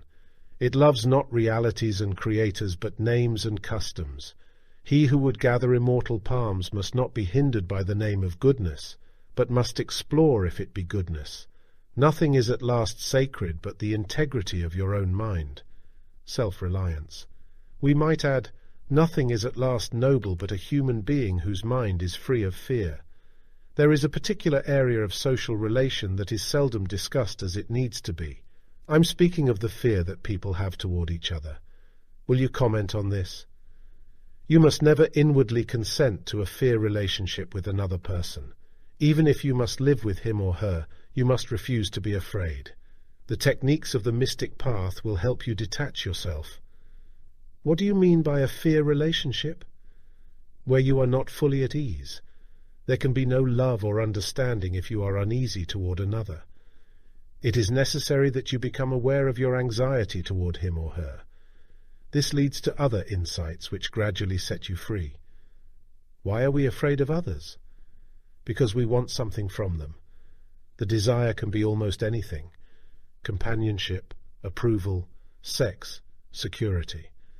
The mistake is this: not having found the true self, which is free from compulsive desires, we seek gratification from people. This creates fear that we won't get what we want, or anxiety that the other person will make us pay dearly for it. All this is terrible torture which you must refuse to endure any longer. With your new insight, all your human relationships are carefree. The unusual George Gurdjieff. Let's meet a modern mystic with some uniquely exciting ideas about escape from psychic prison, George Gurdjieff. Though his early life is veiled in mystery, Gurdjieff was probably born in Alexandropol in Asia Minor, about 1872. This remarkable and often controversial man spent a dozen years roaming about the East in search of esoteric teachings. He returned with a tremendous wealth of wisdom for the Western world. Gurdjieff summarized the problem. Mankind is asleep, but doesn't know it. So deep is his hypnotic slumber that he does his daily walking and talking, his legislating and marrying in a state of unconsciousness. Actually, the acts are the mechanical acts of hypnotized people. And that, Gurdjieff declares, is the simple reason why the world goes from one disaster to another. Would, he asks, a conscious human being destroy himself through war and crime and quarrels? No, man simply knows not what he does to himself. Hopeless? Not at all. Gurdjieff has supreme optimism. It is the only worthwhile kind of optimism, that based on a personal experience of liberation. You can, he announces, wake up. You can turn from a mechanical man into a true individualist who runs his own life. Yes, while here on earth you can be a perfectly conscious and happy person. Love, intelligence, peace will no longer be mere words or theories. They will be vow. How? Just be honest with yourself. That opens the door. Try to see the difference between the person you imagine you are and how you actually are. Oh, it might shock a bit at first, but never mind. You are doing what the mass of men never dare to do. Start the process of inner change of being. One day during World War I, Gurdjieff and a newspaper reporter named P.D. Uspensky met in a small cafe to talk things over. It was a momentous meeting of two great minds. Uspensky became Gurdjieff's chief disciple and reporter. Between the two of them, an intriguing and practical system for self-awakening came forth. One of their basic principles explains the many and varied I's in a man. The unawakened man is not a unified person. He has dozens of selves within him, each falsely calling itself I. Many philosophers, including George Santayana and David Hume, have also observed how a person switches constantly from one I to another, but Gurdjieff and Uspensky spoke with the most clarity on the subject. The many I's within a man explains many mysteries about human nature. For example, a man decides to give up an undesirable habit, but the next day he repeats it again. Why? Because another I has taken over, one that likes the habit and has no intention of giving it up. Or perhaps a woman decides to quit fooling around with her life. She determines to find her real self. She reads a book or two and goes to a few lectures. Then suddenly she loses all interest and goes back to her self-defeating behavior. What happened? An entirely different I, one that doesn't want her to wake up, took charge. Gurdjieff provides a simple solution to this contradictory condition. Become aware of the many I's. Watch how one takes over and then another. Also, see that they do not represent the true you, but consist of borrowed opinions and imitated viewpoints. Such self-observation weakens their grip. You eventually find your real I. That is the new birth proclaimed by esoteric Christianity. Give special attention to this idea. Let's see how anxiety connects with a particular desire within a man. The desire for excitement, thrills, emotional sensations. The greater an individual's enslavement to thrills, the more he suffers from an unsatisfying and unstable life. Unhealthy desires can never be satisfied. They are a bottomless basket. We escape our compulsive appetites only when we see them as such. It is a sure sign of escape from the psychic torture chamber when we feel less and less compelled to seek artificial stimulations. In your practice of self-observation, notice how uncomfortable it is to be without excitement, to have nothing happening. Notice how you are always doing something in order to keep the mind and body in motion. We are afraid of coming to a stop, of being empty, of not feeling anything. This fear is based on the illusion that without these excitements we would cease to exist. We cannot imagine who we would be if we did not identify ourselves with agitation. Yes, we actually fear that we would cease to exist. And this is right. The counterfeit self would cease to exist, which is the very thing that gives you genuine existence, real joy, permanent peace. What to do? Refuse to accept emotional excitement as happiness. It is not happiness. It is emotional excitement. It is a counterfeit that betrays you. High emotional flights must always crash. No, do not think that lack of artificial stimulation means boredom. It means the exact opposite. If only you will work to see this. Boredom is the crash from the high flight. This freedom means the fading of boredom and the appearance of authentic inspiration. I know that this point bothers a lot of people. It is frequently mentioned at my lectures, so I want to repeat. Do not assume that the abandonment of invented thrills will take all the fun out of life. It puts lasting fun into your life, maybe for the very first time. If you really mean business, you are in for the time of your life. You are embarking upon the greatest adventure any man has ever experienced. Real excitement? You have no idea how exciting it is to observe the gradual but definite appearance of your real self. Watch narrowly the demonstration of a truth, its birth, and you trace back the effluence to its spring and source within us, where broods radiance vast. Robert Browning, Paracelsus. The only enduring thrill comes with the awakening of our intuitive self. Nothing else ever has or ever will satisfy. We need only examine our present lives to see that this is so. We always pay a dreadful price when we try to induce feelings of aliveness through ego-directed activities. We are not speaking, of course, of the normal pleasures of good company or interesting recreation. These are both necessary and legitimate.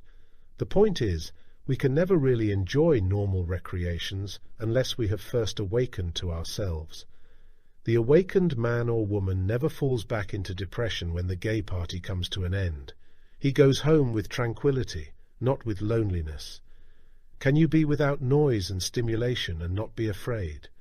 Can you be inwardly still, without demanding a distraction from the strange stillness? If so, the fearsome silence turns magically into the peaceful harbour you have been seeking all your life. The peaceful valley. Recall a vital point for making swift progress. We must read and hear these principles with our intuitive self, not with our rigid intellect. Reading mystical facts with a conditioned mind is like reading a sentence backward. We get words, but no meaning. Meaning comes from within. And meaning is within everyone, including you, the reader. There is a momentous mystical truth which relieves you of all anxiety. You are not your conditioned thoughts.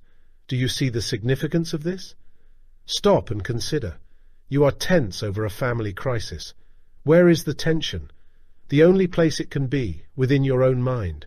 You are exhausted over a financial problem. Look now, where did the tiredness originate? Not in the problem itself, but within your own anxious thoughts toward it. Do not identify with your thoughts. Do not think you are your anxious thoughts. You are not. You are entirely separate. See your thoughts as a passing stream which you merely observe. Don't jump into that stream and get carried away. We must reach the place where we actually see that we don't know what we are doing with our lives. We must recognize that we don't know where we are going, and never have. This must be done without anxiety and without emotion, just as we might recognize that we took a wrong turn on the highway. We must see that our human opinions are worthless. They can do nothing for us. When this happens, we are on the edge of a monumental discovery. But shouldn't we have our personal opinions about who we are and where we are going? Why should you have opinions about anything whatsoever? Why not seek the facts? Opinions and theories are like riding a merry-go-round. You have an illusion that you are going somewhere. People adopt opinions in an attempt to feel secure, but they provide nothing but nervousness. Instead of covering up human shakiness with a shallow theory, why not let the facts expose and destroy it? How do we find facts? Dare to live without opinions. At first you feel jittery, like an invalid abandoning his cane, but later quietness sets in. The test of whether you really see a fact about life is this. When clearly seen, you feel a great sense of relief. It is as if a party of travellers in a stormy country decides to scale a high mountain to see whether the other side has a peaceful valley. Each man in turn tries to climb to the peak, but failing, supplies his pet theory for failure. One pessimistic hiker guesses that it is probably just as stormy on the other side. A scholar with lots of book knowledge delivers a long and boring lecture, which says nothing. The third man lazily sits back and gullibly swallows anything the others say. But a fourth traveller is practical. He has no use for mere theories. He wants to find out for himself, so he courageously climbs all the way to the top. His reward is the fact itself there is a peaceful valley on the other side. Chapter Summary of Successful Ideas 1. Fear is totally unnecessary. 2. As we dissolve fear, we live as we really want to live. 3. The only solution to inner tension is contact with the inner self. 4. Let no one think for you. Think for yourself always. 5. Have no concern whatsoever for results. 6. As outlined, let cosmic principles work for you. 7.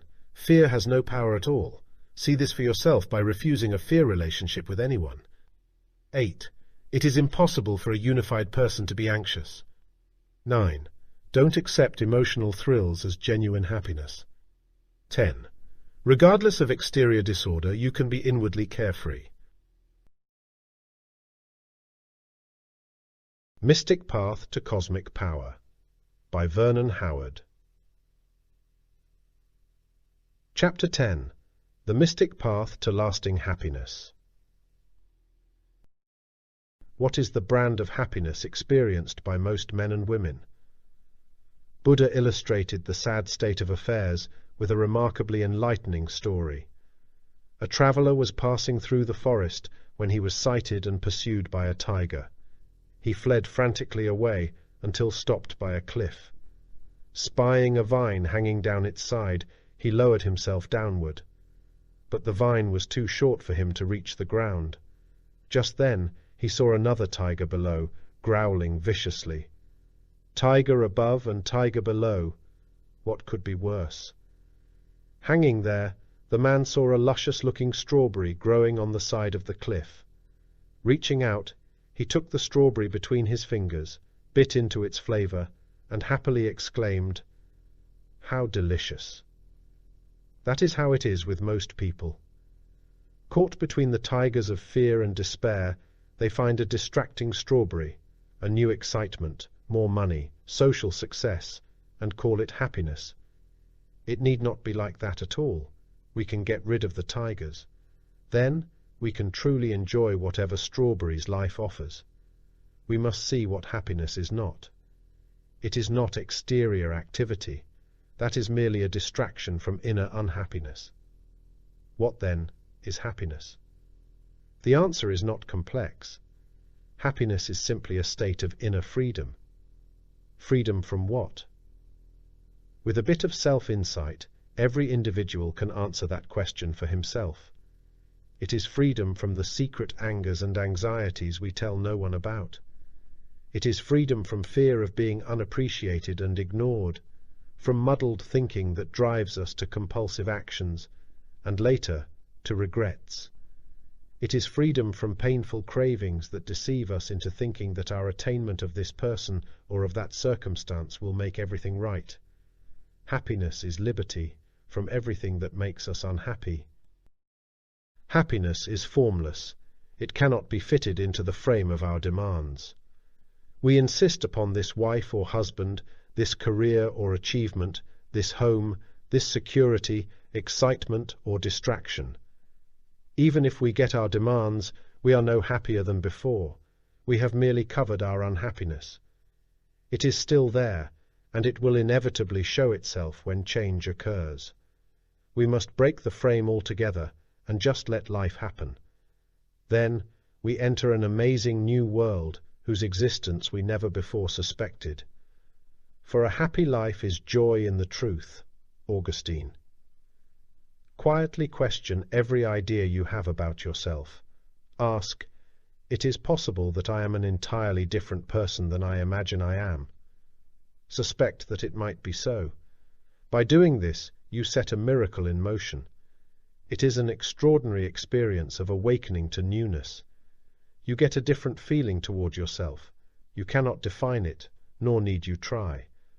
But how definite is this first faint stirring of something else? If you dip only a single finger into a great river, you feel its powerful flow at once. That is how it comes to us. The truth about enduring happiness. We can correct our understanding by seeing that pleasurable feelings are not at all the same thing as happiness.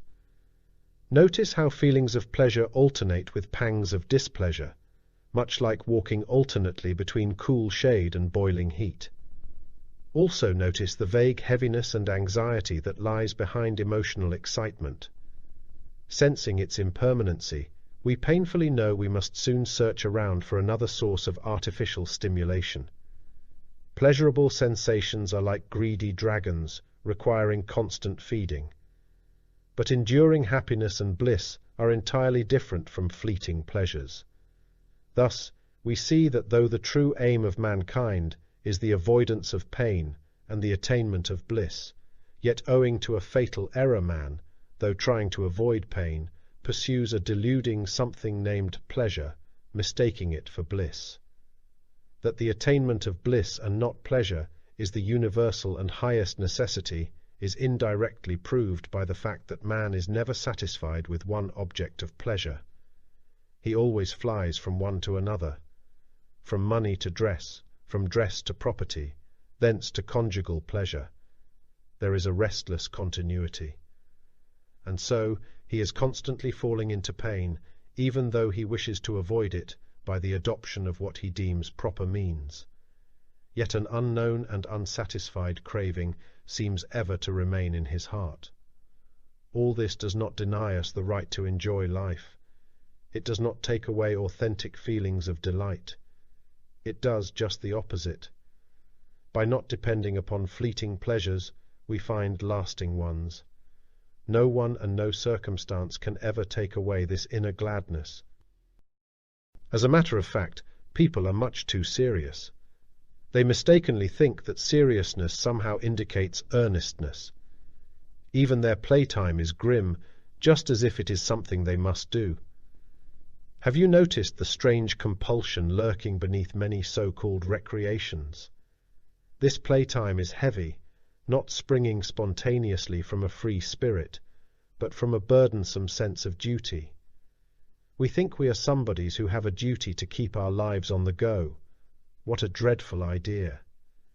In reality, we are blithe spirits who must learn to play as such. With this special kind of purposelessness, we find real delight and lasting meaning in life. Genuine mystics are not afraid to be playful and twinkle-eyed men. Happiness is one of the marks of the cosmic sense. Richard Maurice Buck, Cosmic Consciousness. How to enjoy yourself.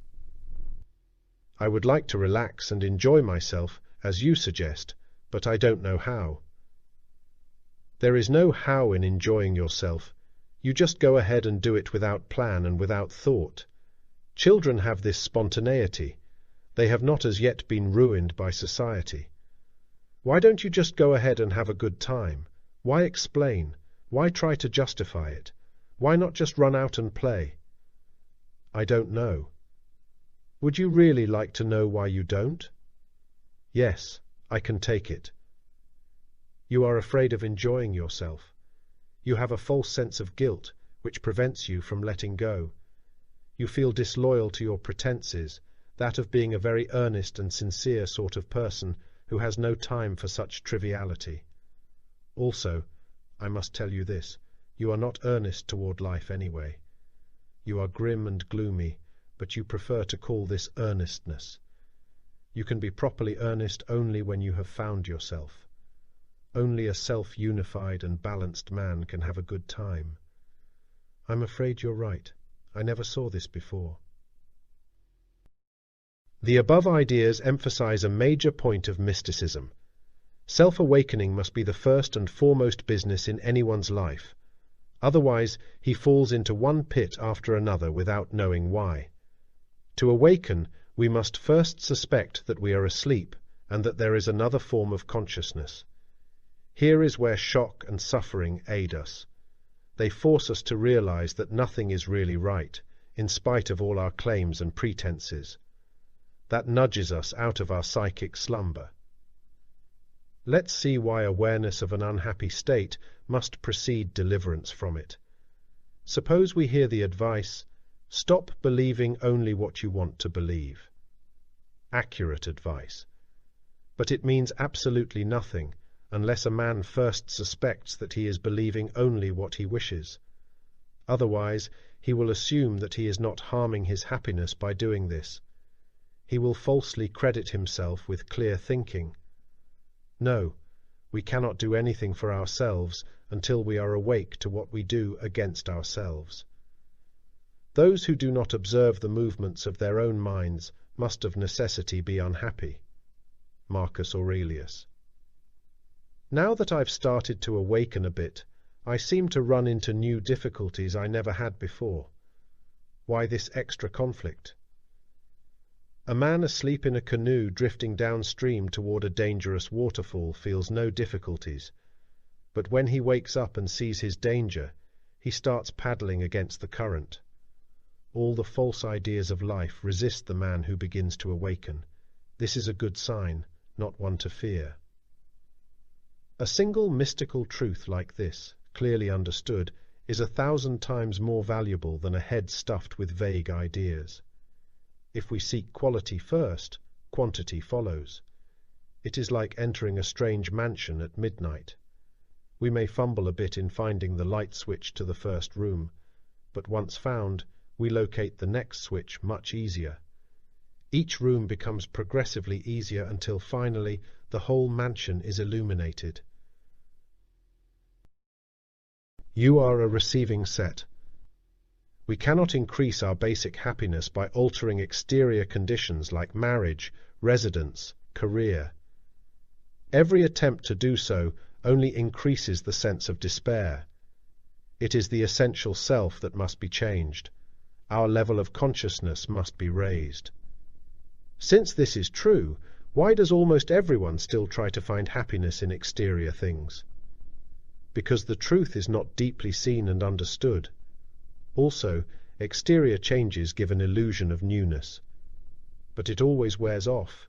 You can easily observe this for yourself. The alternative, then, is interior transformation. and this comes through receptivity to mystical principles.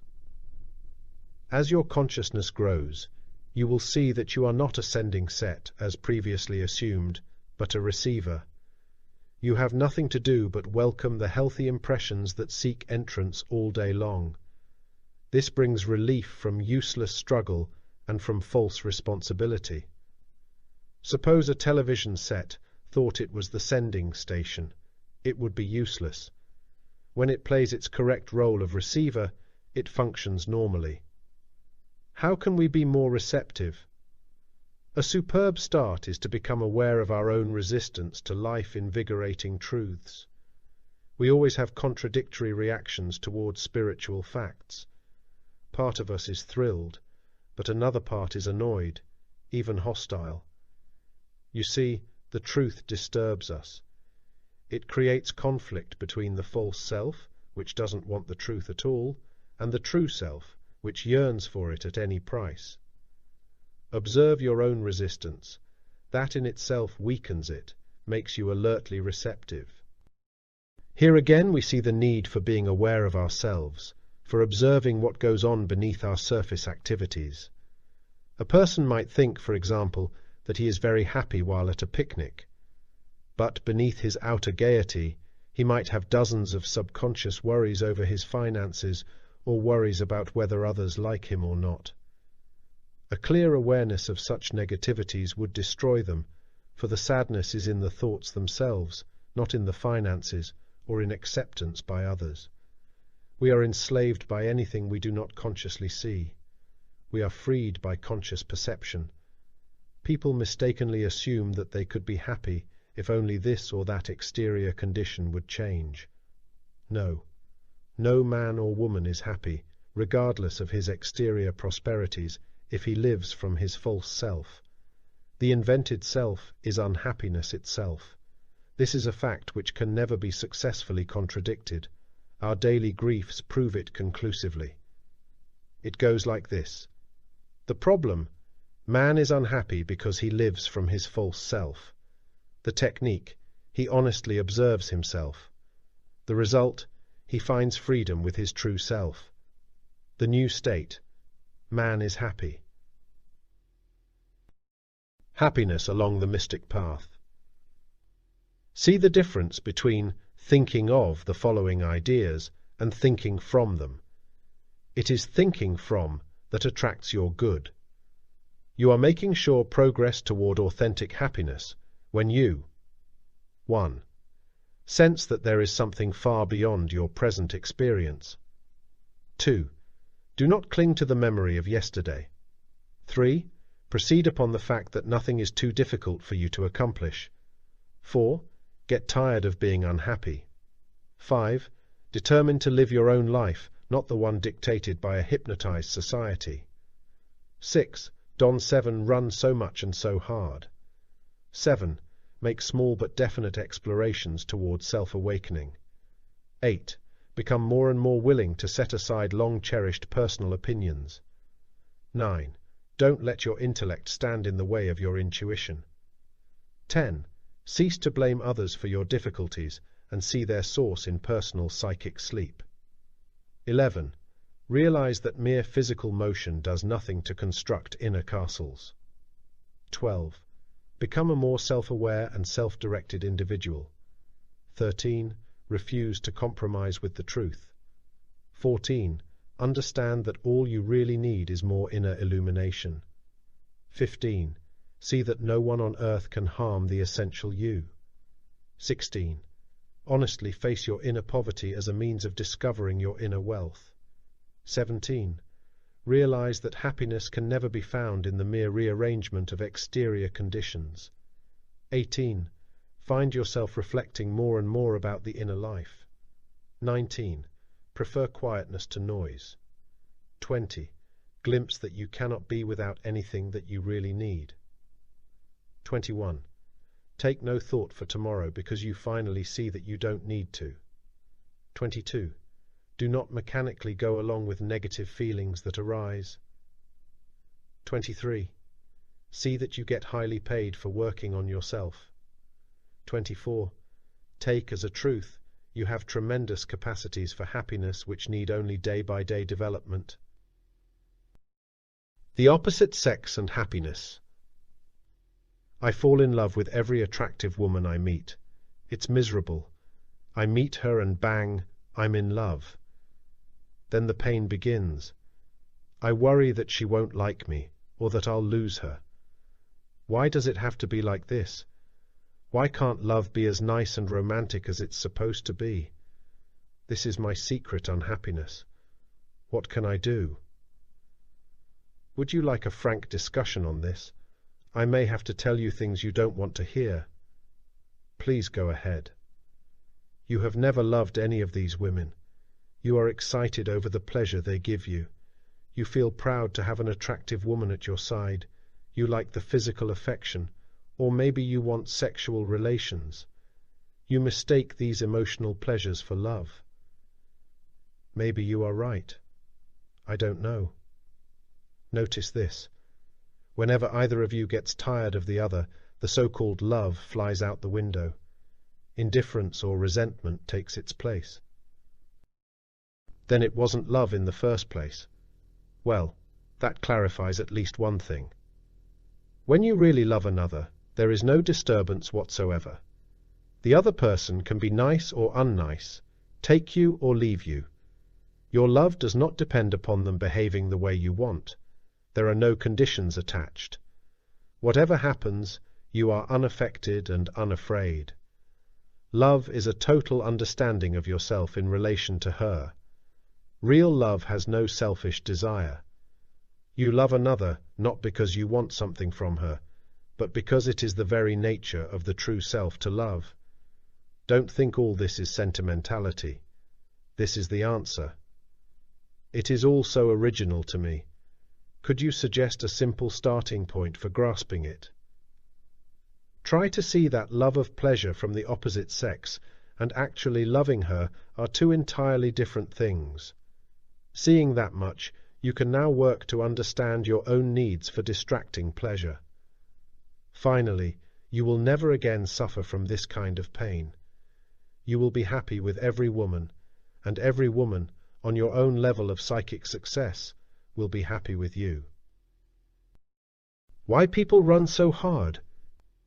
People fail to transform their lives because they don't stick to one rich stream until they catch a glint of gold. They dig here for a minute, then over there, then dash off to the surface glitter of another stream. How often this happens when a person tries to understand himself. He sees all his contradictions and frustrations, yet fails to work at understanding them. Take the man who drives himself day and night to achieve fame and fortune. He ruins his health, keeps his family in an uproar, makes himself generally miserable. Obviously, he drives himself because he thinks it gives him something, yet every day ends with the same sense of despair. Why? It has to do with the imaginary pictures he holds of himself. He identifies himself as a go-getter, a man of achievement, a financial genius, or something similar. Having set himself up as being this kind of person, he frantically seeks to bring about exterior results to prove it. But it can never be proven, results or not, because this is not his real self at all. It's only an artificial, imaginary, useless mental picture. He can instantly break the mad pattern by dropping all imaginations about himself. You don't mean that we should be lazy toward our everyday tasks in business and society?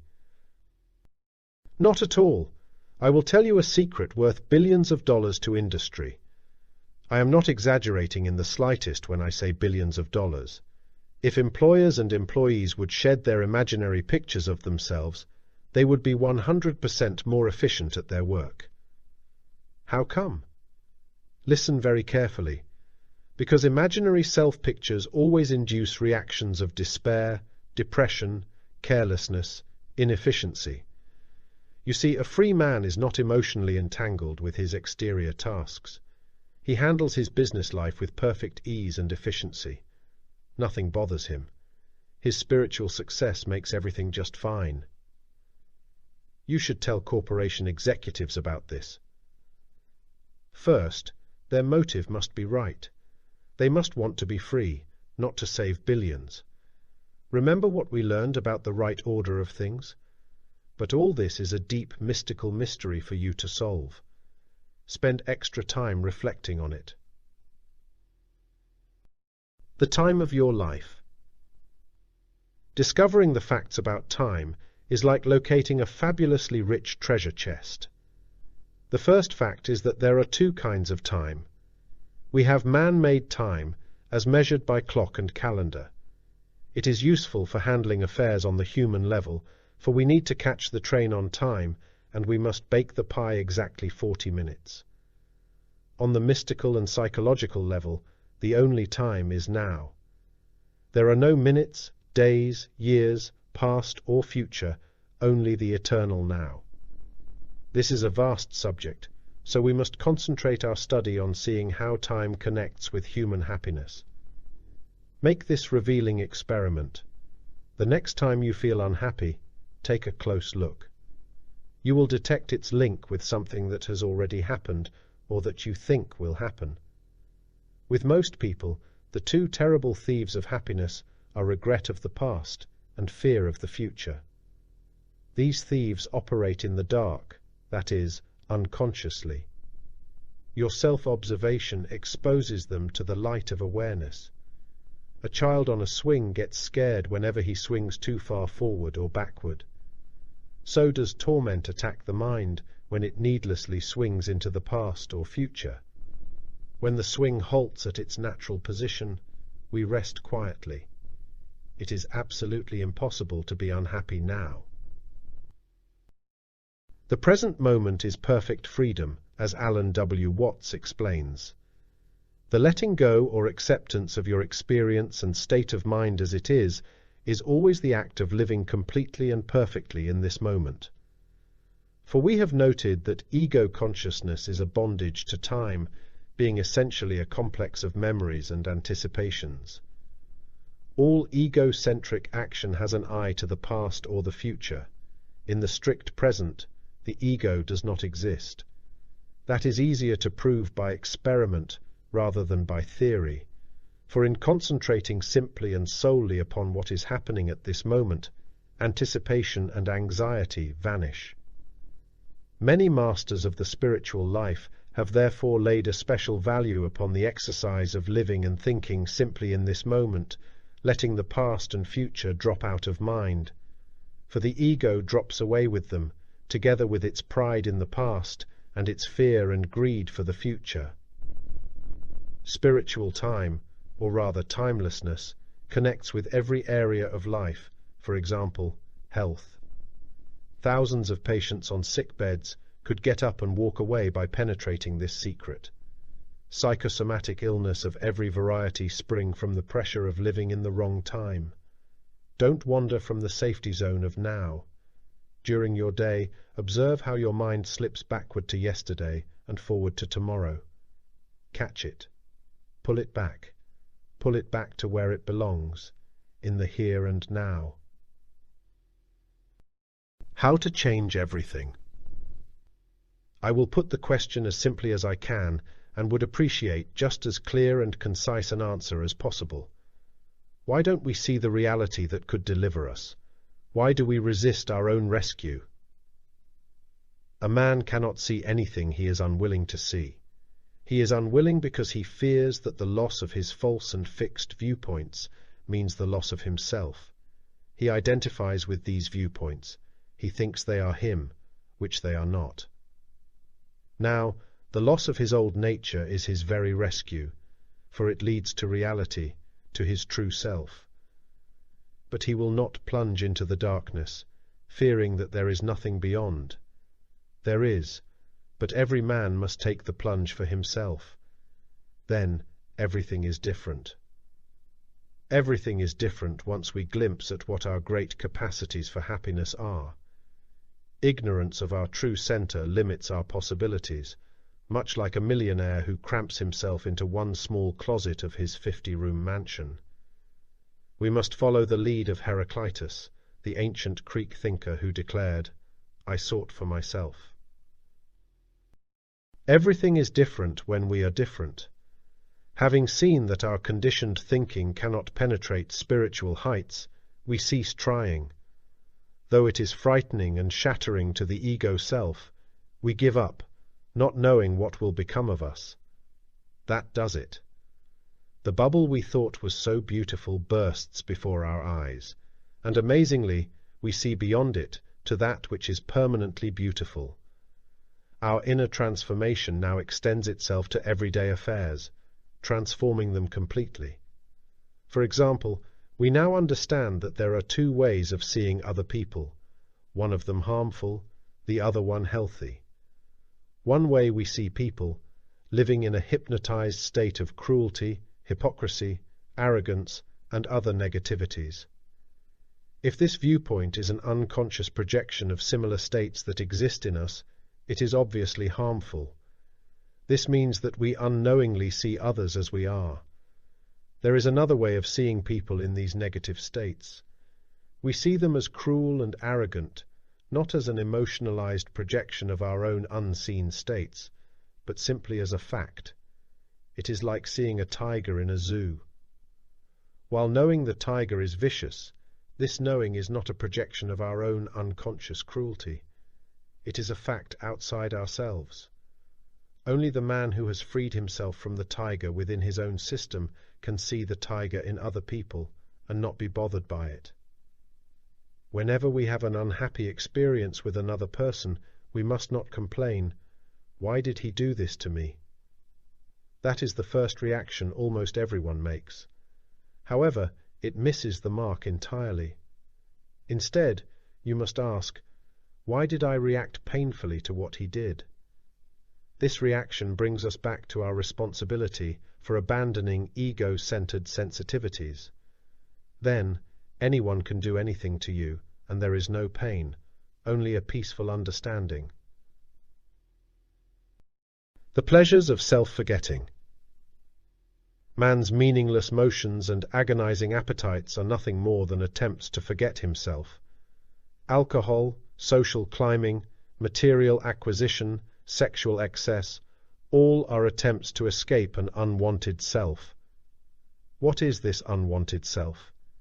We come back, as always, to man's false sense of identity. Man yearns to escape from his own pretensions of who he is. Inwardly, he knows that he is not the pseudo-self going around with surface smiles, drawing excitement from applause, swelling with pride over some achievement. His intuitive mind tells him that is all an act, and how weary he is of the routine role. So he tries to forget, but he never succeeds. He always does the wrong thing. His churning and chasing merely cover up the anxiety, leaving it to do its dark destruction. But there is a genuine way of self-forgetting. The false self and its built-in pains can be demolished. Like a ball of string held at one end and rolled along the floor, the false self can become smaller and smaller and finally disappear altogether. Then you forget it. Who thinks about something that doesn't exist? All this, of course, is what the mystic path is all about. Our goal is to exchange the old life for the new. How strange. A man is aware that he lives with family and friends, but rarely considers how he lives with himself. The very center is neglected, like keeping the orange peel and tossing away the fruit. Living with ourselves can be either a very enjoyable experience or a terror, depending upon which self we live with. The higher we go, the less we need to think about the personal self. We attain spiritual self-forgetfulness in which we know peace. Our lives are lived for us. We have no worries about what to do or whether we should do anything or not. Our day rolls forward with a new and mysterious form of indifference, not of the apathetic kind. This inspiring indifference sees through our pretentious ambitions and frantic strivings. It is passive and yet dynamic, alert, wise. We see more, feel more, live more, and we don't have to think at all. We are beyond the frustrations of human thought. Rather, we are quietly aware of everything while being emotionally involved in nothing. We just flow along with a gentle carelessness. What is there to worry about? The worrying self no longer exists. There is but one virtue, and that is to forget yourself as a person. There is but one vice, and that is to think of yourself. Johann Fichte. Does this seem strange and remote to you? Listen. Somewhere, deep down, you sense a response. Far below your surface thoughts and feelings, you feel something else quite different, quite thrilling. Do you see it? You will. Do not try to see. Do not think about it. Do nothing. There is nothing you need to do. That is how it goes. It goes all by itself. Lasting happiness in review of this chapter. 1. Try to see what happiness is not. This clears your understanding of what it is. 2. We can be earnest toward life without being grimly serious. 3. A great prize given to the self-liberated man is a new ability for a good time. 4. Self-awakening leads to lasting happiness. 5. Be receptive to inspiring impressions. Let them transform you, quietly and effortlessly. 6. Don't let negative feelings dictate the way you feel. 7.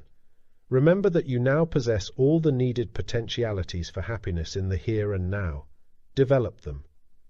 8. By understanding the secrets of mystical time, you brighten every hour of your day. 9. The higher you climb in mystical truth, the less you need to bother with yourself. 10. Happiness is a certainty to the man or woman who truly understands it. Mystic Path to Cosmic Power by Vernon Howard. Chapter 11. How to Truly Live as You Like. People resist any religion or philosophy that seems to limit their everyday pleasures of food, recreation, comfort, sex. Some people think that the higher life is intent on robbing them of the few pleasures they have in life. But any true and truly beneficial system does just the opposite. Its purpose is to show people how to enjoy earthly benefits genuinely while adding the kingdom of heaven. Do people really enjoy themselves? Not really. They fear the very pleasures they pursue. Food may make them overweight. The party ends at midnight. The lover goes away. The purpose of a true philosophy is not to take away anything beneficial, but to show people how to enjoy themselves in a newer and more bountiful way. The object of this book is not merely to supply you with something to read, but rather to awaken a personal witness of truth within you. That is the only thing that will ever give security and peace to an insecure and warring world. Suppose you wandered thirstily about the desert and finally discovered a green oasis from which you drank pure, refreshing water. Going on your way, you met a wanderer whom you told about the oasis. But, instead of believing you, he argued about its existence. He insisted that his scientific calculations proved no oasis could exist in that area. You were undisturbed by his insistence, for after all, you knew. Then another wanderer appeared to profess his independence of your oasis, declaring he had his own. His desperate eyes told you otherwise, but you realized how useless it was to point out his self-deception. Regardless of the weary wanderers you meet in life, no matter how alarmed or frightened or scornful they are, you will retain your quietness. Nothing can shake you. You have personally refreshed yourself from such an oasis. Nothing can ever take away that experience. We must try to see the difference between talking about inner enrichment and the personal experiencing of it. Many people, in their unawakened state, blithely think that talking about is the same as the experience. What dreadful self-robbery! But you and I are all through with that. We talked for years and still remained thirsty. We are tired of it. We now want to know the truth from personal witness within. and that is what we can have. We can truly live as we like. The Great Search. Every man is making the great search, whether he is consciously aware of it or not. Everything he does, says, thinks, and feels relates to his quest to gain peace and avoid strife. He busies himself making money, building homes, raising families, attending meetings, all in the hope of winning the prizes. But, unknowingly, he makes a gigantic blunder. He mistakes emotional elation for self-happiness. He fails to see the difference between the passing thrill which he gets and the abiding quietude which he seeks. Over the years, his prizes turn out to be empty packages, but still he does not awaken to his mistakes. I wish I could get over feeling that these ideas are sometimes harsh. What is wrong in having pleasant sensations, like holding hands with the opposite sex? You want to hold the hand of someone of the opposite sex. All right, nothing wrong with that. But what about your distress when you don't have someone's hand to hold? What will you do then? Don't you see that true happiness is not in his or her hand? It is in something far greater. It is in self-freedom, whether or not you have the physical and emotional pleasure of a held hand. Try to see what is meant by this. I do, in a way. Then it is not harsh after all. I must simply see the whole picture. Fair enough. The truth is not really harsh. It only appears that way because of our ignorance. If you see a careless bird in front of your automobile, you honk the horn, not to scare the bird but to save it. How can I make a success of these ideas? Success comes by remembering your purpose of self-release and forgetting useless distractions. So many people, when they have nothing to do, go ahead and do it anyway.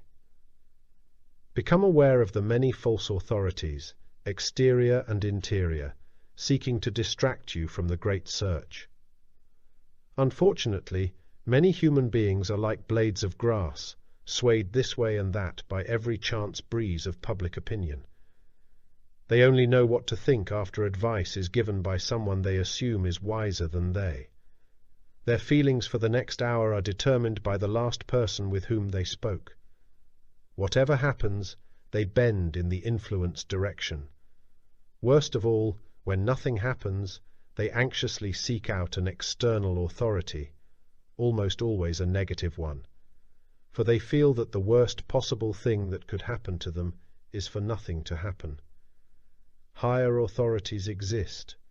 They are cosmic principles. Their cosmic character is so different that you can, with quiet attention, detect their superiority. They are compassionate invitations, not disturbing demands. They want nothing from you. They merely inquire whether you are now ready to receive their gifts.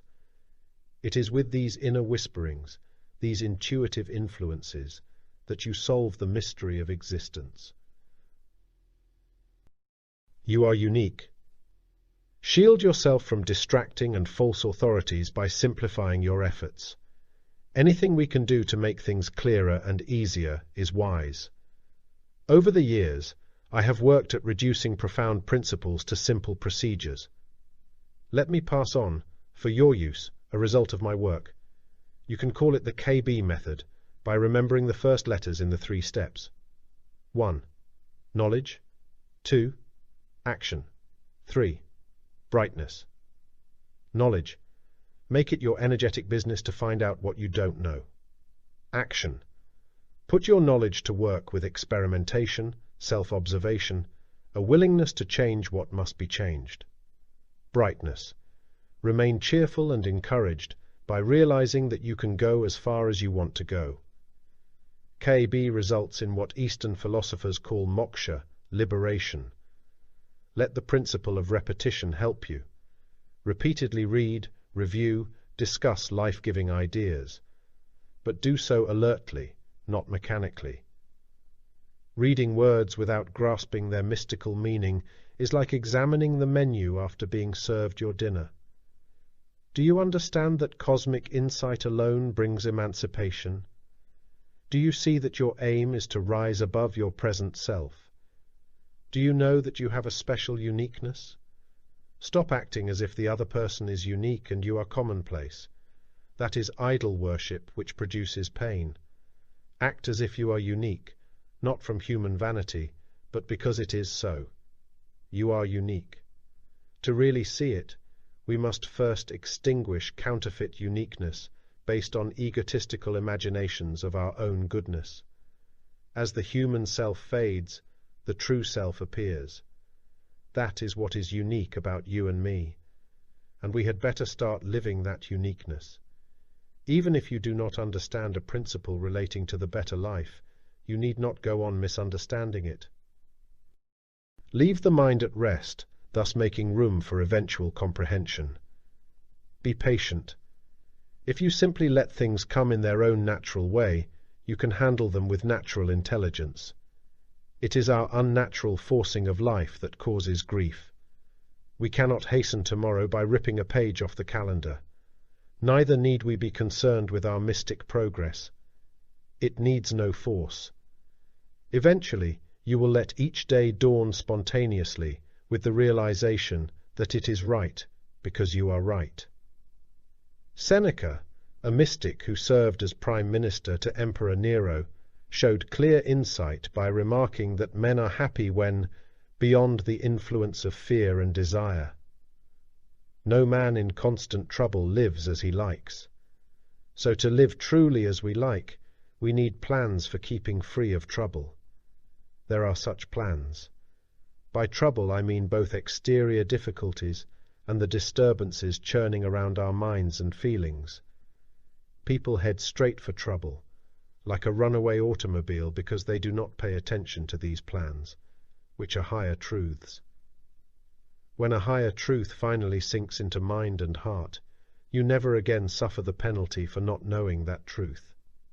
You enjoy its radiating health permanently. Examples. By seeing the real meaning of life in inner advancement, we destroy painful feelings of futility.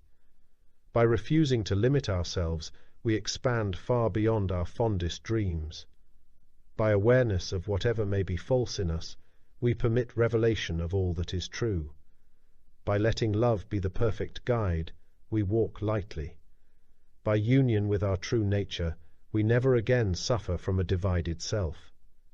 By realizing the limitations of thought power, we attain the greater power of conscious awareness. By being receptive to positive impressions only, we refresh ourselves minute by minute. What kind of impression are you making on yourself? It is self-enriching to find out. Every 24 hours you receive thousands of positive and negative impressions. They come from outside and within. You see a glittering lake, or you overhear a gloomy remark, or someone smiles at you, and you have 3 separate impressions.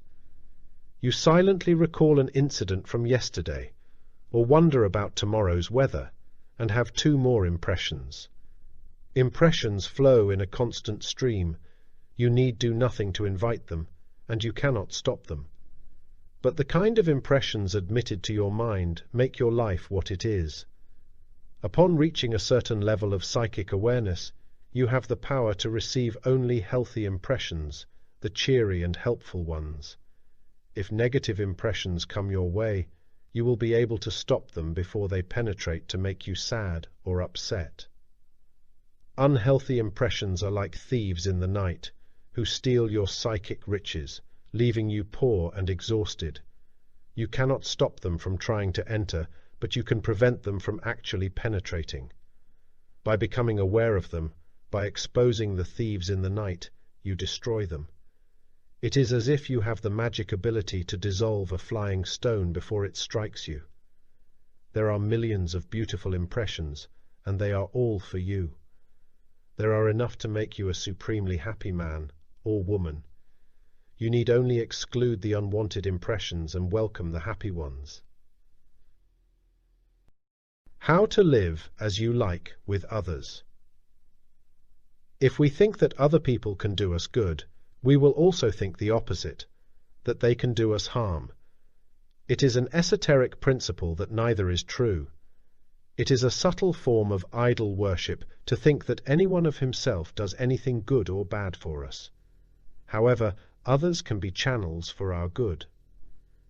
Genuine fulfillment arises from within yourself.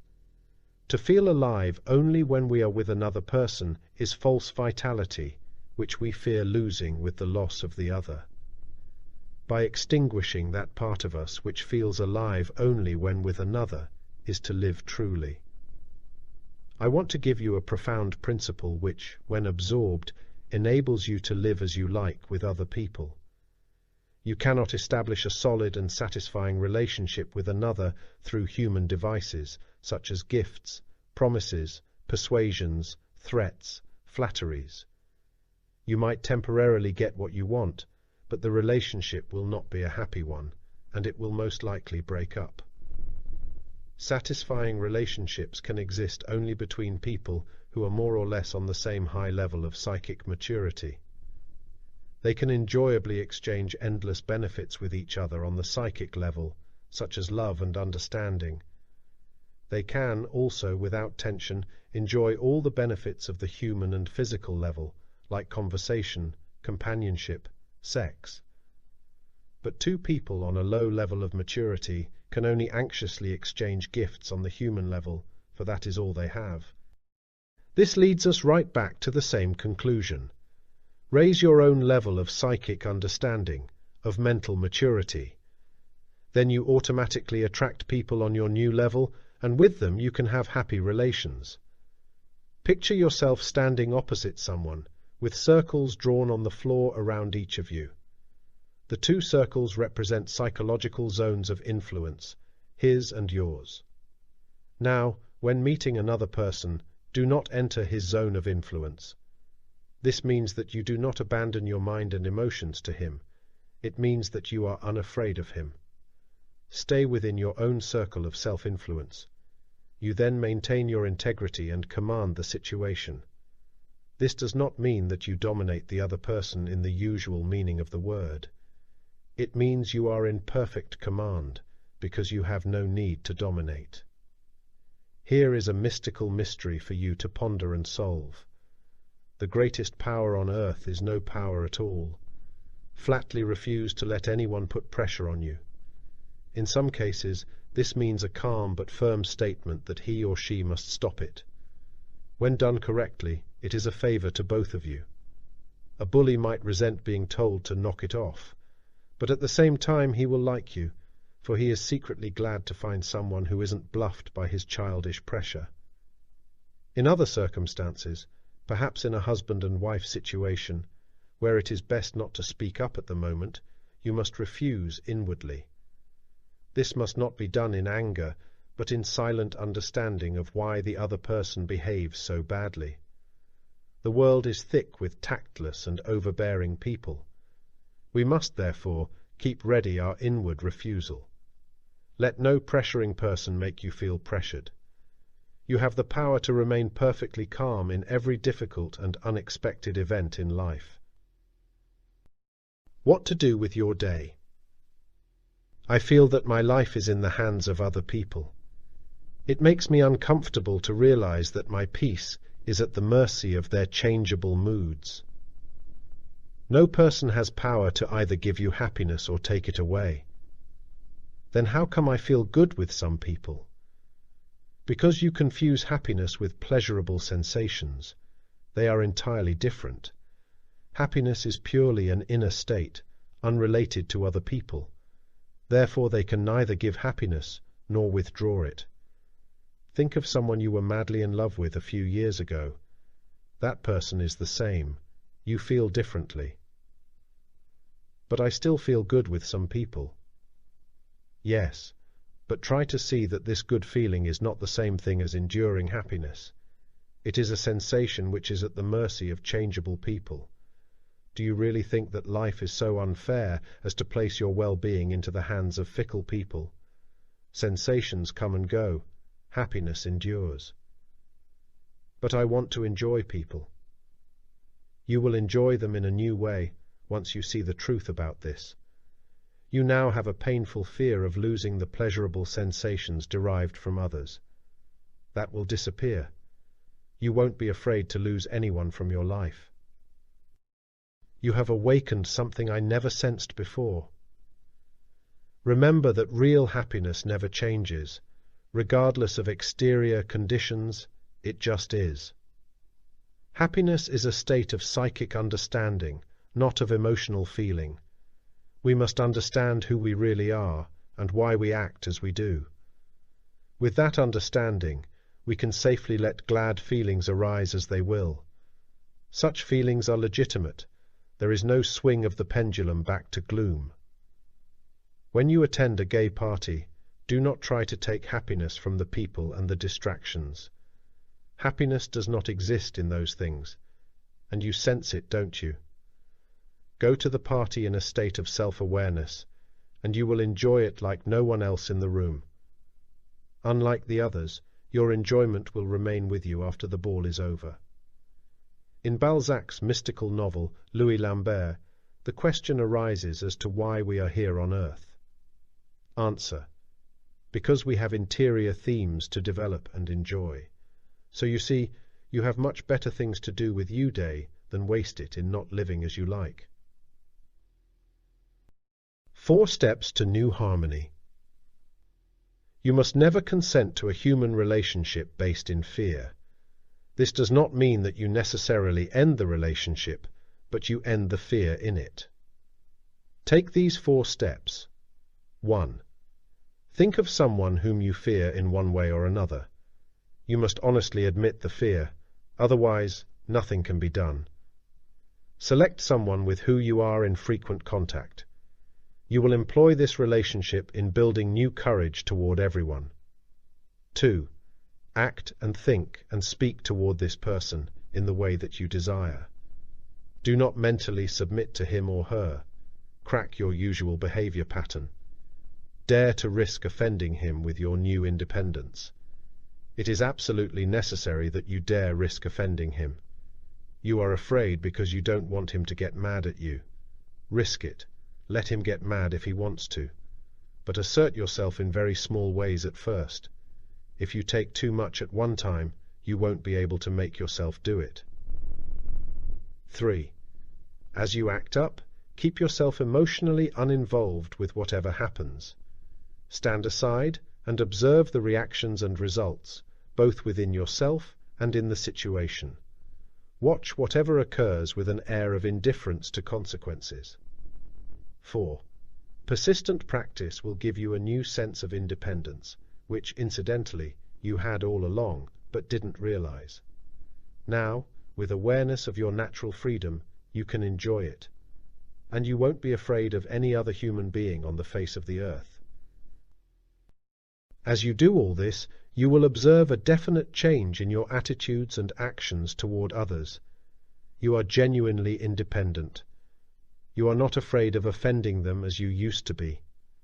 You are free of the awfully anxious thought that they might leave you, or not like you anymore. You command them in an entirely new way, through no command whatsoever. You let them behave as they wish, while you keep your peace whatever their behavior. To be free of other people, that is the goal. And that is authentic compassion, for freedom from others provides the psychic ability to love them. We have great capacity for harmony, which we can deliberately develop far beyond our present position. We must not carelessly limit ourselves to what we already have. We must not take the limit of our view as the limit of our capacity. Whenever you ask, "Can even this be transformed?" the answer is always, yes, even this. As an example, we can review a previous point. By living out the principles of the mystic path today, we free ourselves of the consequences of wrong human relationships of yesterday. An act of genuine compassion. Your happiness with others does not depend upon what they think of you. That is slavery and painful tension. Moreover, consider what your bondage is in the world.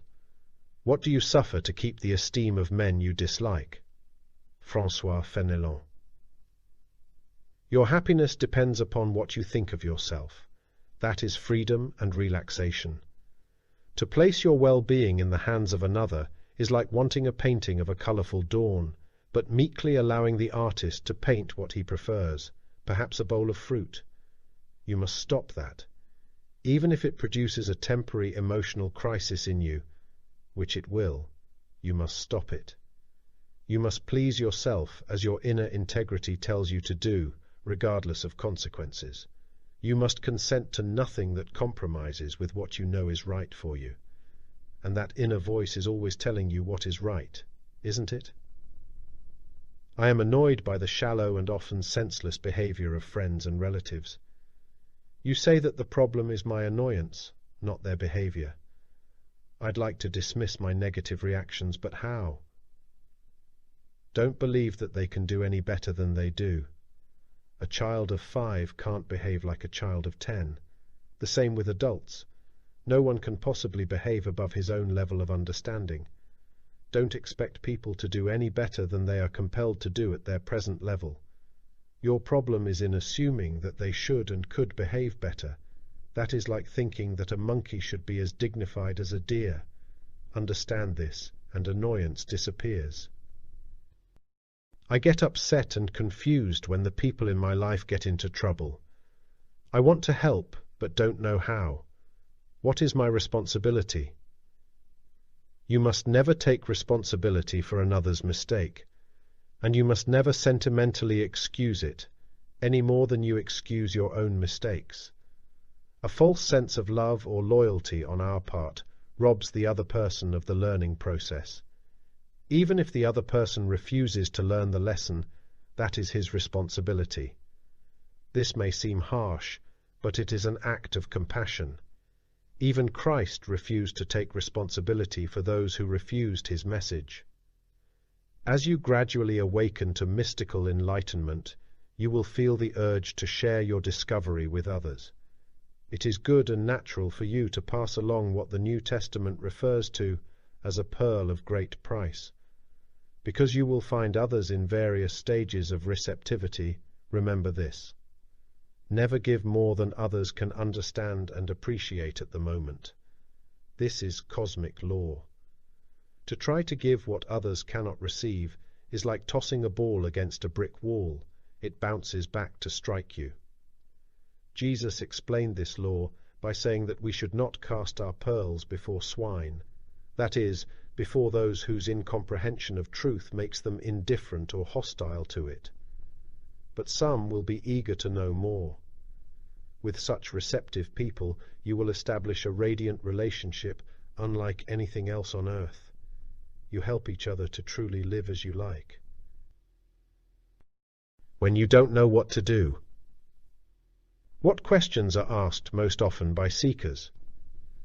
People ask how to be free, how to work on themselves. People want to know how to proceed. And the answer? There are many excellent techniques. An individual can choose those best suited to his own taste. It is like a dozen upward trails winding up to the top of a mountain. A climber can start anywhere at the base of the mountain and hike upward. Please supply examples of profitable techniques.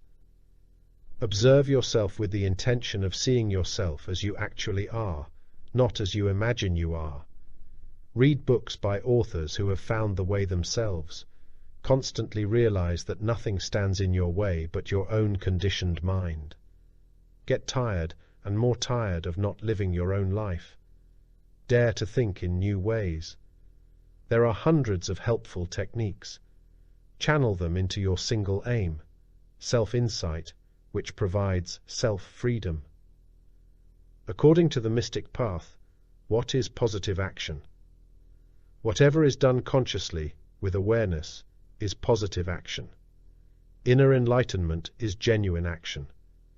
Suppose a businessman likes to picture himself as highly competent.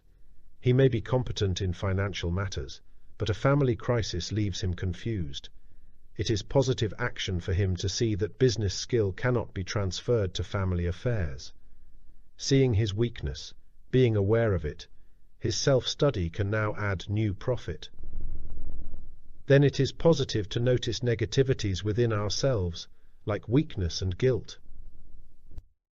Of course, nothing is more positive. Never forget, awareness of a negativity is the cure, the only cure of the negativity. But we don't like to see the dark side of ourselves. No, because you still identify with them. You take them as being thou, which they are not. Observe the dark features, but do not say I to them. This is a gigantic secret which you must explore thoroughly. The time will come when you can observe anger or anguish within you as being entirely separate from your natural self. You are then beautifully free. When you do not know what to do, you have no responsibility to do anything except to be aware that you are lost. Do not do anything but that. Do not permit nervous anxiety to drive you to futile exterior activities. You are not shirking rightful responsibility when you refrain like this. You are wisely avoiding the consequences of muddled action. Clarity, clarity, clarity. Our first duty is to think clearly. Make it your rule to understand things, which you can surely do. Then your action will be right. The most trivial act becomes dynamic when you attempt it with self-awareness. Whether you are washing dishes, or painting a table, or simply walking from one room to another, try to be aware of yourself doing just that. Don't just paint or walk, but be conscious of yourself painting or walking. This detaches you from the dream state in which most people live. It puts you in touch with your energetic center self. Any action performed with self-awareness becomes inspired. You can start the great change. How do you learn to live as you like? There is nothing at all complicated about it. You start living as you like. And you can do that by ceasing to involve yourself with activities and people you don't really enjoy. You know what they are. Your deeper self tells you of the things you do from a false sense of duty, from false loyalty, from public pressure, from trying to please unpleasant people so that they will be pleased with you. Learn to live as you like by no longer living as you dislike. But you must rebel against your own mental chains and nothing else. You will miss it entirely if you become a social reformer, or if you strike against people whom you think are keeping you down. No offensive individual and no social silliness can keep you down. We are responsible for our own chains, and we are capable of our own liberation. I resist some of these ideas because I feel they may take away things I don't want to give up. Like what? Like living my own life as I see fit. Are you living your own life? I suppose. Does it make you happy? Well, not really. Then are you truly living as you like, or are you unconsciously enslaved by false ideas of what it means to live your own life ideas, incidentally, imposed upon you by a confused society? When you really live as you like, you are genuinely happy. That makes sense. Empty your mind of the belief that you already know what it means to live as you like. Don't be afraid of the emptiness.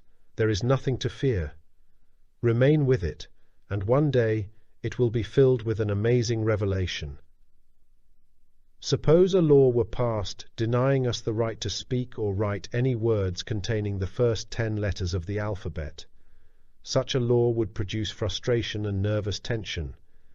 Because it would be unnatural and unnecessary, it could not be obeyed, even by those who sincerely tried. Likewise, all negativities are unnatural and unnecessary to us. People live tensely frustrated lives because they wrongly assume they are subject to prohibitive laws. There are no prohibitions to liberty. There is only a false belief in them. A man is a problem to himself because he does not live from the facts of life. This could be remedied all right, except for another problem. A man will not persistently shove aside his illusions, which he thinks are facts, in favor of facts, which he thinks are illusions. But he can reverse things. He can change. Goethe, the German poet and dramatist, showed sharp insight into this when he wrote, "Man seeks his inward unity, but his real progress on the path depends upon his capacity to refrain from distorting reality in accordance with his desires. To start the great change, you must rise up and declare with all the power within you, 'I have lived this frustrating way all my life, but regardless of what now happens to me, I flatly refuse to live that way any longer.' You may do this with fear and trembling, but never mind, just do it. Yes, that pressure too. That can also go. I mean the one you have about your finances. You want to know whether there is a way to get by financially without being a slave to the time clock and to the dread of another wasted day, doing what you don't want to do. Yes, that can go too. You can truly live as you like.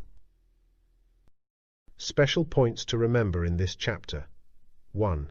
You can truly live as you like. 2. Let cosmic principles guide your great search. They never fail.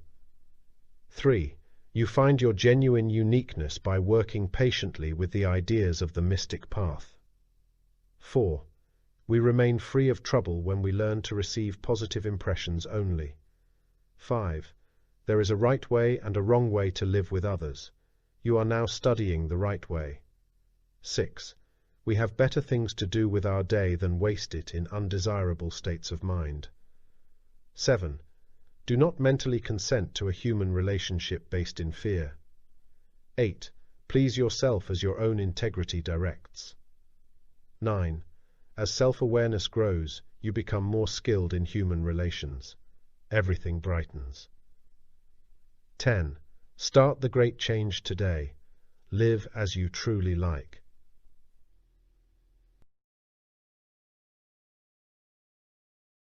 Mystic Path to Cosmic Power by Vernon Howard. Chapter 12. How to be an entirely new person. Whenever you hear religious or philosophical ideas, ask yourself, do they helpfully relate to my everyday life of getting along with people, with my inner turmoils, with my concern over events? If the ideas are meaningless words, you are wasting energy that should be spent in connecting cosmic truths with your everyday life. This lets you be in the very center of life's turmoil and yet be completely unaffected. Challenge every idea offered you with, will it lead to self-transformation? Suppose a group of explorers want to reach the peak of a great mountain, but as they sit around camp, they begin arguments. One man accuses another of not getting a proper haircut. 2 more disagree over whether the animal they saw was a rabbit or squirrel. A third couple sit and glare at each other without knowing why. That is exactly what the mass of men do. They argue over theology, psychic phenomena, over words and slogans and personalities, over laws and social reforms, all the while thinking that they are perfectly intelligent, reasonable men going somewhere. They go nowhere, for as Emerson observes, society never advances. It recedes as fast on one side as it gains on the other. The best evidence that the mass of men never get anywhere is seen in the frightened look that comes to the eyes of people in off-guard moments.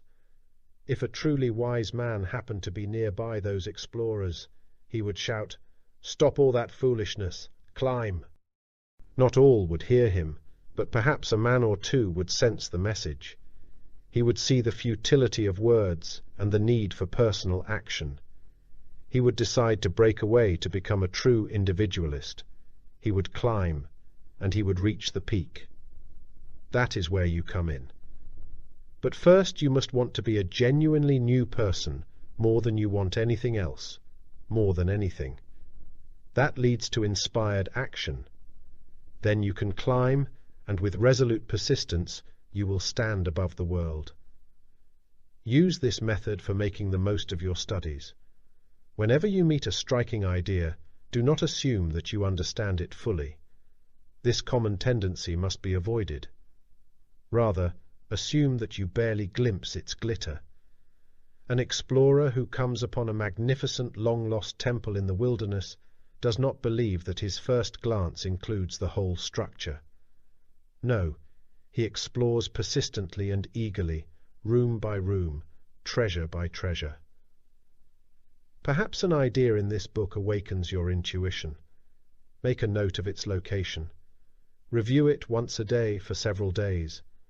Do not read dutifully, just to get it done, but with love for discovery.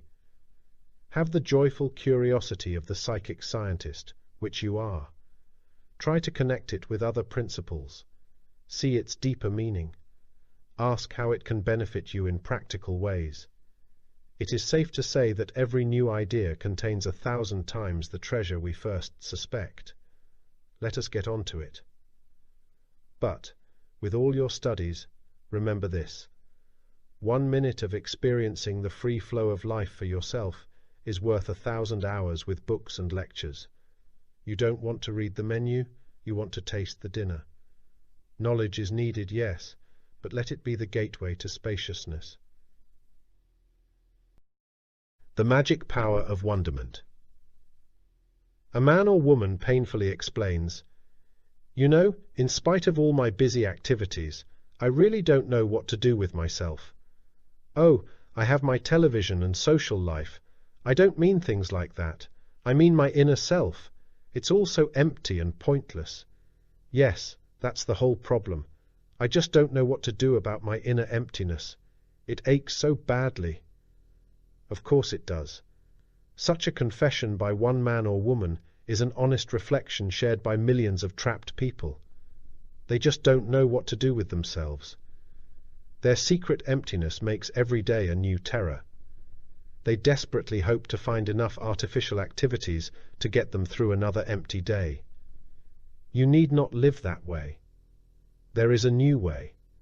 Take courage and know it can be yours. I will give you a technique that can be used with magical effect if you will but work with it. The very next time you feel overwhelmed by confusion or emptiness, look at this psychic state with a sense of wonderment. Yes, wonderment.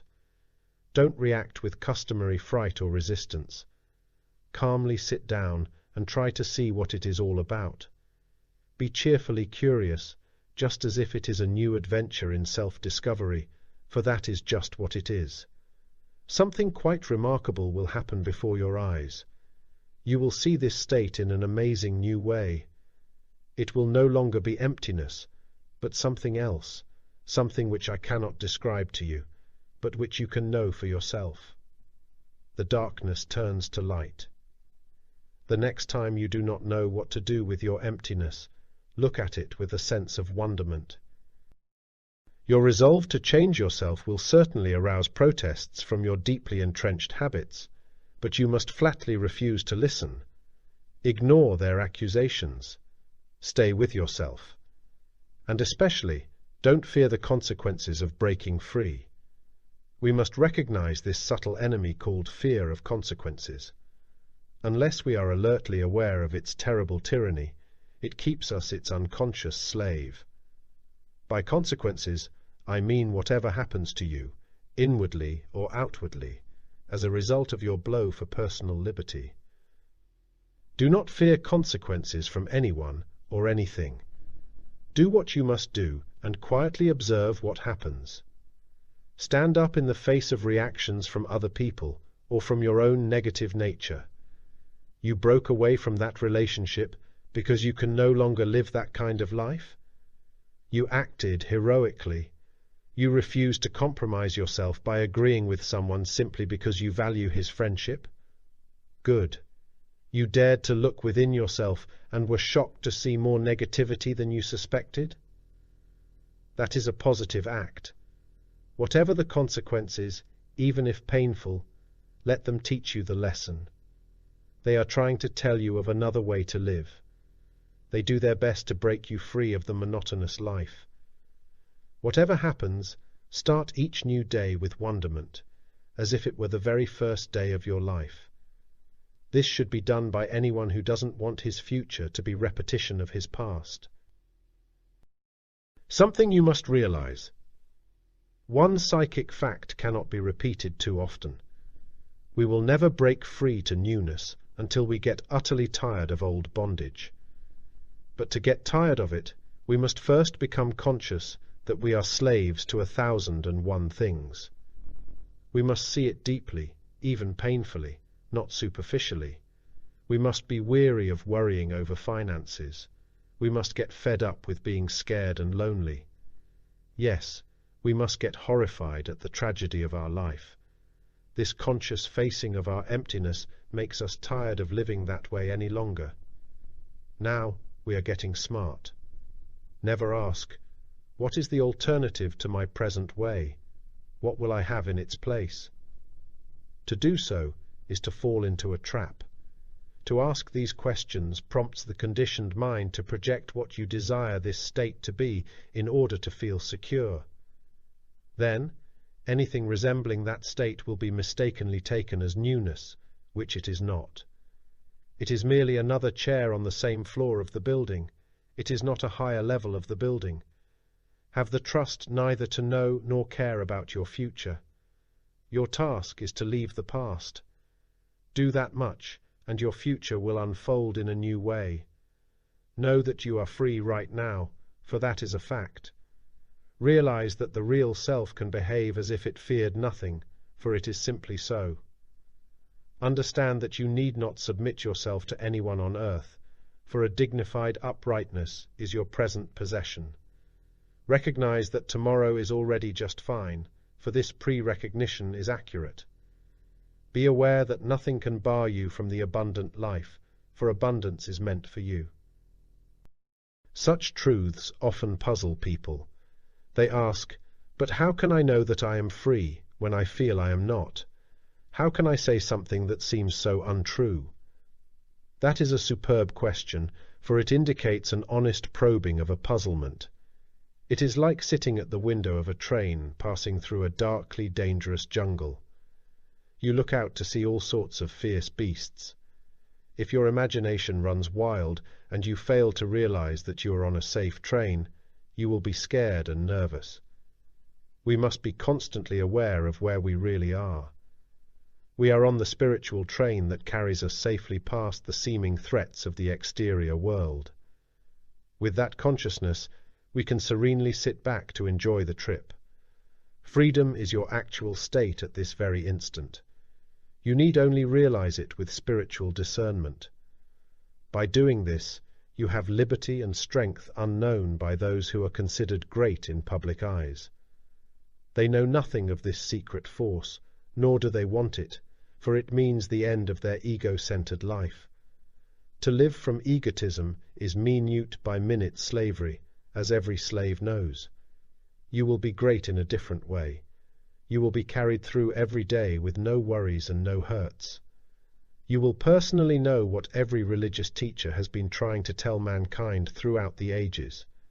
You will feel the personal miracle of self-transformation. How to walk away from problems. Imagine yourself captured by a wicked magician who wishes to use you as a slave around his dreary manor. Knowing you will not consciously consent, he slips you a potion, creating the illusion that you cannot escape from the grounds. But the fact is, the manor has neither walls nor guards. You are perfectly free to walk away any time you choose. Now what is your problem? To hammer painfully against the walls. What walls? To battle the guards. They don't exist.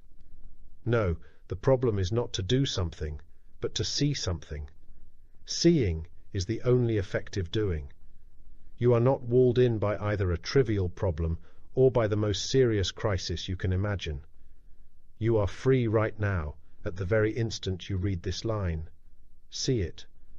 I wish that, as seekers of bliss, which all of us are, you would try to experience for yourselves that universal truth which is in all and may be felt by all.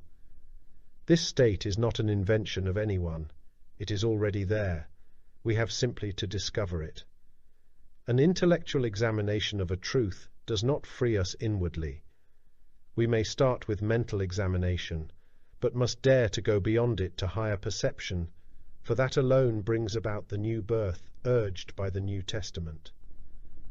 The great danger to a seeker is his careless assumption that intellectual activity is the same as spiritual awareness. But it is no more the same than examining a grounded airplane is the same as flying high. We must pass from thinking our life to living it. A classic book of mysticism, Theologia Germanica, confirms, "We are speaking of a certain truth which it is possible to know by experience."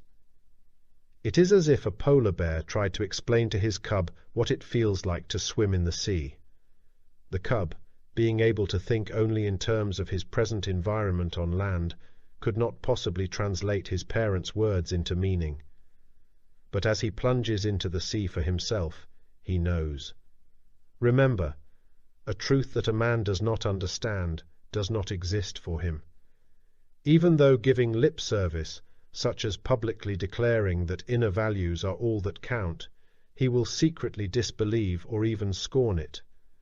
And since he cannot see this truth, he cannot be paid by it. Understanding is everything. When a truth is actually understood, it changes us. It is so incredibly different from what we had imagined that we meet the surprise of our lives. It is wonderment, relief, exaltation. Be willing to receive higher instruction from those who know, the genuine mystics. There are thousands of people who cannot help you, only a few who can.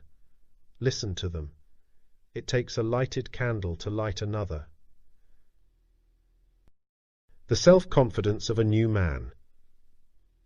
I said before that this book is for those who want to escape. One reason for escape is the battering influences of everyday life. Most people are left dizzy and exhausted by the rainstorm of people and events. I give you assurance, all can be altered. The only necessary and healthy influences are those arising within your original nature. They are the only kind of influences that need affect you. I give you assurance, the truth within is stronger than your fears. A person who dislikes you, your boss at work, restlessness, shattered hopes, scary headlines, someone who seems to dominate and threaten you, the accusations of failure and defeat from your own mind, illness, social hypocrisy, a demanding government, enslaving habits, boredom, panic over the future, depression, a sense of ruin, heartache, fear of God, aloneness and loneliness, anxiety over loss of something valuable, collapse of your strength, the terrifying suspicion that life is passing you by, a nagging business complication, humiliation, utter confusion as to what to do and how to do it. The truth, which is always a part of you, is always stronger than anything else. When a single idea like this is permitted its dynamic entrance, it vibrates your whole psychic system with new power, just as a single beat vibrates the whole drum. If you will study, review, reflect, until you catch even a first glimpse of its mystical meaning, you will make more progress in that time than perhaps in all previous years. The incoming idea magically turns into personal meaning. All welcomed ideas change into personal meaning when we dare to seek first the kingdom of heaven. Please do not react to this as a mere religious truth you have heard before. It is that, all right, but taking it as a nice but impractical church concept will do nothing for you. Take it as being as practical as apple pie. It is as useful to you as that. One exciting benefit provided by your newness is an amazing self-confidence that you never before thought possible. You laugh at things that used to bother you. You do and say and think things that would have horrified you before, but now you know they are right, just fine and right. A psychologist like William James would say you are disinhibited. A philosopher like Epictetus would remark that you have found yourself at last. An Eastern teacher like Chuang Tse would observe that you have, thank heaven, cut the nonsense from your mind to live as nature intended. But call it what you like, you are fearless. You cheerfully risk everything because you know you have nothing to lose. You no longer care what others think. You used to be timid, because you thought they could harm or benefit you. But now you know better. Your good is from a single supreme source. You are a bird set free from the cage of human power. You daringly defy the world and win every time. But it is a quiet daring, having nothing of the egotism of the old nature. It is humble. Having lost your false sense of self, that egotistical sense of self that causes all griefs, you have the new humility of the true self. You are actually a new person, and how merrily you roll along. Where do you stand? I want to talk with you for a few minutes about a subject of supreme significance. I start by asking a question. Can you imagine what it would be like if you had no ideas at all about your spiritual life? Can you conceive it? What if you had no attitudes and beliefs whatsoever about yourself in relation to God, deliverance, eternity, and other spiritual matters? Examine your mind for a moment, and you will unearth hundreds of fixed ideas about these subjects. Suppose, just suppose, you had none of them. In this vacant state, who would you be? How would you identify yourself? You would not be the kind of person you now take yourself as being at all. That is so, is it not? Perhaps you say, but if I had no attitudes, I would have no foundation from which to think. I would be empty, feel myself as nothing. Yes, you are getting the point. In this state of nothingness, you could not possibly say, I am a spiritual person, I am sincere, I know what I am talking about when it comes to religious matters. Your emptiness would make you consciously disturbed by tearing away all seeming securities. You would plainly see how frightened you are. To repeat the question, what if you knew nothing, had no assurances, were completely adrift without your present mental anchors? In that seemingly helpless state, you would be an entirely different kind of person than you now are. Is that not a fact? It is really quite simple. Your life is now what it is because you do think from your present ideas. You would not live the same way if you did not have them. Now let me ask a second question. Your presently possessed attitudes, what kind of a life have they given you up to now? You must answer this to yourself with every ounce of frankness within you. Have they supplied the peace you wish, the freedom of spirit in which there is no secret despair, no unspoken dread, and no suppressed shakiness? What is your answer? We are examining something so immense that it is beyond the power of words to convey, but it is fully within the power of your true self to comprehend. I did not ask whether your ideas have given you a busy day, or social success, or financial security. Only this. Have they supplied that secret something which you seek in the utmost depths of your being, with a yearning far greater than you can possibly express? Now, what if you voluntarily and casually dropped every belief that makes you the kind of person you are? I wonder whether you will make the voluntary choice to do just this. I invite you to do so. Do not think it is a threat to you. It is not. It is deliverance.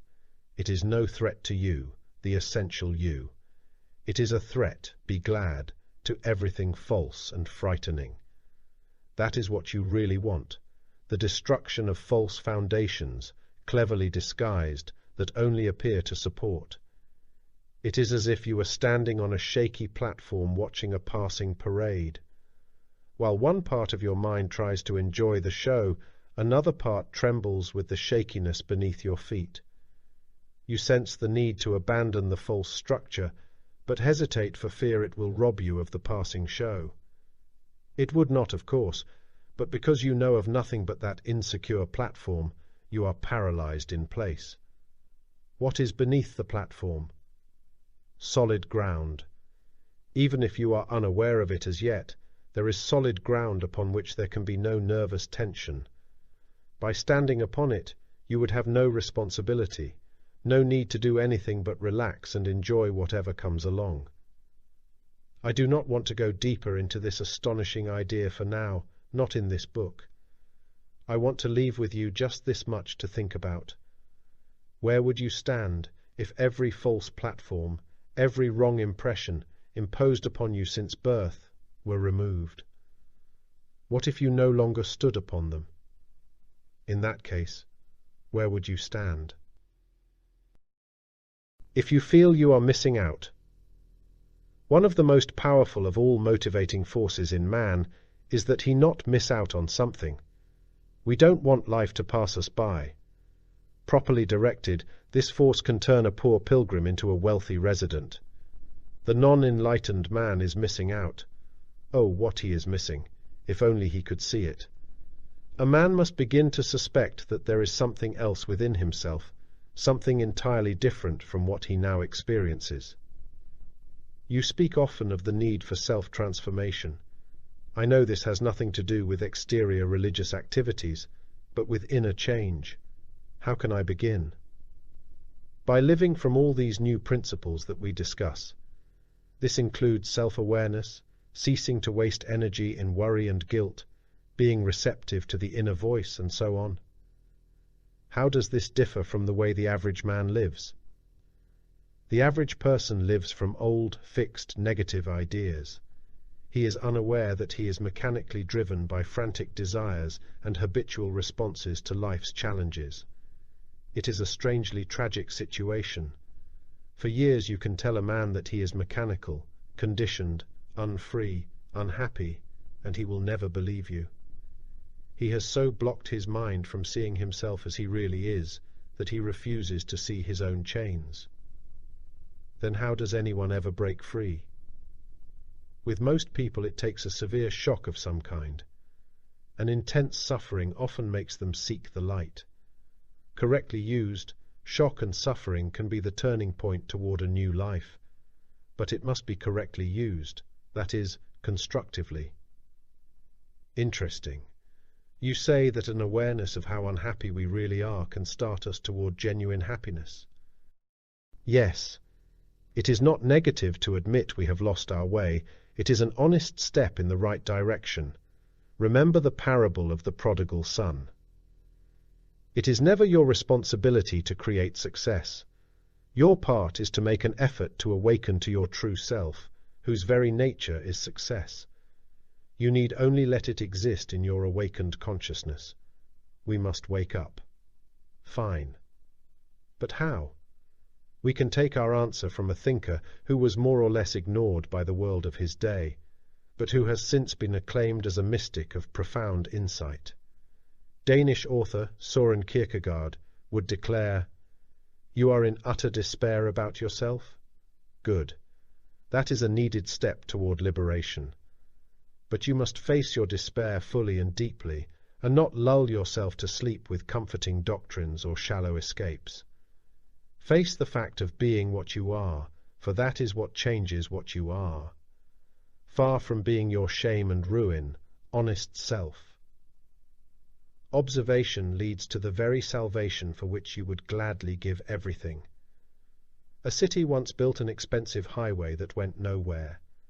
It left the city, twisted around the countryside for a bit, and ended abruptly. A motorist, expecting to reach a definite destination, wasted his time and energy. So do we waste ourselves when traveling through life on false principles. We must learn to separate the true from the false. The preceding paragraph contains a true principle. Can you think of anything more exciting than to feel that you are on the right road at last? A life-transforming secret. If you will give special attention to the ideas of this section until you grasp them fully, I assure you that your life will be utterly transformed. You are about to explore one of the great esoteric secrets of the ages. Men are desperate and frustrated and frightened because they live from imaginary pictures they have of themselves rather than from their true nature. If you spent a dozen years working to grasp that single fact, it would not be too much. It is that vital to you. Once more, men are desperate and frustrated and frightened because they live from imaginary pictures they have of themselves rather than from their true nature. A man must observe that he is living from imaginary pictures of who he is, from a false sense of identity. At the start, it is difficult to do this because he is so close to himself that he cannot see his fictitious selves. For example, suppose a man has been conditioned since childhood with the idea that he must become a great financial success. He begins to see himself as scoring great financial triumphs, buying and selling famous hotels, traveling around the world in luxury, and so on. But when his dream picture clashes with reality, when he finds himself working in the office, he feels frustrated, but from the clash between what he is and what he falsely thinks he should be. He should be nothing but a harmonious, cheery, decent human being, either with money or flat broke. By seeing this, he would be the happiest office man on earth. There are endless varieties of artificial selves, but all are equally harmful. People imagine they must be wealthy, popular, wise, gay, educated, powerful, impressive, charming, clever. They must be nothing of the sort. They must be themselves. Then all the extras of life that we need will be added to us. We will enjoy them, not be possessed. Imaginary self-pictures also explain mankind's wars and crimes and other social tragedies. People, dominated by false ideas of who they are, will be compulsively driven to greed and destructive ambition. When you see that millions of people are hounded by their false identities, you will understand why the world is so wounded. The destruction of the false self is a great esoteric secret that few of the billions on earth know about. Of those who have heard, few follow it through to self-liberation. You can, if you choose, be different from billions of desperate people. You can work with this idea until it becomes part of your understanding, and then you will live as a new person. What can you do? You can observe yourself daily, watch your daydreams. They are clues to false pictures you have of whom you think you should be. Never mind who you should be.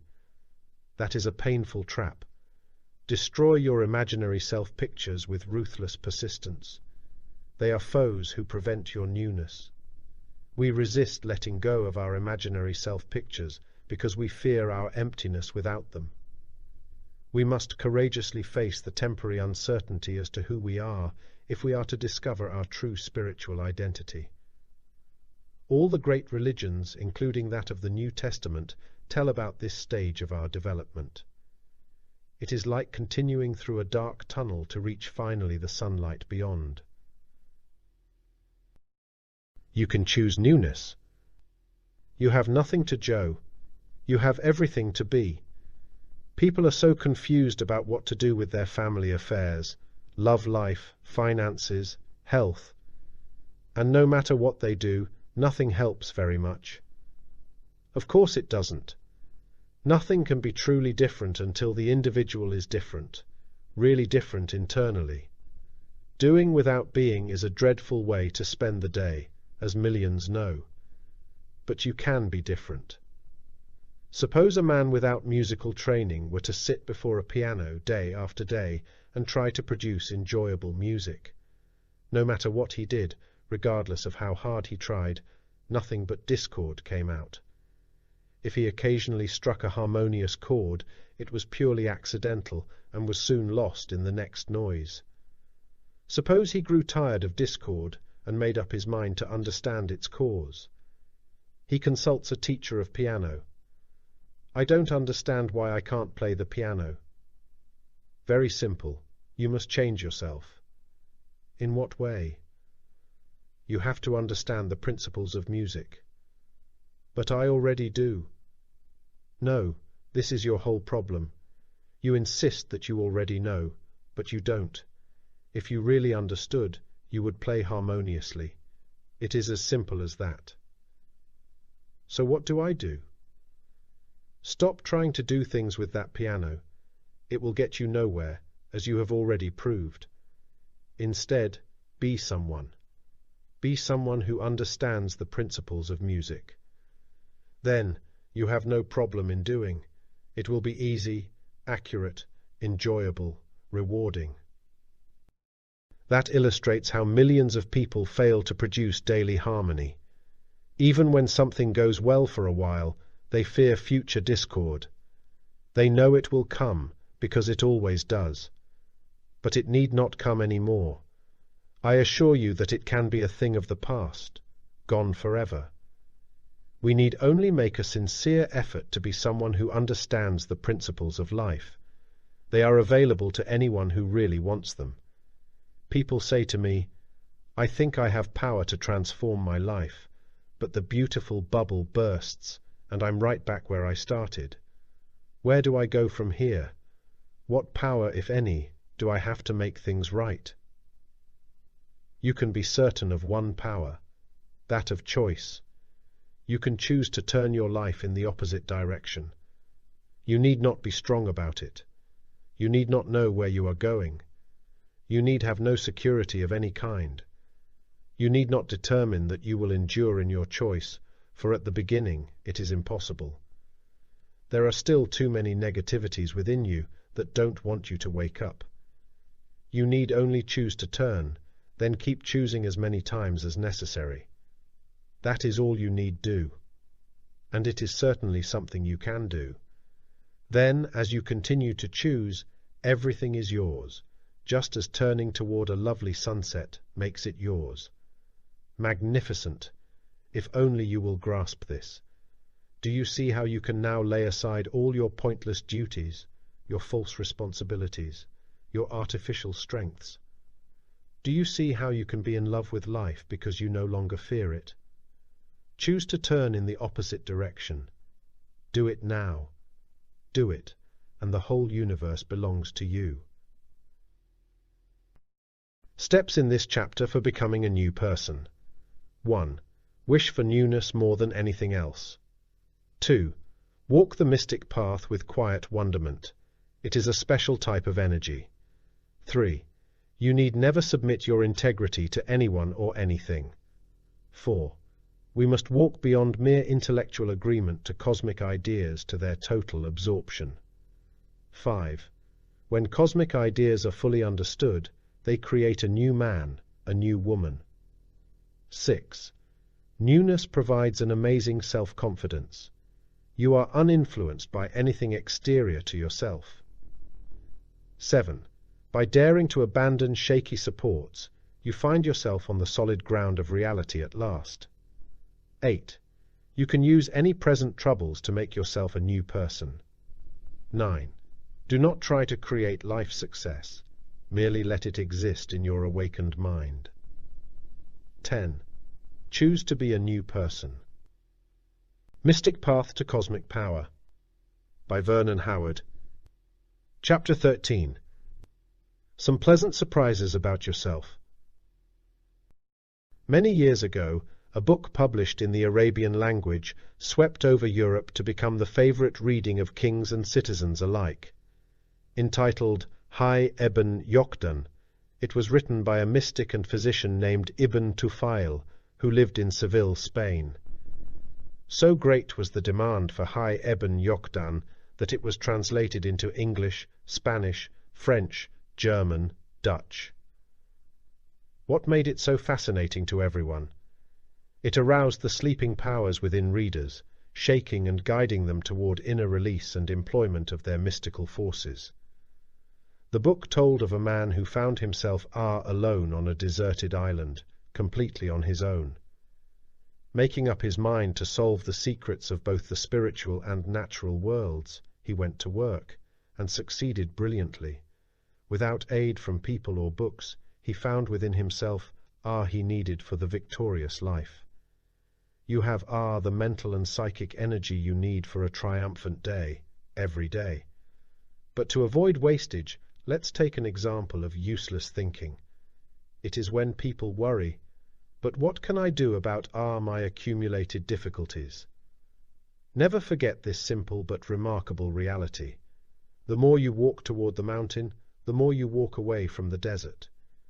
This means you need attend only to where you are going, not to where you are or where you have been.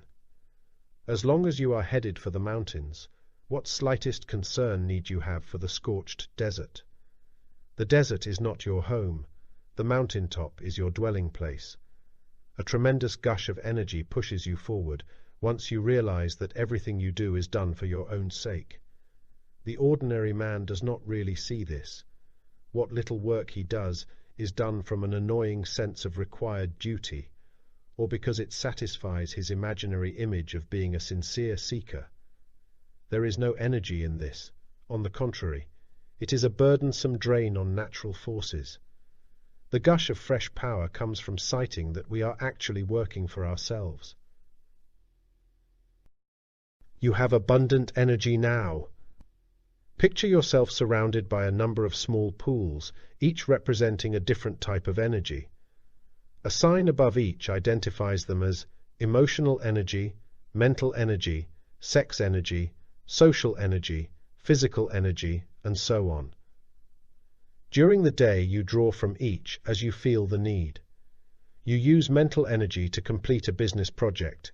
You draw from social energy to have a good time at a party. The well-balanced person has plenty of energy to do whatever he wishes. Anyone wishing the energetic life must first aim at inner unity, which releases his powers. Unity removes the cover on this pool or that, making available the energy previously denied. It is useless to try to create energy by artificial means, such as trying to enjoy a party by being the witty clown. Energy flows from in to out, never from out to in. When you grow tired of a certain activity, it merely means you have temporarily used up that particular pool of energy. When this happens, you should simply go along with nature to a different activity, which calls upon another pool, permitting the previous pool to refresh itself. When tired of mental work, do something physical. When weary of entertainment that exhausts the emotions, turn to reading requiring careful thought. You won't need to think about changing an activity. It happens by itself whenever a pool is exhausted. Just be aware of the signal and follow it. Although this is a natural process, conscious understanding of it provides release and relief. A businessman can abandon his hard drive without feeling that he is lazy. A tired mother can set the children aside for a while without feeling neglectful of them. Discouraged people say, "I know I'm supposed to try, but I've tried until I'm exhausted. I know I must persist, but it's been weary years.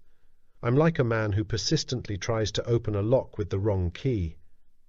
True, nothing is more tiring than fumbling with the wrong key. That is why this book emphasizes the need for understanding basic psychological facts. With them, our patient work pays profit. Here is a psychological fact to understand. A weak person will try to drain the strength of a stronger individual. There are dozens of tricks by which the weak one will attempt to draw power to which he is not entitled. He may chatter endlessly, unload a sense of guilt through accusing another, boast, ask personal questions, and so on. Be alert to this. Refuse absolutely to let anyone drain your energies. At a certain point in your psychic development, you can walk among the weakest of men and be the strongest of men. Be very careful that you do not unconsciously assume that nervous tension is power. This is vital. Watch yourself the next time you work towards some goal. Look very closely to discover tense feelings and nervous thoughts whirling around inside. Do not let them deceive you into assuming that they are creative forces. They are not. They are thieves of genuine powers. As always, your awareness of their thievery is your first fine step toward casting them out. Half the time I forget why I am working on myself. It weakens my effort. What is your life like now, and how would you like it to be? See the contrast in the two. Keep the difference in mind. That energizes you.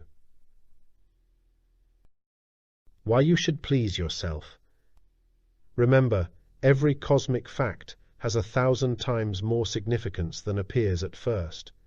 It is like following a narrow trail that leads to a beautiful valley. Recall our previous investigation of time. The present moment is all there is. There isn't anything else. Reality is whatever thought or feeling or event we experience now. We may think about an unhappy past or hopeful future, but we think about them now. Yesterday and tomorrow do not exist except as this moment's memory or anticipation.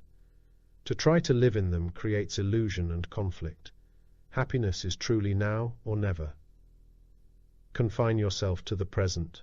Marcus Aurelius. This is of overwhelming significance. Your day is never the same once you see it. All is magnificently transformed. You cease the vain attempt to run away from fear and sorrow and become aware of them as present experiences, which magically removes them.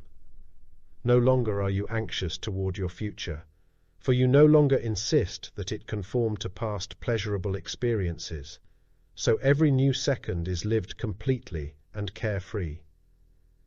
You see that there is really no choice but to live fully right now, and so strain and struggle fall away. The man who sees this is like a seabird whose wings are weary of the back and forth flight over the empty sea. He knows no alternative but to return to the mast of the advancing ship, and in so doing finds the very restful progress he sought.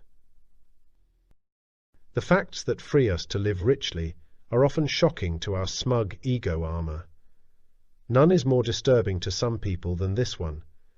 You must not live with a calculated motive of pleasing other people. Such motive is ego-centered. It expects some kind of reward. When the reward fails to come, as it often does, the so-called pleasantness turns to secret resentment. There are dozens of solid reasons why you should seek to please yourself first, rather than others. Here are just a few. Only when you are genuinely pleased with yourself can you establish permanent pleasantness with others. It maintains your health and integrity as a human being. It relieves you of the tension involved in pleasing people who are incapable of being pleased. Others sense the strength of your independence, which encourages their own development. Because in your heart you know it must be done. It is an interesting psychological law. You must place yourself first, after which you have the strength and wisdom to please others properly. "A great man is coming to eat at my house," wrote Emerson. "I do not wish to please him. I wish that he should wish to please me." Summary: please yourself, your real self. Move out! Picture a man living alone in a run-down shack in the middle of the burning desert. All around is dryness and desolation. His days are pointless, and his nights are lonely. Every morning he ventures forth to find something interesting to do, but his day goes nowhere. A friend calls to hear the complaint. What's the matter with me? Here I am, a perfectly normal and intelligent human being making an effort to enrich myself. I start off every morning with good intentions, but find nothing.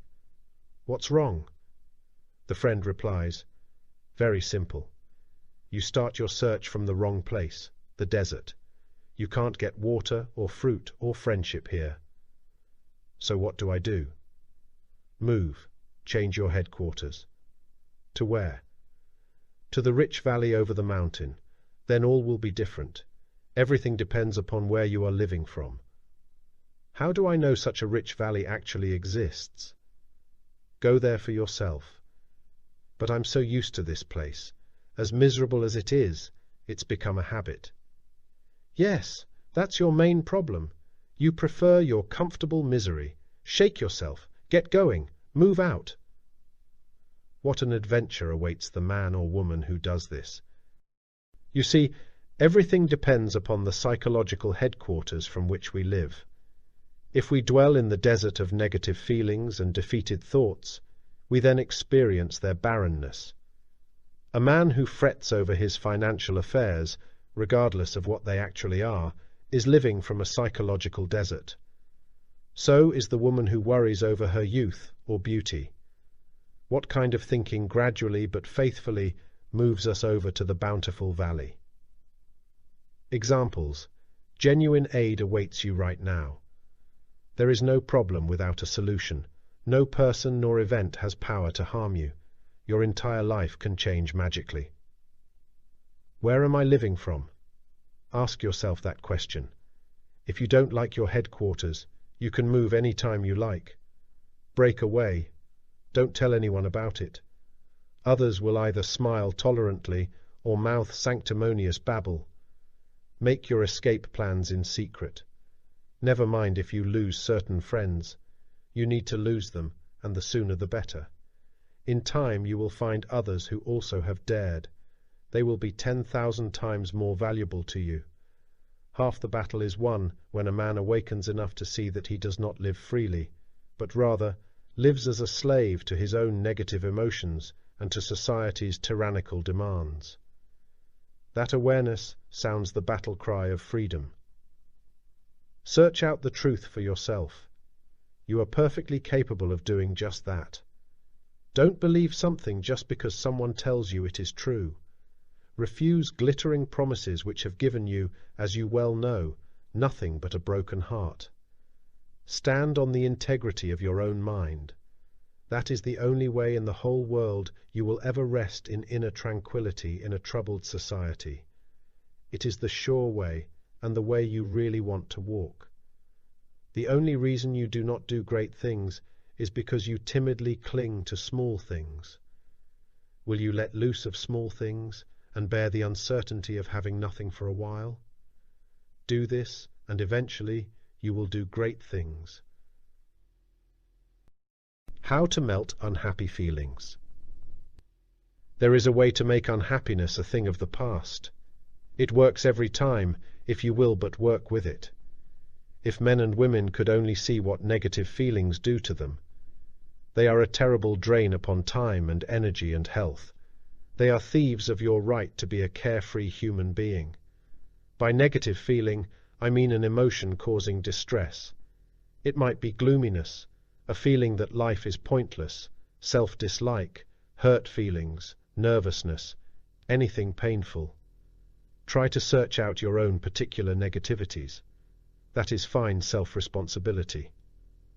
Before supplying the 3 steps to dismissal, I want to add a personal note. I have spent many years in persistent exploration of these ideas, which resulted in definite discoveries. I want to pass them on to you in their simplest and most practical form. I know for a fact that your own persistent pursuit will give you the liberty of spirit for which you yearn. Whenever you feel distressed. 1. Try to become fully aware of the negative feeling. 2. See that it is in you, not in exterior conditions. 3. Do not take it as part of your true self. Firstly, the moment you feel unhappy, you should stop and look at it. Just take a good look. Even though you are physically busy at office or home, mentally pause to become aware that it is there. This is more important than you can imagine. You see, you cannot destroy a negative feeling if you are unaware of it. It is like a rancher who cannot rid his range of roving wolves because he cannot find their den. Secondly, realize that the distress is in you, not in anything exterior to yourself. No person has ever made you unhappy. No loss of employment, no shame or embarrassment, no failure, nothing outside you has the slightest power to disturb you. Negative feelings are your feelings. An exterior challenge may certainly arise, but vow react to it. You unconsciously permit an exterior event to tell you how to feel. But you will do that no longer. You are tired of getting jerked this way and that, like a helpless puppet. Thirdly, never, never, never take the negativity as part of the essential you, the true self. It is not a part of your original nature, for that nature is free right now, and always has been free. If you do not have this freedom, it is because you identify with the feeling, you react, I am distressed. Having mistakenly said it, you suffer. Instead, see the negativity as a tiger walking through your mind, as entirely separate from you, not as a tiger housed within your mind. Whenever distress arises, say, "That painful tiger is walking through my mind, but is certainly not a part of the essential me." Repeat this tremendous truth 1,000 times if necessary, whenever you feel unhappy. You have just covered information that might otherwise take you a lifetime to discover in the hard way. For your own sake, do things the easy way. There is no need for you to be unhappy about anything. And I mean anything. So work with the 3 basic steps. You will know what it means to live as a carefree human being. How to regain natural liberty. I want to be independent of other people. I don't like wanting something from them along with the fear that I won't get it. This is torture. Force yourself to act differently than usual. Notice your habitual behavior, then do the exact opposite. This isn't easy at first. Your deeply entrenched habits will scream in protest. Don't give in. Act toward people in an opposite way. Exactly how? Suppose you habitually do lots of nice things for people. Stop it. Do the reverse. Let them be nice to you for a change. No, I am not advocating unniceness. I want you to pause in your usual efforts at niceness, to observe your innermost motives for doing them. You may discover, for instance, a desperate need to be liked, which is pain. Your observation gradually frees you from this desperate bargaining. This is secret magic. Let people be nice to you for a change. What a relief that would be. Children know this secret. A child enters the room. Everyone enters his world. He won't enter yours. As adults, we can regain this natural liberty. But my show of independence might cause me to lose someone I desire. You must have great courage to escape this painful trap. You meet someone who is pleasant, say someone of the opposite sex. He or she makes you feel good, so you try to hold him or her. But something happens so that you no longer meet. You agonize. Try to see that in reality, you are just as free of this person now as when you first met him or her. Tired of desperation? Then work with this. Suppose you placed heavy blocks in front of a powerful jet airplane, then opened the jets full blast. What would happen? The airplane would shake itself to pieces. It would not be able to bear the contradictory forces. Man is like that. Loaded with power, but blocked by psychic contradictions, he is unable to speed forward into flight. He remains in a fixed place where he shakes himself to pieces. To remove psychic blocks, ask yourself, what would it be like if I acted and reacted opposite to my usual way? I usually get upset, so what would it be like if I simply did not? I usually shoot out an impulsively swift reply to a disturbing remark from another, so how would I feel if I dropped this habitual response? I am living anxiously, but what is it like to live without tension? Ask such questions over and over, putting as much understanding as possible into them. See that you may be wrongly assuming that a familiar response is the only possible response. It is not. The whole idea is to glimpse a fresh form of reaction to daily challenges. Along with your new response comes delightful self-command. Why should you do this? Because you will feel better. Your goal is total living. One effective way to get ahead is to examine carefully any new idea we feel inclined to resist.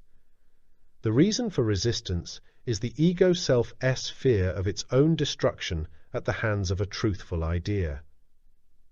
Go against your own inclinations. This does not mean that we gullibly accept anything that conies along. It means we courageously examine a new idea until it reveals itself one way or another, just as we might study a treasure map for authenticity. Tell the truth boldly to yourself, disregarding the discomfort which will surely arise. Though unpleasant for the moment, your conscious pain, like taking a bitter dose of medicine, dismisses unconscious suffering from your day. Now I must review one of the very worst enemies preventing you from living victoriously. The enemy is pretense. Pretense is always involved in unhappiness. Try to see this. Men and women pretend about everything. The ego self is fantastically tricky. It even pretends that it is not pretending. Nothing cuts off happiness more than the false claim that it already exists within oneself. The big mistake is self-deceptive labeling. A man is active, or successful, or educated, and calls it happiness. It isn't. That is like placing a peach label on a can of sauerkraut and expecting a peach pie. The mystic path gently but firmly calls upon us to stop pretending. We must willingly face the crisis of seeing that we are not really happy. We must stick with this shocking fact and not try to evade it. Stick with it, examine it, not with fear, but with curiosity. By so doing, we at last solve a great esoteric mystery. Conscious awareness of unhappiness destroys it forever. Remember, all unhappiness is unconscious. That is, we are unaware of how unhappy we really are. So become more conscious of the way you actually feel. Consciousness is happiness. As pretense goes away, self-defeating compromise also goes. We compromise with people because we think we must do so in order to get what we need. But any need requiring compromise is false. You can expose it as false by refusing absolutely to compromise with anyone or anything. Yes, you may have to hold your breath and plunge into unknown waters, but that is how to be born anew. Be not the slave of your own past. Plunge into the sublime seas, dive deep and swim far. So shall you come back with self-respect, with new power, with an advanced experience that shall explain and overlook the old. Ralph Waldo Emerson. Here is the way back. Place total living before intellectual gymnastics. That solves everything. Deep within, you know how to live fully. You have always known. You knew it in childhood before hypnotized people misled you. Whenever you don't understand life, dismiss your mind and live without straining to understand. Total living is understanding, just as you understand an apple by handling, tasting, eating. Why ask about an apple? Just eat it. It is for health and enjoyment, and so is life. We learn what life is all about when we dare to live simply, directly, without needing to know anything. This is not a paradox. It is a beautiful state. 2 things you can do. How does all this connect with emotional aches, like dejection? Dejection occurs when one suddenly sees through his own play-acting. Pretense is a major feature of the false sense of self. A man pretends to others that he is strong and wise. He loses his wife or girlfriend in a quarrel. This shatters his pretense and drops him into gloom.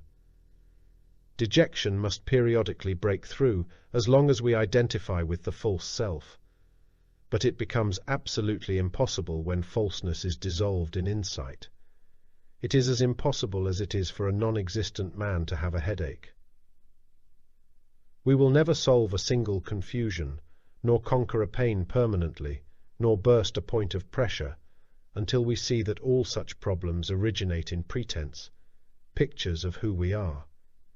It is overwhelmingly necessary to think constantly and deeply about this.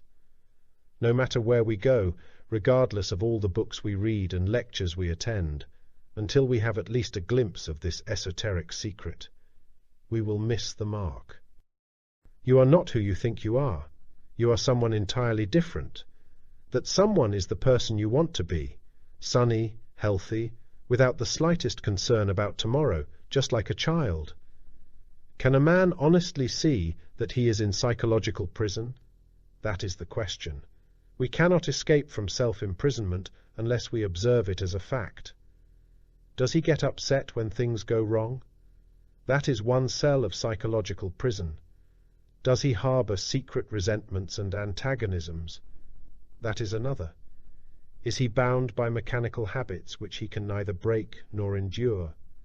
Does he suffer at the hands of daily incidents? Is he afraid of himself? All this is what is meant by psychological jail. No man or woman can enjoy life in this condition. Even his pleasures are surrounded by anxieties.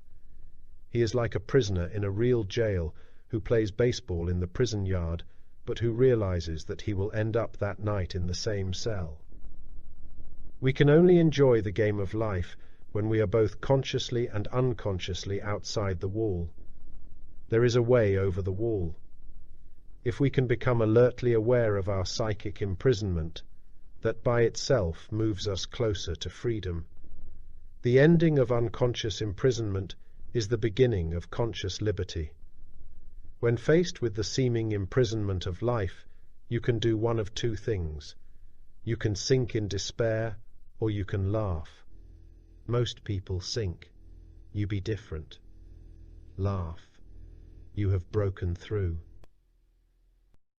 You should drift comfortably. You should live like a man drifting comfortably downstream, letting the river turn in whatever direction it likes.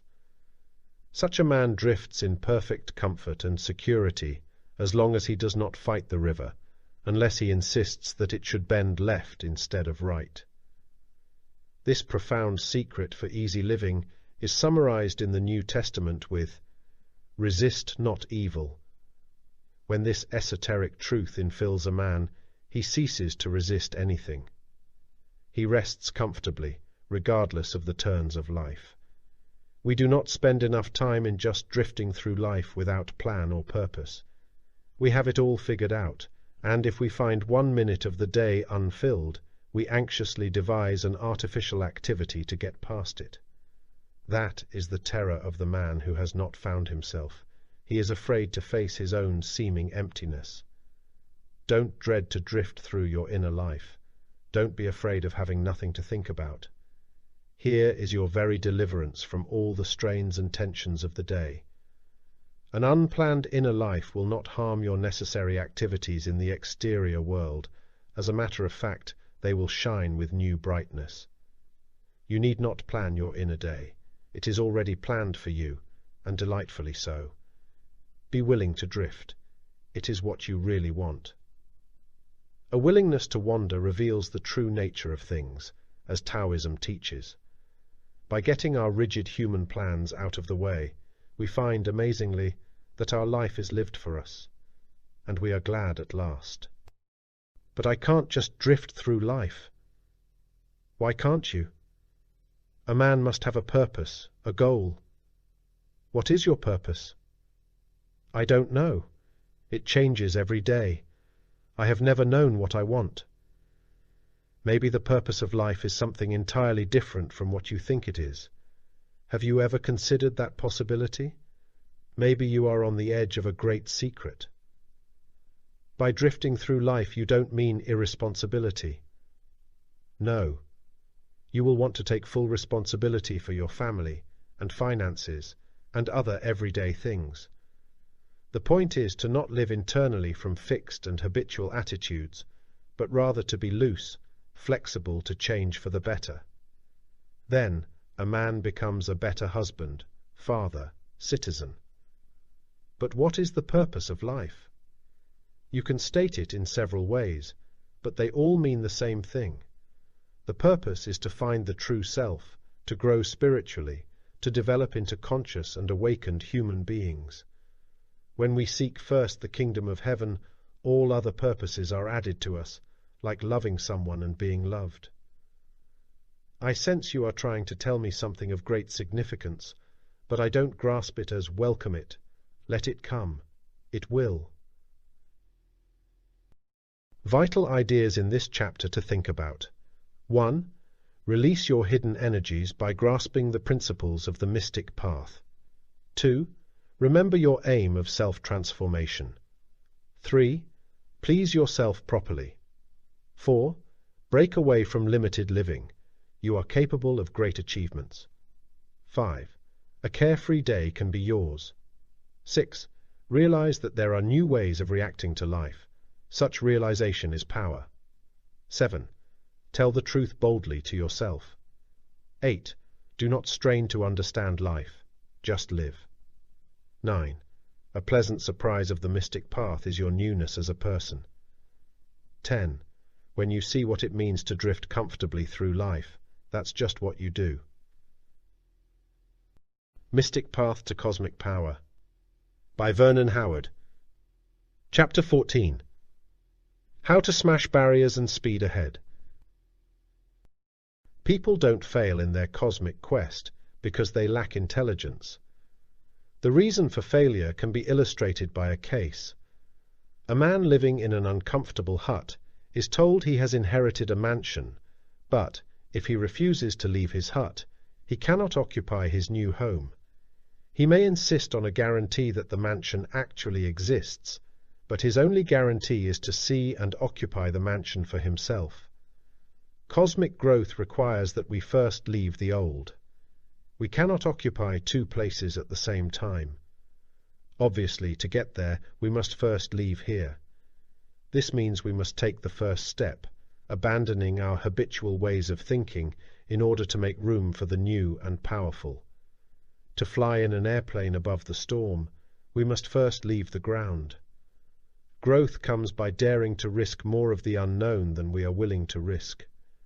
Dare it, venture it, and grow. Declare, "My known ways of thinking have brought me nothing but failure, so why cling to them? I dare to gradually detach myself from the old and the unworkable. Forget the difficulties and confusions and disappointments, for they are unimportant. Remember the only vital thing, the direction in which you are heading. Confidently abandon yourself to higher truths. Here is a heroic act. What does it mean to confidently abandon yourself to something? It means you are completely unconcerned toward that something, that you don't even think about its reliability, just as a child abandons his welfare to his father. Try it. Totally abandon yourself to higher truths. There is no point in compromising. Compromise is a subtle thief of inner abundance. A spiritual principle is either true or it isn't. So go all out. Be different from the millions of people described by Henry David Thoreau as leading lives of quiet desperation. Dare to test things for yourself. It is a heroic business to personally experience a reality as a reality. Take no thought for tomorrow. Confidently abandon yourself to that. You can have everything you really need. Rest assured that you can. Strain and struggle are unnecessary. Live with it wholeheartedly.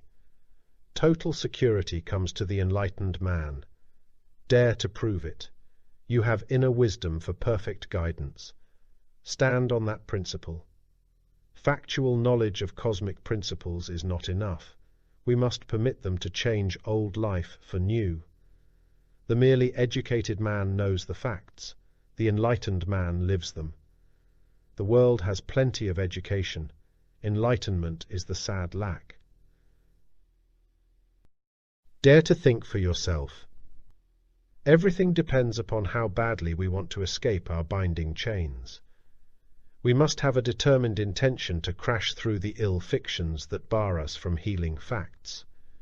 We build strength for this by constantly plunging into psychological waters over our heads. We must meet, ponder, understand, and finally live advanced truths. That is what we now do. There is a particular timidity that every seeker must meet and conquer. It is expressed, "But if I abandon my old ways, what will become of me?" Do not be afraid of what will become of you. Never mind the loss of your present ways. You may not see it as yet, but what will become of you is everything good and wonderful. Do not be afraid. Truth does not give us more than we can bear for the moment.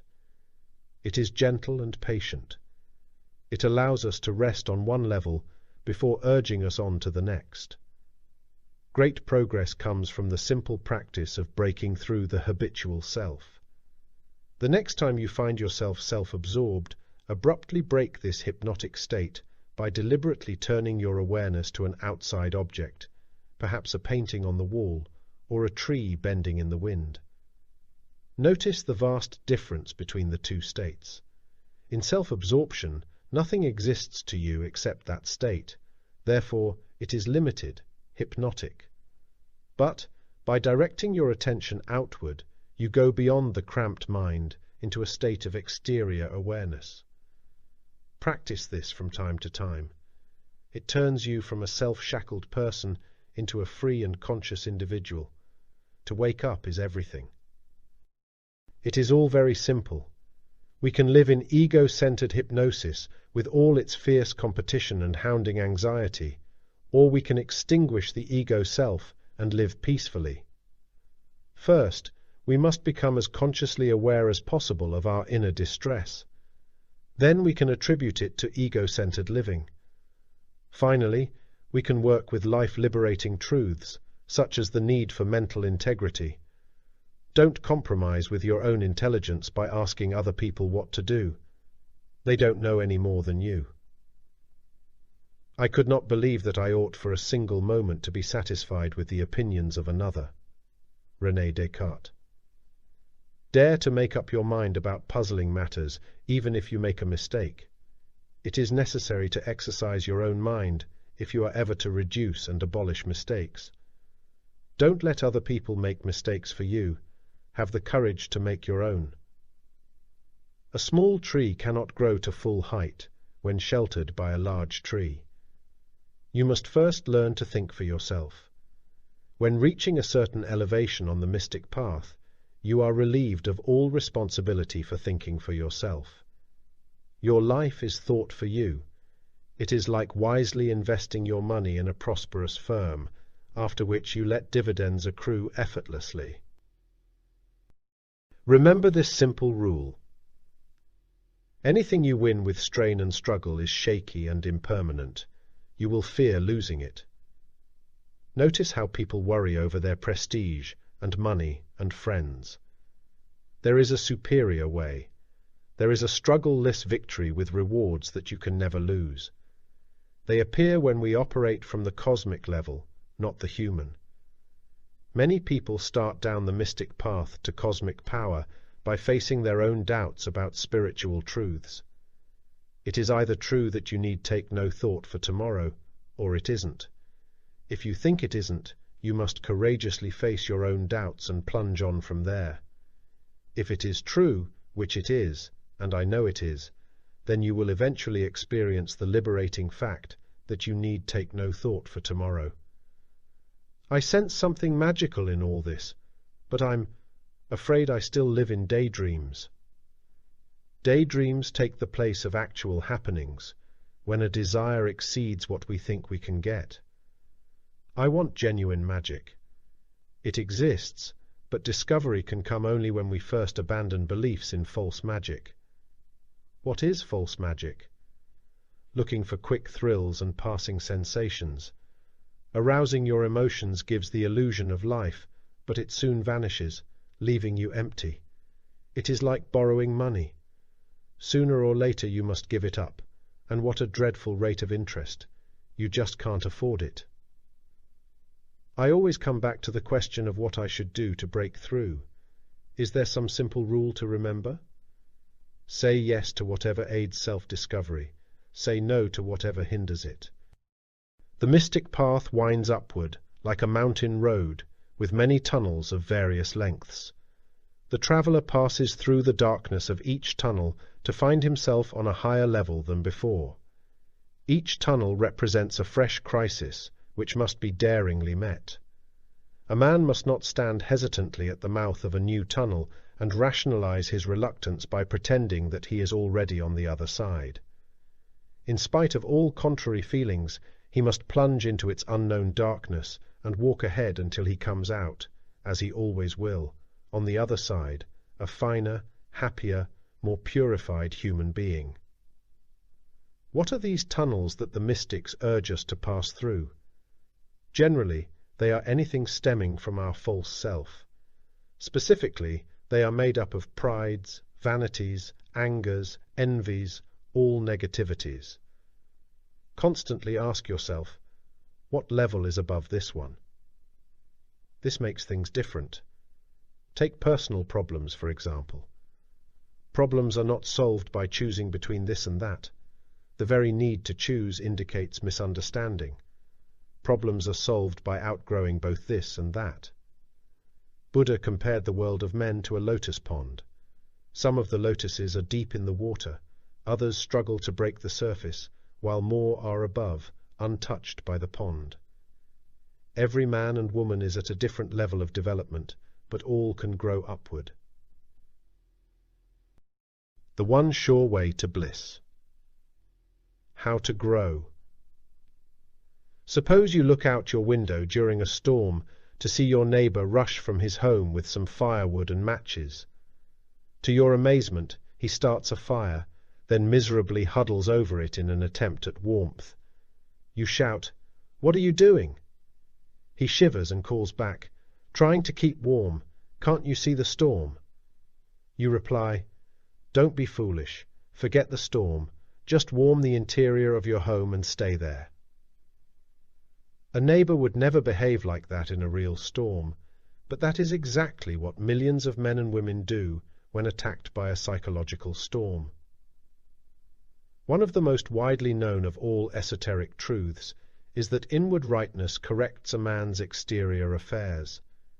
There is no sense trying to battle the exterior storm itself, for it is but an effect. When we are right within, things are right without. So there is but one place to remain and work, within our own system of conditionings, desires, impulses, imaginations. There is where we can work with endless profit. When will I stop paying the price for my false ideas? When you get totally tired of paying. If you are living a second-rate life, it is only because you falsely assume it is the best you can do. You are somewhat tired of it, but you are still afraid to extinguish your wrong ideas, because you fear there is nothing else beyond them. There is, but you must dare to lose the old before finding the new. This is mystical law. Only an empty cup can be filled. Why don't weary people like myself break through? It is not enough to feel weary of your life. Everyone feels that to one degree or another. You must take the initiative in breaking free. This does not mean to change your work or residence or anything else in your exterior world. It means taking a long and good look at your mental attitudes until you see them as the causes of your effects. As they change, your exterior world will be as different as if you had moved to Mars. Yes, become utterly weary. Remain in that state until you see it completely. Do not cover it up with excitements or pretenses. That is like thinking that the bandage eliminates the wound. Simply become aware of how unhappy you are. Do not try to hide it. Your very awareness is the magic potion that changes weariness to bliss. You say you want a magical change in the way you live? This is it. I assure you that it is the one way and the sure way. Perhaps you ask, how fast can I change things? The answer is, just as fast as you let your life be guided by mystical principles. People gamble to better themselves by switching things in their exterior world. When done without understanding mystical laws, they always lose, even if they think they win. When done with insight, they always win, even though on the surface they appear to lose. You cannot better yourself by getting something different on the outside for the simple reason that you are not a new career, or another spouse, or a different automobile. Start today with this change. When faced with a difficulty, do not ask, "What should I do?" but rather, "What must I understand?" Unhappiness exists only in the mind. Every man is struggling for something, but does not know what that something is. He even assumes mistakenly that he is struggling against something, perhaps human injustice or unlucky breaks. But beneath surface appearances, he is truly on a positive pursuit of his natural values of love, dignity, nobility. He makes a great mistake in thinking he can regain these natural rights by attachment to and pleading with exterior attractions. Failing to perceive his kingdom of heaven within, he vainly seeks it in outer attractions. He is like a prosperous farmer standing by his wheat fields, asking strangers for grain. To make correction, here is a mighty mystical secret to ponder and practice. Learn to say silently to people and objects that attract you, "No, I will not give you power over me." Do not shield yourself from the everyday events of life that you think are a threat to you. I refer to such things as contact with an unpleasant person, or getting hurt when something turns out differently from what you wanted. Enter fully into the vastness of life, letting everything happen, while you quietly stand aside as a tranquil observer. Do not live like a tightly sealed bottle of water tossed into the sea. Such isolation is fear and torment. Smash the bottle, mix with the sea, and you will know the oneness and immensity of life. When you welcome a change, you call it variety and enjoy it. When you resist a change, you call it tragedy and suffer pain. Don't you see that it is your calling, your labeling, and not change itself, that makes the difference between joy and pain? Don't label changes. Call them neither good nor bad. Do not inject into them your personal attitudes and automatic feelings. Let them alone, let them be, and they will let you alone to be at peace. A chief problem confronting the sincere seeker is his inability to separate right ideas from wrong, to practice workable techniques instead of useless ones, to do what he can actually do instead of attempting something which is yet beyond him. How can he meet this? He can start with a single, clear idea and gradually connect it with everything else. It is much like a lost hunter who heads for a distant but clearly observed farmhouse. For instance, you must stop being a slave to your physical defects and to your age. Stop it, and stop it right now. You have already paid a dreadful price. Any unhappiness you have toward them exists only in your mind. Rebel against your own false ideas that your years or your physical construction have anything to do with your happiness. They haven't a thing, if only you see it, if only you cease your unconscious bondage. A valuable technique for awareness. What do you mean by unconscious bondage? For example, people feel unwanted, unappreciated.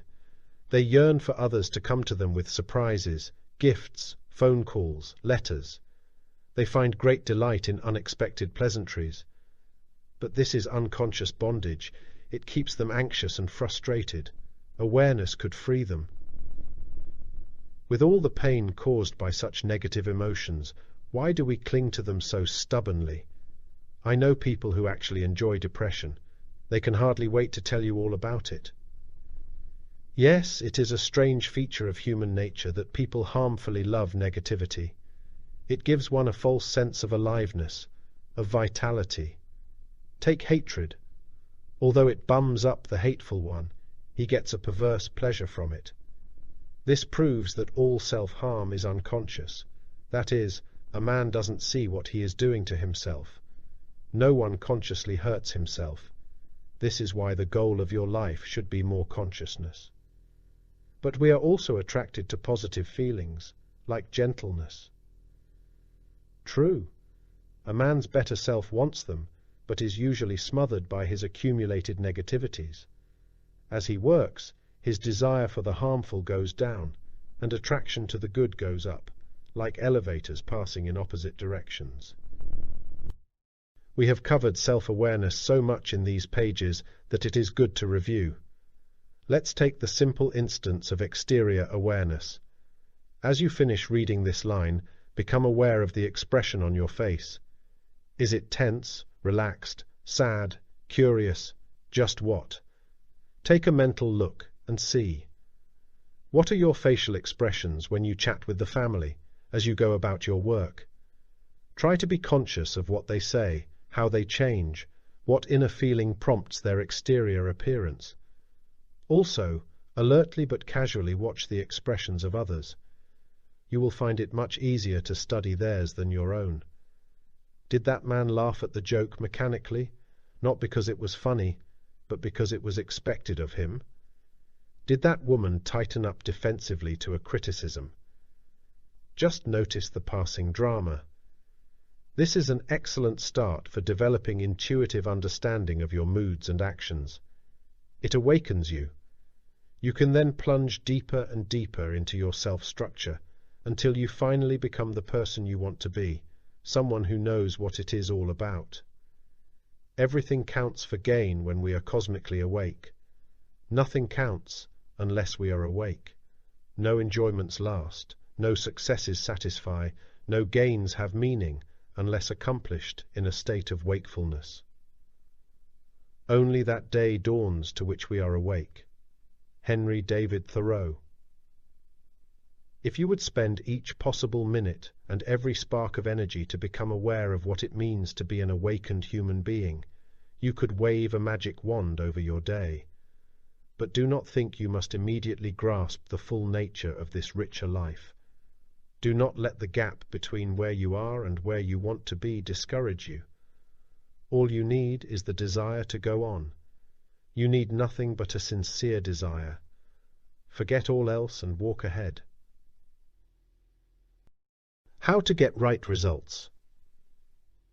Look at the calendar on the wall. Notice the date. This is the date you possess the understanding you need. Today. But you must bring them close. Suppose the conductor of a symphony orchestra tried to direct his musicians while standing at the back of the auditorium. Having no control at that distance, the musicians would not know what to do. Each would play different compositions at various tempos, producing discord. But as the conductor comes increasingly closer to his proper position, the musicians see what is expected of them. Disharmony disappears. The musicians are your embedded understandings and insights. As you take your proper position before them, they follow your slightest command, producing the music you want to live by. We might as well turn into stones if we are not going to do this. That is right. We might as well be as senseless as stones if we are not going to feel as free as a lilting melody. Take the power of making demands. The power of demand is dynamic in the human system. Rightly used, it liberates. Wrongly used, it imprisons. Cease making demands upon anyone or anything exterior to yourself. Such demands are always accompanied by fear and pain, which makes them wrong for you. Have you noticed how unhappy you are when demanding something? Do not think this will deny you what you need. Quite the opposite. By eliminating artificial needs, it makes room for genuine ones. Do not think you will be unhappy if you do not get what you demand. Think very deeply for a moment. Demanding things from the exterior world is an endlessly agonizing process. Even when you get what you want, you are really no happier than before. You have merely covered up your anxiety for a few minutes, and then you are tossed right back into the pain of the next demand. If you want opposite results from what you have been getting, take the opposite course. Turn all demands inward. Demand your own power. Insist that your mind work for you, not against you. Demand that you stop being so afraid. Command your habits to be what you wish. Demand constant and sincere work toward your own deliverance. Anyone can make loud demands upon people and government and society. If you don't want to be just anyone, ponder these ideas. The world desperately needs bold individuals who connect their understanding with their powers.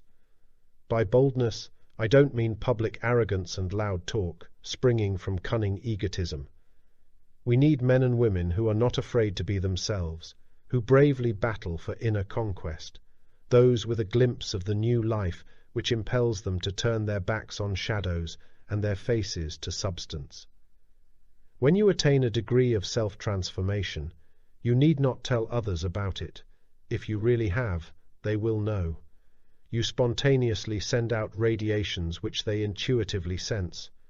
The light in them responds to the light in you. Neither you nor they need have any connections with exterior or man-made forms of religion or education. It is all a matter of inner essence. India's enlightened teacher, Sri Ramakrishna, likened it to the way a lotus blossom attracts bees. Because the honey is there, the bees fly to it. In this higher state, you can help others in the only way that counts, not merely by doing something for them, but by being someone who truly understands. To see how this is, so we can recall a previous point. Through self-work, the mystic has found his own way home, and so can aid others. It is as if he stands on top of a high hill and looks down on the prairie where a confused humanity wanders about. Knowing where the path starts, he calls down. But how many do you suppose will look up and listen? The beauty of disillusionment. To be disillusioned is a wonderful state to achieve, a marvelous breakthrough into sunlight. Do not think of disillusion as a sad thing. We think this state is terrible. We are mistaken. It is there that we find peace, liberty. François Fenelon. Disillusionment with yourself must precede enlightenment. If you are disillusioned, I am very glad for you, for now there are great possibilities. Do you feel that nothing you know can fulfill you? Great. You are preparing a psychic emptiness, which can be filled with something making sense at last. You are ready to leap from the frustrating known to the emancipating unknown, magnificently beyond your present self. Tired of trying to believe in something? Good for you. You can now let something believe in you. It is especially splendid to get disillusioned with people, most of all, your best friends. No, not in cynicism and bitterness, for these are still prison cells consisting of your own defensive attitudes. You don't want emotion-charged attitudes toward lost people. You want clear discernment of their lost state. In such clarity, there is total calmness and command. There is something quite fascinating, I assure you, in being so disillusioned toward others that you are left without a single friend or counselor or authority to lean upon. Your very awareness of the inability of others to help you forces you to look, at last, toward your only genuine source of strength, the kingdom within.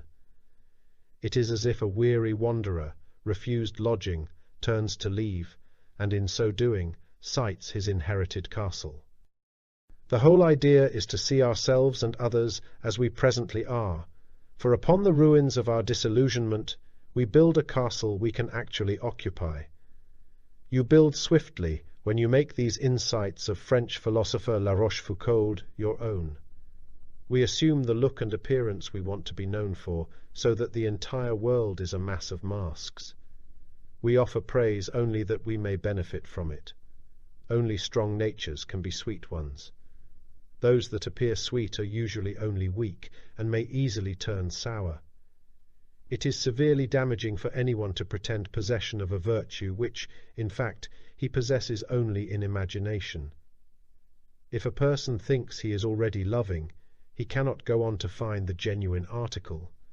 Not only that, but if we think we have bread in the cupboard, when in fact we don't, we will be hungry when we need bread. Such imagination is a dangerous foe of freedom, and far more difficult to detect than one might suppose. Negative imagination is a major cause of human hypnosis. It must be detected and abandoned. Start with honest self-observation. Review the technique for this from Chapter 2. La Rochefoucauld's insight represents a certain stage toward cosmic consciousness. It is one in which you no longer idolize people by attributing qualities and virtues to them which they don't really possess. A person at this stage realizes that his admiration of others is merely a subtle projection of self-admiration. Seeing through himself, he sees through others. This brings great relief, for you are never nervous toward anyone you really understand. Disillusionment is nothing else but seeing the false as false, and is therefore an advanced mental condition. How to reverse your life. People miss the point of daily existence entirely. They assume that life is complicated, when it is really themselves who needlessly make it so.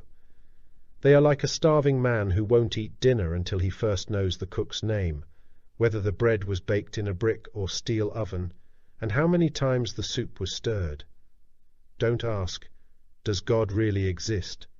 Ask, "How come I have so many stupid headaches?" Don't wonder, "Does the future hold security or dread for me?" Wonder, "Does it make any sense to be miserable this day?" Don't inquire, "Why can't I find the satisfaction I need?" Inquire, "Why don't I just live without bothering with so many questions?" Living from the true self is the great answer. Man is like a tree wanting to push itself to the sky. As it grows upward, the various branches take over to insist that they can reach the top quicker and easier than the trunk. But all they do is drain energy and retard growth. The man who grows surely toward the sky is the one who refuses to go along with such false branches as sensation-seeking and egotistical desires. The true self carries us upward. Here is where genuine self-knowledge enters the picture. Lack of self-knowledge leads to self-defeat. A man decides to better his life in some way. Fine. But since he does not know what his true interests are, he does the wrong or impulsive thing. He ends up even worse than before, because he has now added another burdensome false branch. In turn, that creates an anxiety which impels him to once more shoot off in a wrong direction. He is caught in the frightening vicious circle, which grows smaller around him every year. Genuine self-knowledge reverses the whole process. He sees what is genuinely good for him. He lives more and more from his true self, in which there is self-victory.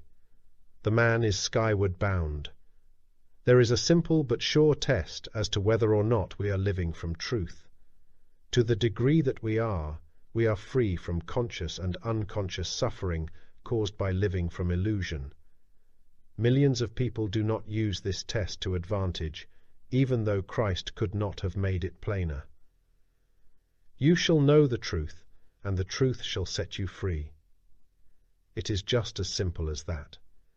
If I know the truth, I am free of my pains. If I realize that no one can really hurt me, no one hurts me. If I actually see that, in spite of a terrified imagination, all is well with my basic self, my imagination loses power to terrify me. To see that we suffer because of blurred vision toward life is no reason for despair. It is cause for a joyful mental leap. Now, knowing what is false, we have made room for what is true. We can have the comfort of knowing the truth when we are willing to go first through its discomfort. Endured self-exposure is the cure. If we are willing to see that we are not living from our true nature, but from an invented self, our very awareness abolishes the painful invented self. We then live in comfort from our true nature. Would you like a grand summary of what you must do? Be true to your own nature. To make swift progress. 1. Don't hesitate to abandon yourself to higher truths. 2. Break through your habitual self. Beyond it is the new world you seek. 3. Trust your own intelligence. 4. Know that victory without struggle exists. It comes with cosmic consciousness. 5. Say yes to everything that moves you forward, no to whatever blocks progress. 8. Challenge yourself to mount up to higher and higher levels of self-realization. 7. Your progress will be as speedy as you permit guidance by mystical principles. 8. Psychic wakefulness is a magic wand. 9. Be glad for disillusionment. It indicates healthy advancement. 10. Be true to your own nature. Mystic Path to Cosmic Power by Vernon Howard. Chapter 15. Daily Power Along the Mystic Path. This chapter is specially designed to aid you in making the most of this book, of the mystic path, and of yourself. You have a right to know the truth that sets you free, but you must courageously claim this right and not timidly hand it over to someone else. For you to know, you must know. You will then also know what it means to be secure and serene. There are some special challenges faced by the man or woman wanting to escape to the awakened life. If understood, everything goes much smoother. For one thing, you may have to work alone a good part of the time. You may have no one with whom you can discuss things. Never mind. Even that is part of your adventure. Just keep working as best you can. The higher the hurdle, the higher your leap. You will find none of the self-glory offered by worldly success. Our whole task is the exact opposite, to destroy the agonizing need for self-worship. You may not win public applause, but what you win will be 10,000 times more glittering, and it lasts for eternity. Do everything you can to help yourself. What wonderful opportunities surround you. Go through your day with inner reflections about mystical principles. Observe yourself as often as possible. Establish a regular reading program. Remember your aim of inner transformation. Remind yourself that there is a fantastically new way to live. Be good-humored toward everything that happens to you. Yes, you can be cheerful even when things look cheerless. Take the attitude, "It is my heroic adventure to call the bluff on this negativity." Apply this to every difficulty, fear of poverty, anxiety toward yourself, confusion of mind, everything whatsoever. If you ever feel bogged down in your studies, just remind yourself that it is possible for you to become an entirely different person, that you can reverse the direction of your life this very day. No fact is more important to think about than this. And it is just the beginning. The best is yet to come. Let go. Don't hesitate to just let go, even if it frightens you for now. Do not think, or plan, or contrive on the inner affairs of life. Leave your mental plannings where they belong, in the external matters of home and office. Let your inner life flow naturally and easily. It will carry every external affair along with it, leaving you carefree. He who lives in the true light and true love has the most precious, best, and worthiest life that ever was or ever will be. Therefore, it cannot but be loved and treasured above any other life. Theologia Germanica. Your special plans. Use this section to win extra enrichment from your reading and studying. Certain ideas and techniques of the mystic path are sure to have special meaning for you. Write them down in the blank spaces provided, noting the page where found. It deepens your understanding to state a mystical truth in your own words. For example, you read that life is governed by a number of beneficial laws and principles. You can write, "I am aided by harmonizing with the basic principles of life." Review your comments from time to time. Forming a Mystic Path Study Group or Mystic Council. Few things are more beneficial than the sharing of mystical principles with others. We learn so much from each other. Quite often a single remark from a friend transfers their insight to our own mind, making a new advance for us. We, in turn, aid their development. Also, there is comfort and encouragement in being with those who, like us, are determined to find the answers to life.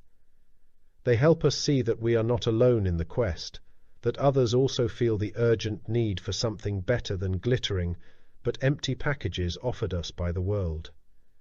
You may wish to join or organize a Mystic Path study group or Mystic Council. In my own work in Los Angeles, I have found certain procedures of value. Some as follows. Forming the group. The group can have its start within an established organization, perhaps a church, or educational institution, or psychological clinic.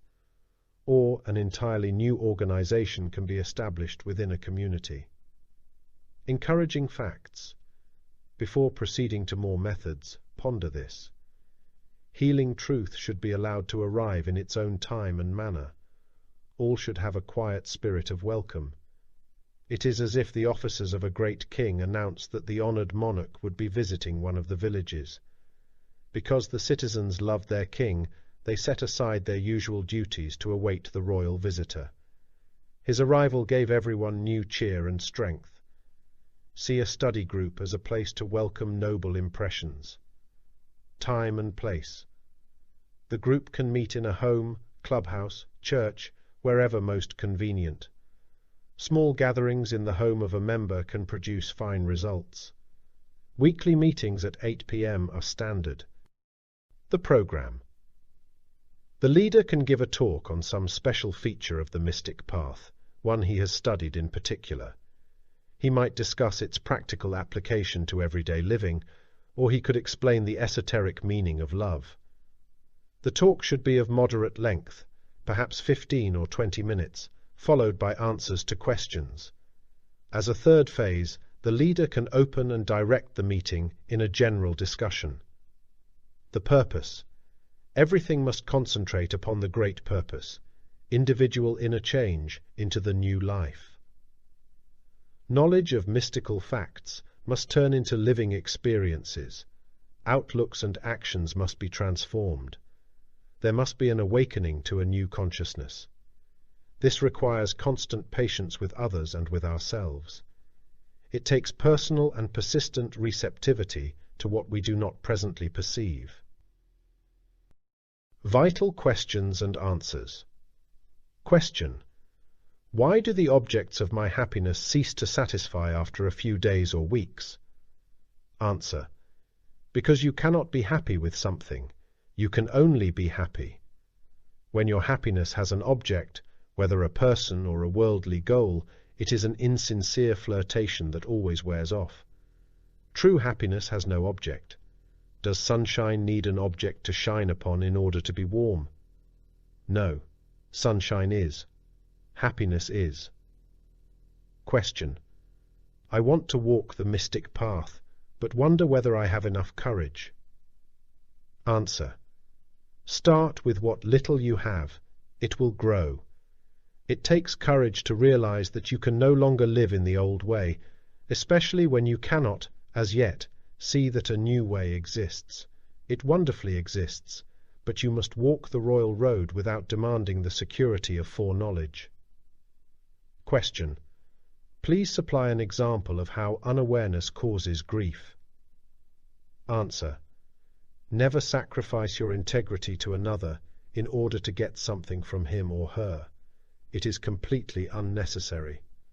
Once you clearly see that you are sacrificing yourself, you will stop. Question. How does mysticism connect with modern psychology?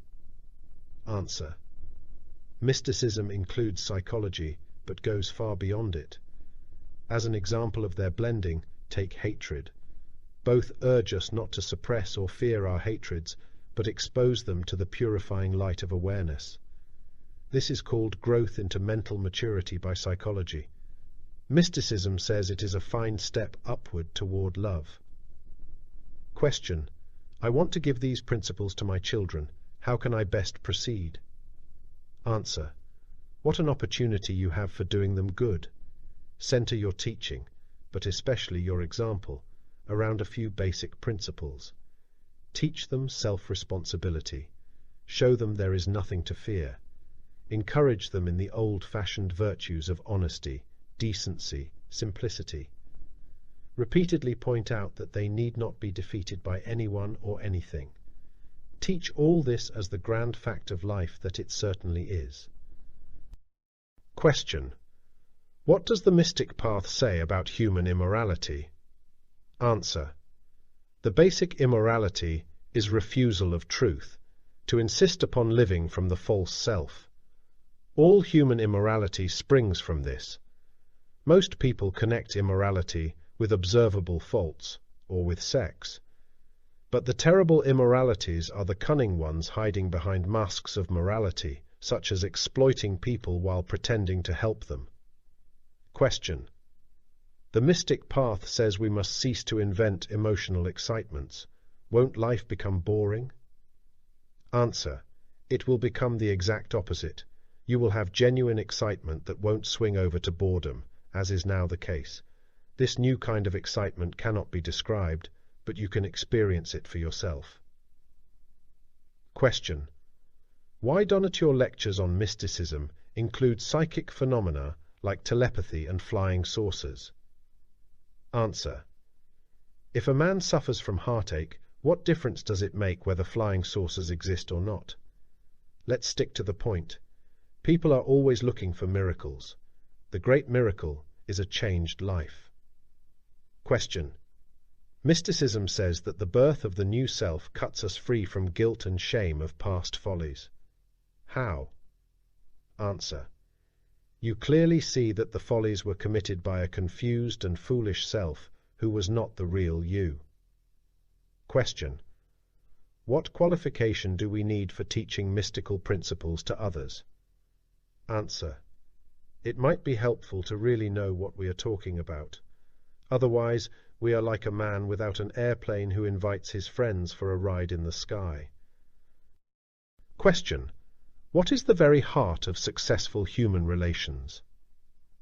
Answer: through honest self-observation, we see ourselves as we really are. That enables us to see others as they really are, not as we want them to be. This psychological insight enables us to deal wisely with others. For instance, we will not extend affection to those whose psychic slumber makes them incapable of understanding it. Such people will assume that our affection is weakness, and they scorn it. Question: you said that the natural love, the true self, is within everyone. Why doesn't it express itself? Answer: it cannot do so because the individual fears rejection, or because he wrongly prefers hostility, or because his ego defenses are so high. Question: can't we just leave our psychic wounds to the healing of time? Answer: time of itself doesn't heal. Your mind must see things differently. By using your mind properly, you can leave a painful experience behind you at once, with no emotional wounds whatsoever. Think what this means. Question: how can I become a more self-aware person? Answer: just sit down in a quiet place and watch yourself. Notice the thoughts that stream through your mind. Observe your emotional moods. Be aware of your physical posture. Notice whether you are tense or relaxed. Just be alert to everything possible, including the fluttering of a drape or the sound of a passing car. Be aware of everything within you and without. Also, practice this while performing everyday tasks in the home or office. Question: why do you place so much emphasis on self-observation? Answer: because of where it takes you.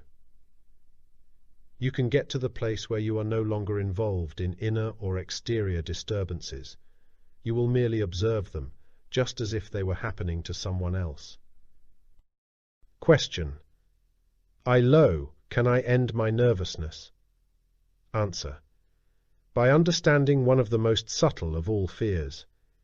It is so cunning that few people ever destroy it through conscious awareness. It is the fear of nothing happening.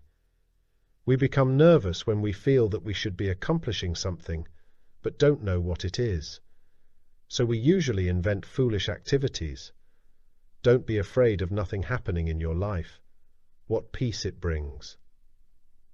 Question: I get upset every day over things that happen.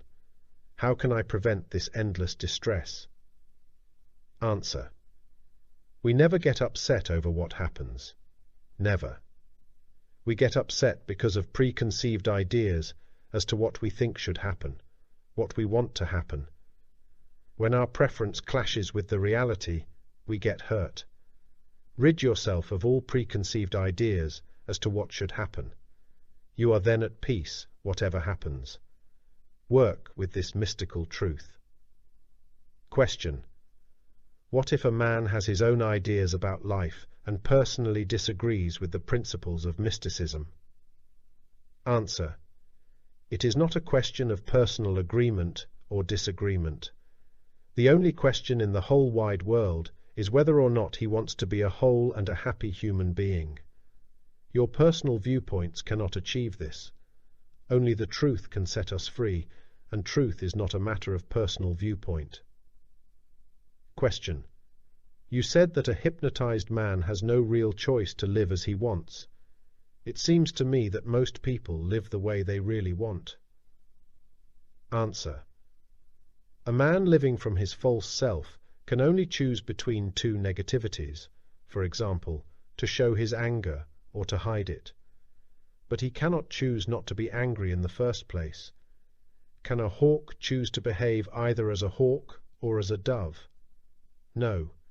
He must behave inwardly according to his present negative nature, though he may disguise it from others. Incidentally, the self-discovered man also has no choice, but in a different way. There is nothing to choose between. When you are really happy, need you choose between happiness and unhappiness? Question. Please explain human cruelty. Answer. It is characterized by two features. First, a cruel person gets a strange sort of exhilaration, a false sense of power, by hurting another. Secondly, he doesn't see how cruelty destroys his psychic self. If he saw cruelty as self-ruin, he would stop in horror. All evil, including cruelty, is unconscious. It is done in a hypnotic state of unawareness. Question. What is the cause and cure of social miseries like war, and crime, and political hypocrisy? Answer. The cause is personal psychic illness, which means every individual must take personal responsibility for his recovery. But how many want to do this? They prefer to treat symptoms, not causes. Hypnotized people prefer ego-serving activities, such as making lofty speeches and championing social causes. A small-town grocery clerk in Maine or Nebraska with a personally pure life diffuses more psychic health than 1,000 politicians or laws. Question. Suppose I do something that hurts someone. From the mystical viewpoint, how should I handle it? Answer. By not falling into ego-centered guilt or shame. This only doubles the problem. Try to see that your hurtful behavior sprang from the false self, which takes unhealthy pleasure in hurting others. Don't identify with the behavior. Dissociate your behavior from your true self, which cannot hurt anyone. Question. I need clearer understanding of what is meant by non-awareness. Answer. You are seated in a restaurant having dinner. A friend approaches from behind and taps you on the shoulder. You jump a mile. You jump because, while in your self-absorbed thoughts, you are unaware of anything outside those thoughts. The sudden tap on the shoulder exploded your mind away from self-centeredness. As awareness expands, all your senses are more alert. Question. Why do you emphasize that we must work intensely upon ourselves before hiring to help others? Answer. If there are two sick people in a hospital room, neither can help the other get well. If one recovers, he can pass on his own health in service to the other. Enormous harm is done by ill people who think they can heal others. Their attempts are merely an evasion of their own need for health. If you tell them this, they get angry. Question. I'm very much interested in the idea that we are free of anything that we don't identify with, that we don't take as a permanent attachment. Answer. You should be. If you don't identify with youth, you will enjoy older years. When you refuse to identify with your career, you will be completely unconcerned if it falls apart. If you don't identify with crowds, it is impossible to ever be lonely. Don't identify with food, and you remain as slender as a reed. Question. Why does sex cause so many problems? Answer. Sex never causes problems. It is compulsions and imaginations and false guilt that do damage. When there is a clear mind, there are none of these, and so no problems whatsoever. Question. Should we discuss mystical truths with others? Answer. Discuss them only with those who show definite and persistent interest. Don't try to give them to people who don't want them. You can establish or join a mystic path study group with like-minded people. There is considerable value in group discussions. Question: is it difficult to grasp the principles of the mystic path? Answer: the word difficult has no meaning when you want something badly enough, for example, in studying for a profession. You simply do it to win the prize. In the same way, we must want freedom from tension, genuine confidence, and so on. Then there is no difficulty. As a matter of fact, it becomes a highly enjoyable adventure. Question: please summarize man's entire problem. Answer: he clings to his false self, which he takes as his life, but which is actually destruction, and he rejects his true self, which he takes as his enemy, but which in reality is his eternal life. Gems along the mystic path. Truth itself is the only unifying factor on earth. We are separated from love with others to the same degree that we are separated from reality. We are in communion with others to the same degree as our closeness to reality. Let nothing stand in your way. You can react toward anything that happens to you in a way that retains your happiness, if you really want your happiness more than anything else. Suffering exposes our fakery. This is good. By exposing our fakery, it provides the opportunity for freeing ourselves from its pain. The process of self-development can be described as the stripping away of layer after layer after layer of all that is false. Go to incredible lengths to save yourself. We do not suffer because we fail to fulfill a false desire. We suffer because we possess the false desire. Try to see how much you are at the mercy of other people's whims and see how intensely you dislike it. This is the first stirring of liberty. Refuse to live like others. You then escape the unhappiness of others. Life is real only when we are. You have succeeded in life when all you really want is only what you really need. When you have nothing to do, become aware of yourself. By discovering yourself in the here and now, you automatically establish yourself in the there and forever. Do not sacrifice long-term benefits for immediate sensations of pleasure. To be chosen, we must choose to be chosen.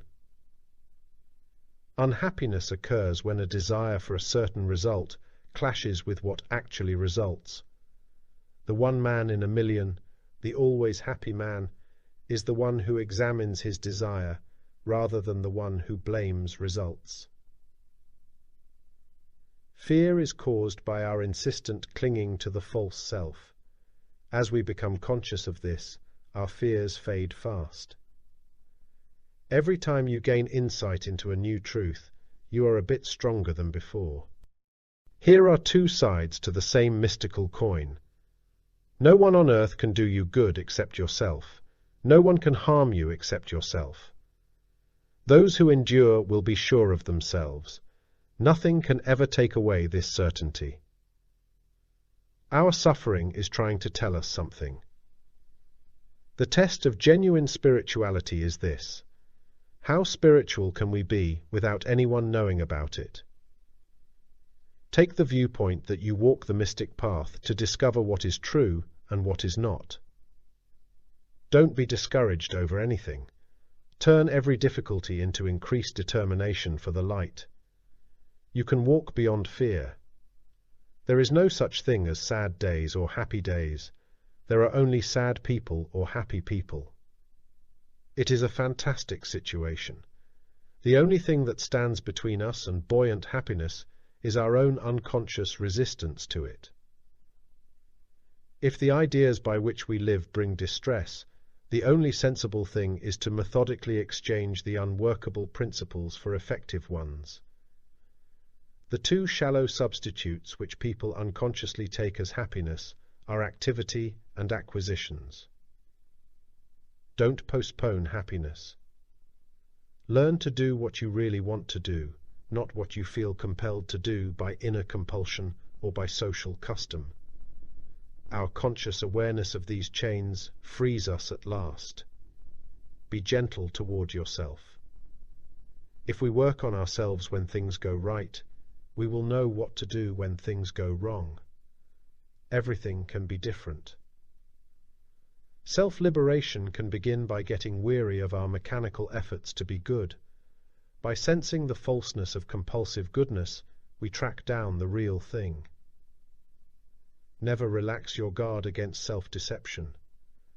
Our aim is to get ourselves out of our own way. Make it your aim in life to be aware of psychic self-imprisonment and to escape it. We cease to suffer when we cease to identify with suffering. One of our greatest enemies is secret resentment. Freedom begins as we become conscious of it. There is no adventure in life as great and as wonderful as discovering the new life. The test as to whether or not you have rejoined your true self as yet is this: you would not exchange it for anything in the world. The mystic path changes your future into what you want it to be. If we really want to know the truth that sets us free, we will be led to the teachers and books of help. You were not meant to be unhappy. At this very moment, we are creating our tomorrow. You never go wrong when you place your true self before your attitudes, and remember, they are two entirely different things. There is something very appealing about decency. To change what you get, you must change who you are.